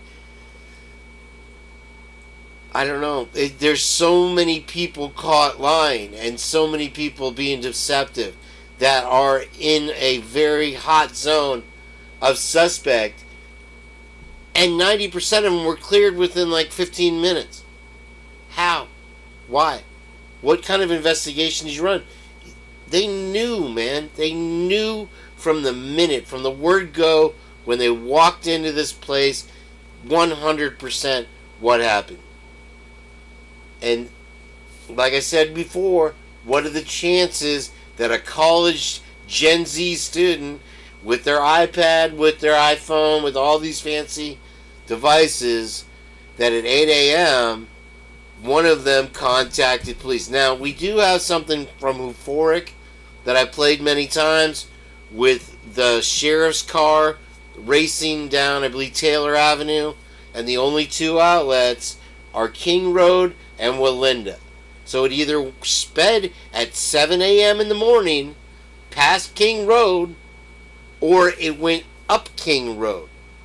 And then they coincidentally lose the footage from the Linda Lane dumpster that would have picked it up going by. for 13 seconds, all of a sudden that camera froze. Coincidence? Too many. Way too many. And so, yeah, anytime, guys. You're doing a great job, Kane. You're doing a great job. Great job. I was about to lose my shit. I've been listening this whole time. I was just letting you sweat it out a little bit. I figured that. On me. I know Lucy was getting a kick out of it. That's for sure. I don't know why I'm just now like putting this together. The Carbonaro, right? Carbonara. You know, remember the show, The Carbonaro Effect? That was like a hidden camera. I don't know why that just clicked in my head. I'm blonde sometimes. Did you really? You never put that together, the Carbonaro? I think they even talk about it in the Grub Truck video. Like somebody says, "Oh, like Carbonaro, the TV show." Yeah, the guy's like, "Oh, this is a Carbonaro," but I don't know. I wasn't thinking how it's a magic act. Something that I watched. Like, the whole thing's a magic act. Absolutely. Yeah, but I find that interesting, like because the people don't know that they're on camera. Or they're being pranked, basically. Don't know that they're part of the game. Literally like a psyop. Everybody keeps saying that now, and I mean, when I think the moment that it really kind of came together for me was when JJ said these people are right out of Central Casting, which is like a what do you call it, a talent agency where you would go and you would hire people, and you've shown people that look like clones or that look the same people in different outfits over and over and over and over and over, and it's just like they went out, they constructed this story with people like Howard Bloom, and now this new book is coming out, and then they just put the characters in there. And then they just deleted the last two. Now, I think the last 2 years of social media for the fraternity, why, if the fraternity had no involvement, why on earth would you delete the social media going back 2 years? Right. So, what do you think about all that? I mean, I've been saying it's sus. And like the only people who have any photos from that weekend are like the little inner group of these sorority and kids, girls, whatever, that just, I don't know, something about them just gives me a weird feeling. It's like it's strategic. Like that's what I've always said. That's exactly my point. Photos repurposed. If everyone deletes all their photos in a certain time period, and certain people, a handful of girls are the only ones that are posting photos portraying it to be from that day, how can you prove them wrong? You know what I'm saying?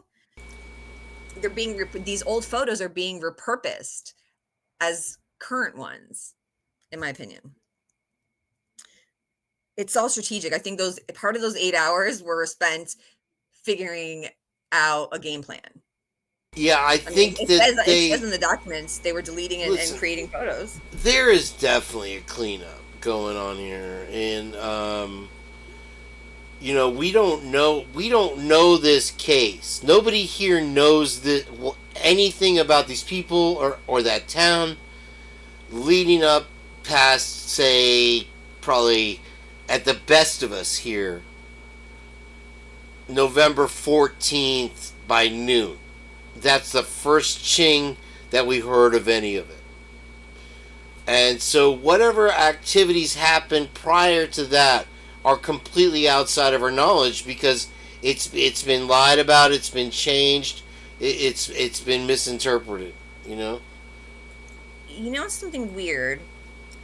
I had screenshot something on Sigma Chi at WSU on the WSU Sigma Chi website, like on their actual website, about some frat brother named Christian Gilmore, who was like the third one in like, I don't know, a year that had passed away. Maybe not a year, but you have it was like 3 back to back, and this was after the Idaho4. But I can't find anything, not one article about it, and it's no longer on their website, but I have the screenshots. It's bizarre, and it says that like he died. It was a hazing. They like basically they were watching him do something, and he died. But there's zero record of it. It's blowing my mind. I don't know if anyone else has read that. The Christian Gilmore. Does that ring a bell? Not Christian Martinez or whatever. Who was the kid that Sam Martinez? Sorry. So many names. But when you were talking, I was just looking at screenshots that I had saved, and I saw that, and I was like, holy shit, I forgot. I can't find anything about it. It's like it's completely erased, and they had just built that like $7 million house at WSU like the year before, I believe, Sigma Chi. So it wouldn't really do them any good to be suspended. Jen, I think we've shown without question that they've gotten better and better at disguising hazing or even murders as something else over the years, and it's just you can see at their progression. Whereas one year people are falling off balconies, they're now to where they're drowning in an inch of water. I mean, in real life, who falls out of windows or off off a bunk bed and dies? Well, the thing is, Jen, the thing is, frat world. As far as University of Idaho goes, nobody, because the biggest dorm building that I've seen that I remember, even the hotels for the overflow of the students because they didn't have enough housing are only 2 stories. You're going to tell me you're going to fall off a balcony and lose your life?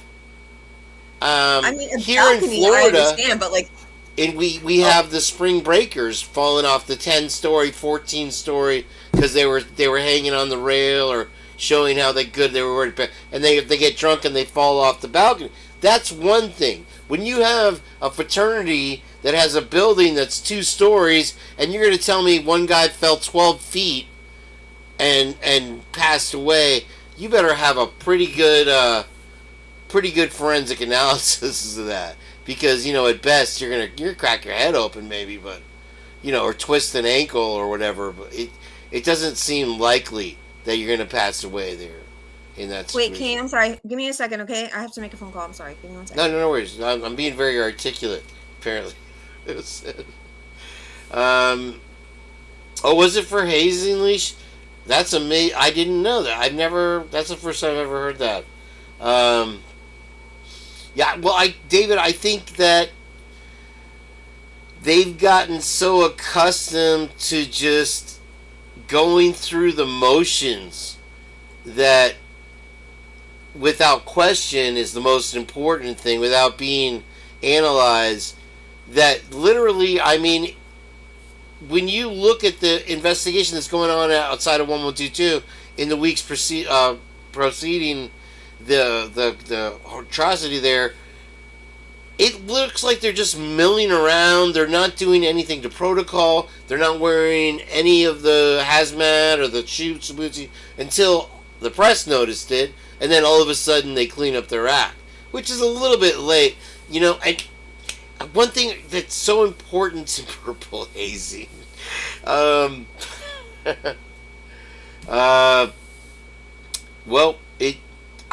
here's the thing. Okay, Gretchen, that's a good point. Is that one way or the other, this was some type of revenge. This was some type of payback for whatever it was, whether it's Hannah Cleary or whether it's money or whether it's some kind of trap. They were punished. It was a punishment, and we have 75 different angles to look at it from. So it's like Jen was just saying, you just when you think you have it made, there's 15 reasons why not. And then just when you think there's one reason why not, there's 15 reasons why on top of it. And then they throw in all the name similarities and all this just to confuse the pot or whatever. and it gets crazy. Did you fall and bump your head? I'm back. There you are. Yeah, there's no way this can all be happenstance. Like, I just refuse to believe that this is not all by design. Like, it's crazy. It's just too many coincidences to stack. They're not, no way. It's like impressively planned, honestly. If it wasn't for the fact that 4 people lost their lives. And you know, I would poo-poo that whole idea 9 days out of the week. I really would. If it hadn't been for me looking at other news stories and seeing the same exact narrative being thrown around over and over again, and the same places and the same situation, you know, like obviously it really came to fruition with the Luigi Mangione case, and a lot of cases. I've noticed all kinds of stuff that you saw here, and the thing is in the general public, they just think it's the police doing their job. Right. And at the same time, we know it's just a narrative. And you know that it doesn't seem to resonate through the rest of the country like it does with us. There shouldn't be any questions left. Like, there cannot be justice if there's still questions. Like, period. No. Yeah, no, that's a good point. Even if he's guilty, I Right. want to know that there's no chance of appeal. Like, just show me I everything. want to know that there's nobody else involved. How is that, as a victim's Right. family, not important? You have literally other people's DNA. And I think you have an isolated group with the Gonzalezes, because they are just willing to gobble up and lap it up whatever the state tells them, apparently now. I don't know. But then I you used to have... think that, but I now can't... I think that there's an agenda, or they've been paid off.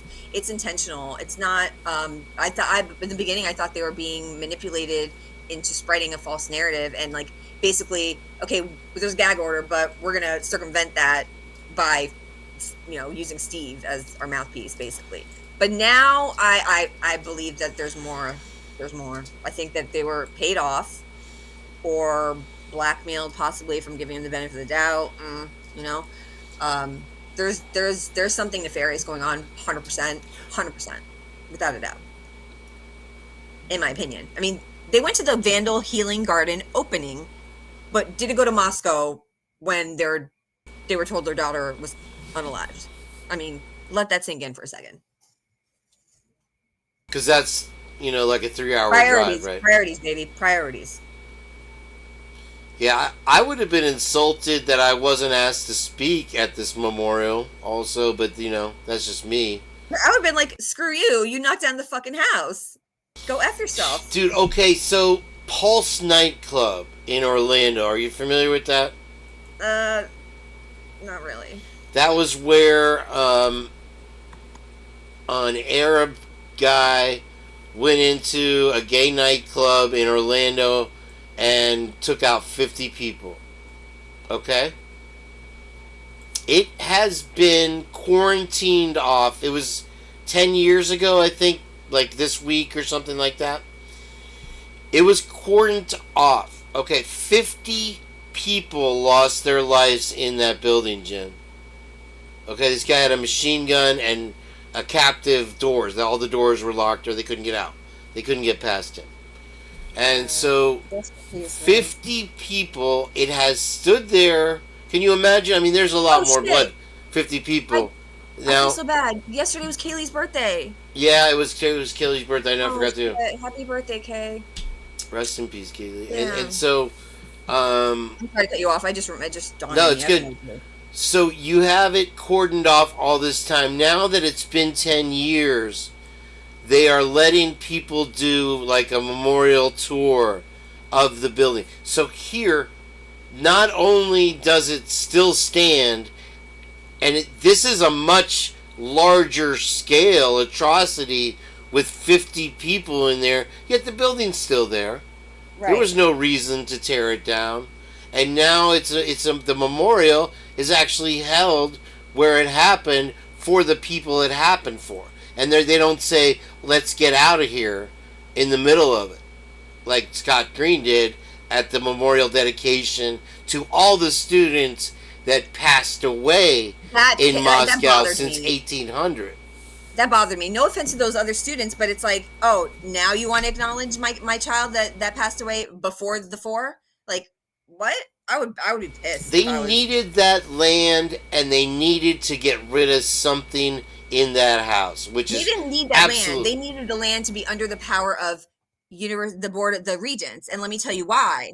Because there is a document in the property records, and I'm not a real estate person, so I might be comprehending this incorrectly, but basically it states something to the effect of, if any of the properties in that University Hills area, whatever it's called, are owned present or future by the Board of Regents, University of Idaho, that there's it's called a waiver of restrictive covenants, whatever you say. So basically, the rules don't apply to them is the way I'm interpreting it. So I feel like that has something to do with it, but it's just a hunch. Well, I mean, you've done this deed despite the wishes of the families. So, that should stand out as a reason where maybe Steve G just said, hey, look, we know we can't win a single battle with them. Let's pretend maybe to go along with what they're saying, and when we get the chance, we can lampoon these bastards, and we could stick it to them. And but this road has gone on too far, and a lot of people have asked why he's been so quiet lately. Have you noticed that?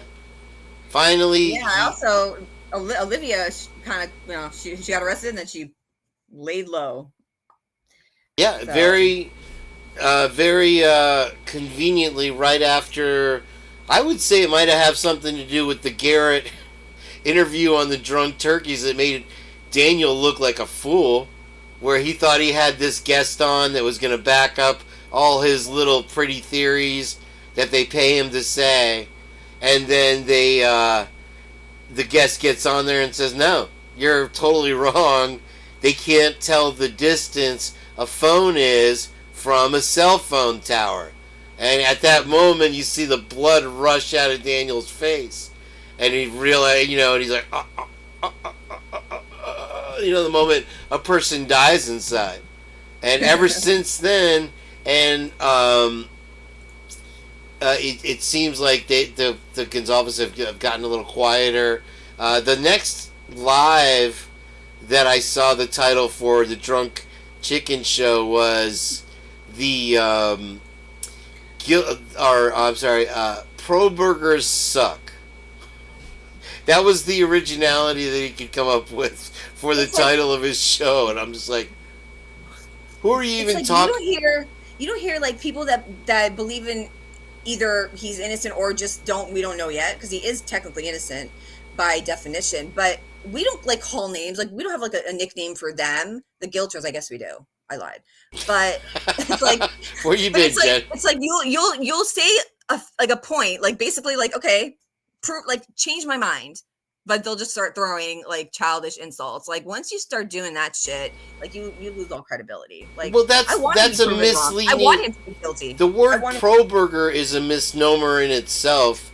It's ridiculous because not one of us ever knew him before. We have no loyalty to this person whatsoever. We just see somebody in the public spotlight accused of a capital crime having their rights trampled all over him. I'm here for America. I'm here to correct a wrong, not for a person. As far as a person, in general in life, I could take him. So I'm not a pro burger. I'm not here. If he's guilty, it's like you said, let him punish. But show me, beyond any kind of the fact that he lived in the area, how he's guilty. That's now calling somebody a guilter is a perfect pseudonym, because that is exactly the best description for them, because they can only think in terms that he's guilty. You literally have the blinders on. And don't you love it? Man, what's up? Like, oh, they haven't shown us all the evidence. I'm pro burger. trial. Okay, well, that's exactly why you shouldn't have made up your mind either. Like, what? I'm pro hula burger. Welcome back, JJ. How Good y'all to see doing? you. We thought we'd lost you. I thought you might have slipped and fallen into the Clearwater Snake River over there. Am I not on screen? You purging? Yeah, Oh, there. shit. Now he's gone. Sorry, Poof. no, I was Just trying like- to find it. I'm sorry, I talk out loud sometimes. You're I was good. trying to find the document. It was a couple, and the wife's name is Melinda Jenkins, EKE. That's her last name. It says, it's hereby understood and declared that it was not and is not the intention of the parties that the restrictive covenants referred Is this to the Purge? blah, blah, blah. You purging? Yeah, should apply to the lands and premises now being acquired or any that may hereafter be acquired by the regents of the University of Idaho. Wait, Jen, you New Yorked me again. Okay. Start that at the beginning, just a little slower. Okay. I'm sorry. So there is an old document in 1959, November 1959, property record between I forget the guy's first name. A married couple. Their last name is Eek. EKE. Here we go. Paul A. Eek. I'm sorry, this is 1950. I stand corrected. Paul A. Eek and Melita Jenkins Eek. And we got Chief Jenkins. I wonder if there's a relation. They sold a portion of land in University. It's known as University Heights Addition to the city of Moscow, which is that King Road neighborhood. Okay.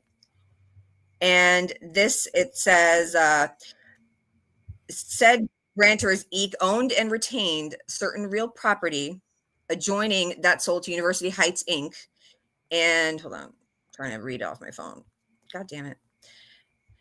Now, therefore, it is hereby understood and declared that it was not and is not the intention of the parties that the restrictive covenants referred to in said agreement of record in Book 7, blah, blah, blah, blah, blah, page blah, blah, blah, blah, in the records of Latah County, Idaho, should apply to the lands and premises now being acquired.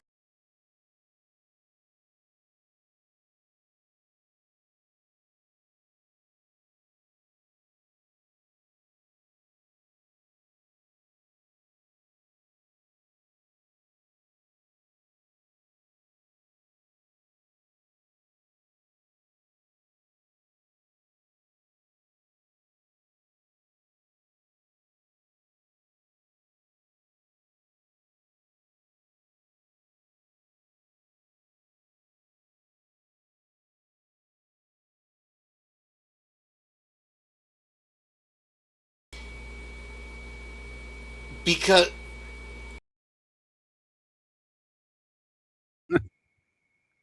I muted you by accident, Jen. I'm sorry. When I didn't want to repeat the last part of that one more time. So I'm slow today. What last part? About the very end part. Just your conclusion there. Well, I mean, it says it was not then intended, nor is it now intended, that these restrictive covenants should apply or extend to the regents of the University of Idaho. In any event, they should acquire any of such lands now or in the future. This is in 1950. So this is the University Heights addition to the city of Moscow. This is that little sub neighborhood, which includes King Road and Queen Road, etc. I feel like this is something, this has got to be why they gifted it to the regents, because there's got to be some restrictions or something that by gifting it to them, it's waived. It was like a workaround. Right. It doesn't apply if they own it, kind of thing. That's how I'm interpreting it. I don't know real estate, so I don't know. Yeah,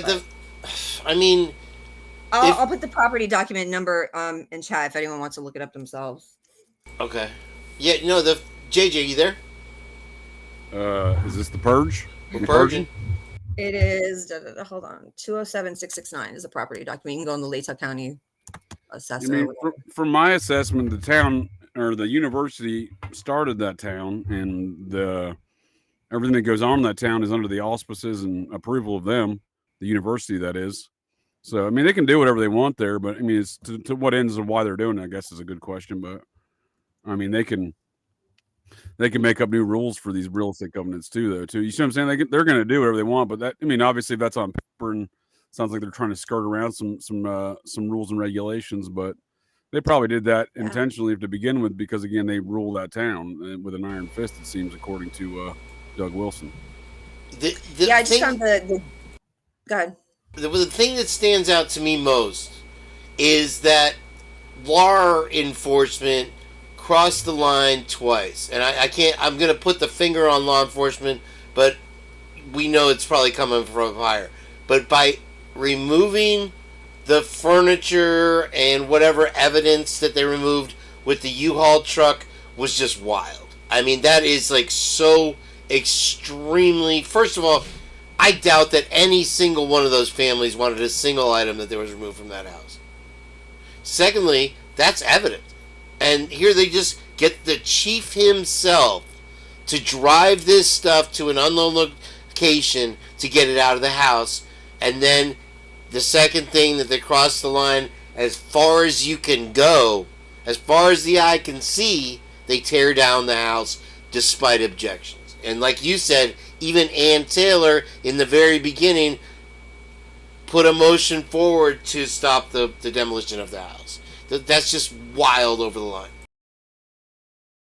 I agree with you, sir. Yes, all of those points. Excellent statement. And so quickly, also as well. Where you look at this, like I mentioned, the Pulse nightclub, where you have 10 years have gone by, still standing, not demolished, not repurposed.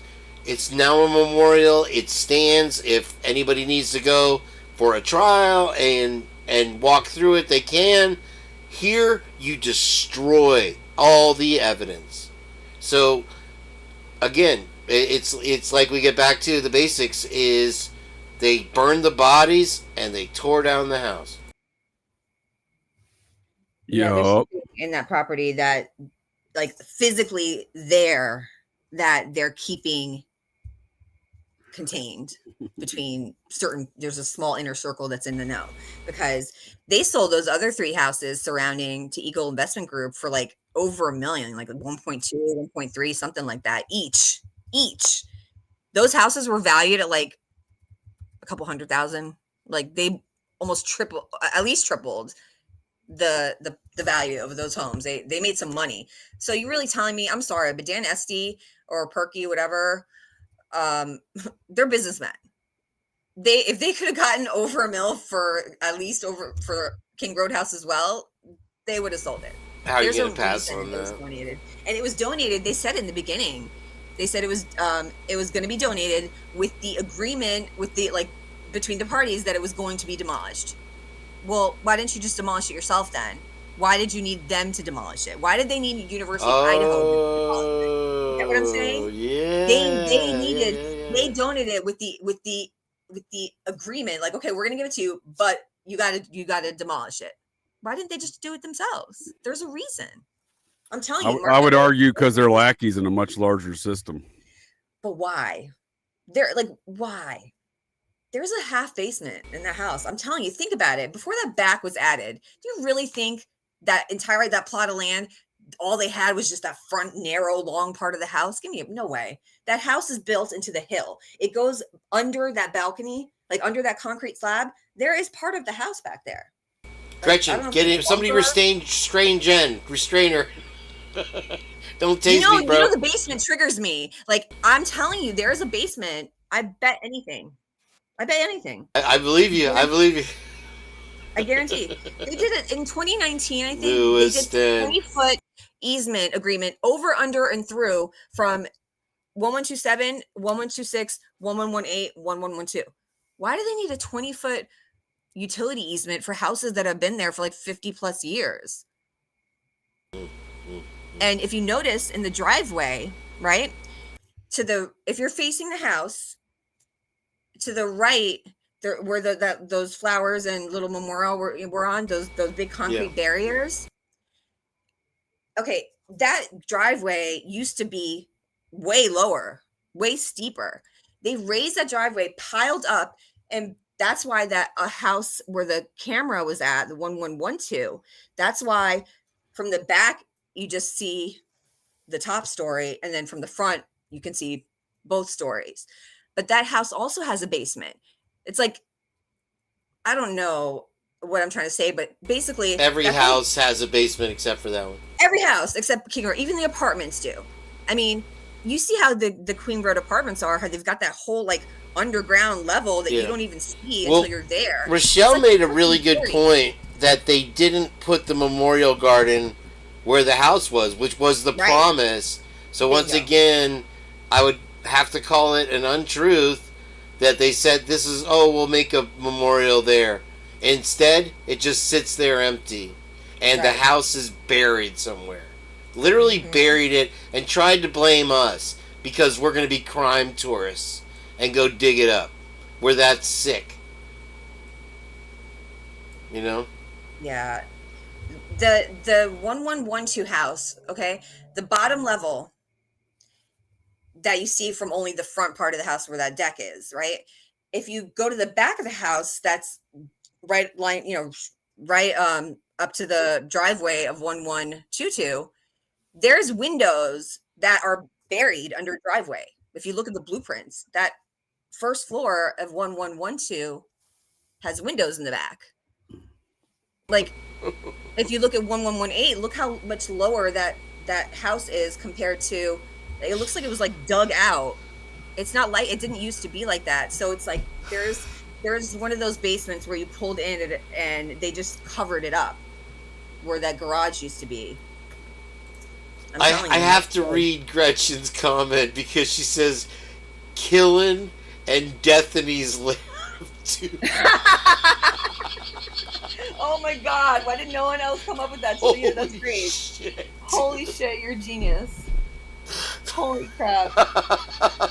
That's gotta, someone make that a hashtag. Thanks for coming, folks. That's the show right there. We're just getting started here at the Purge. We're just getting started. We're just getting rage quit on Holy that shit, that's great.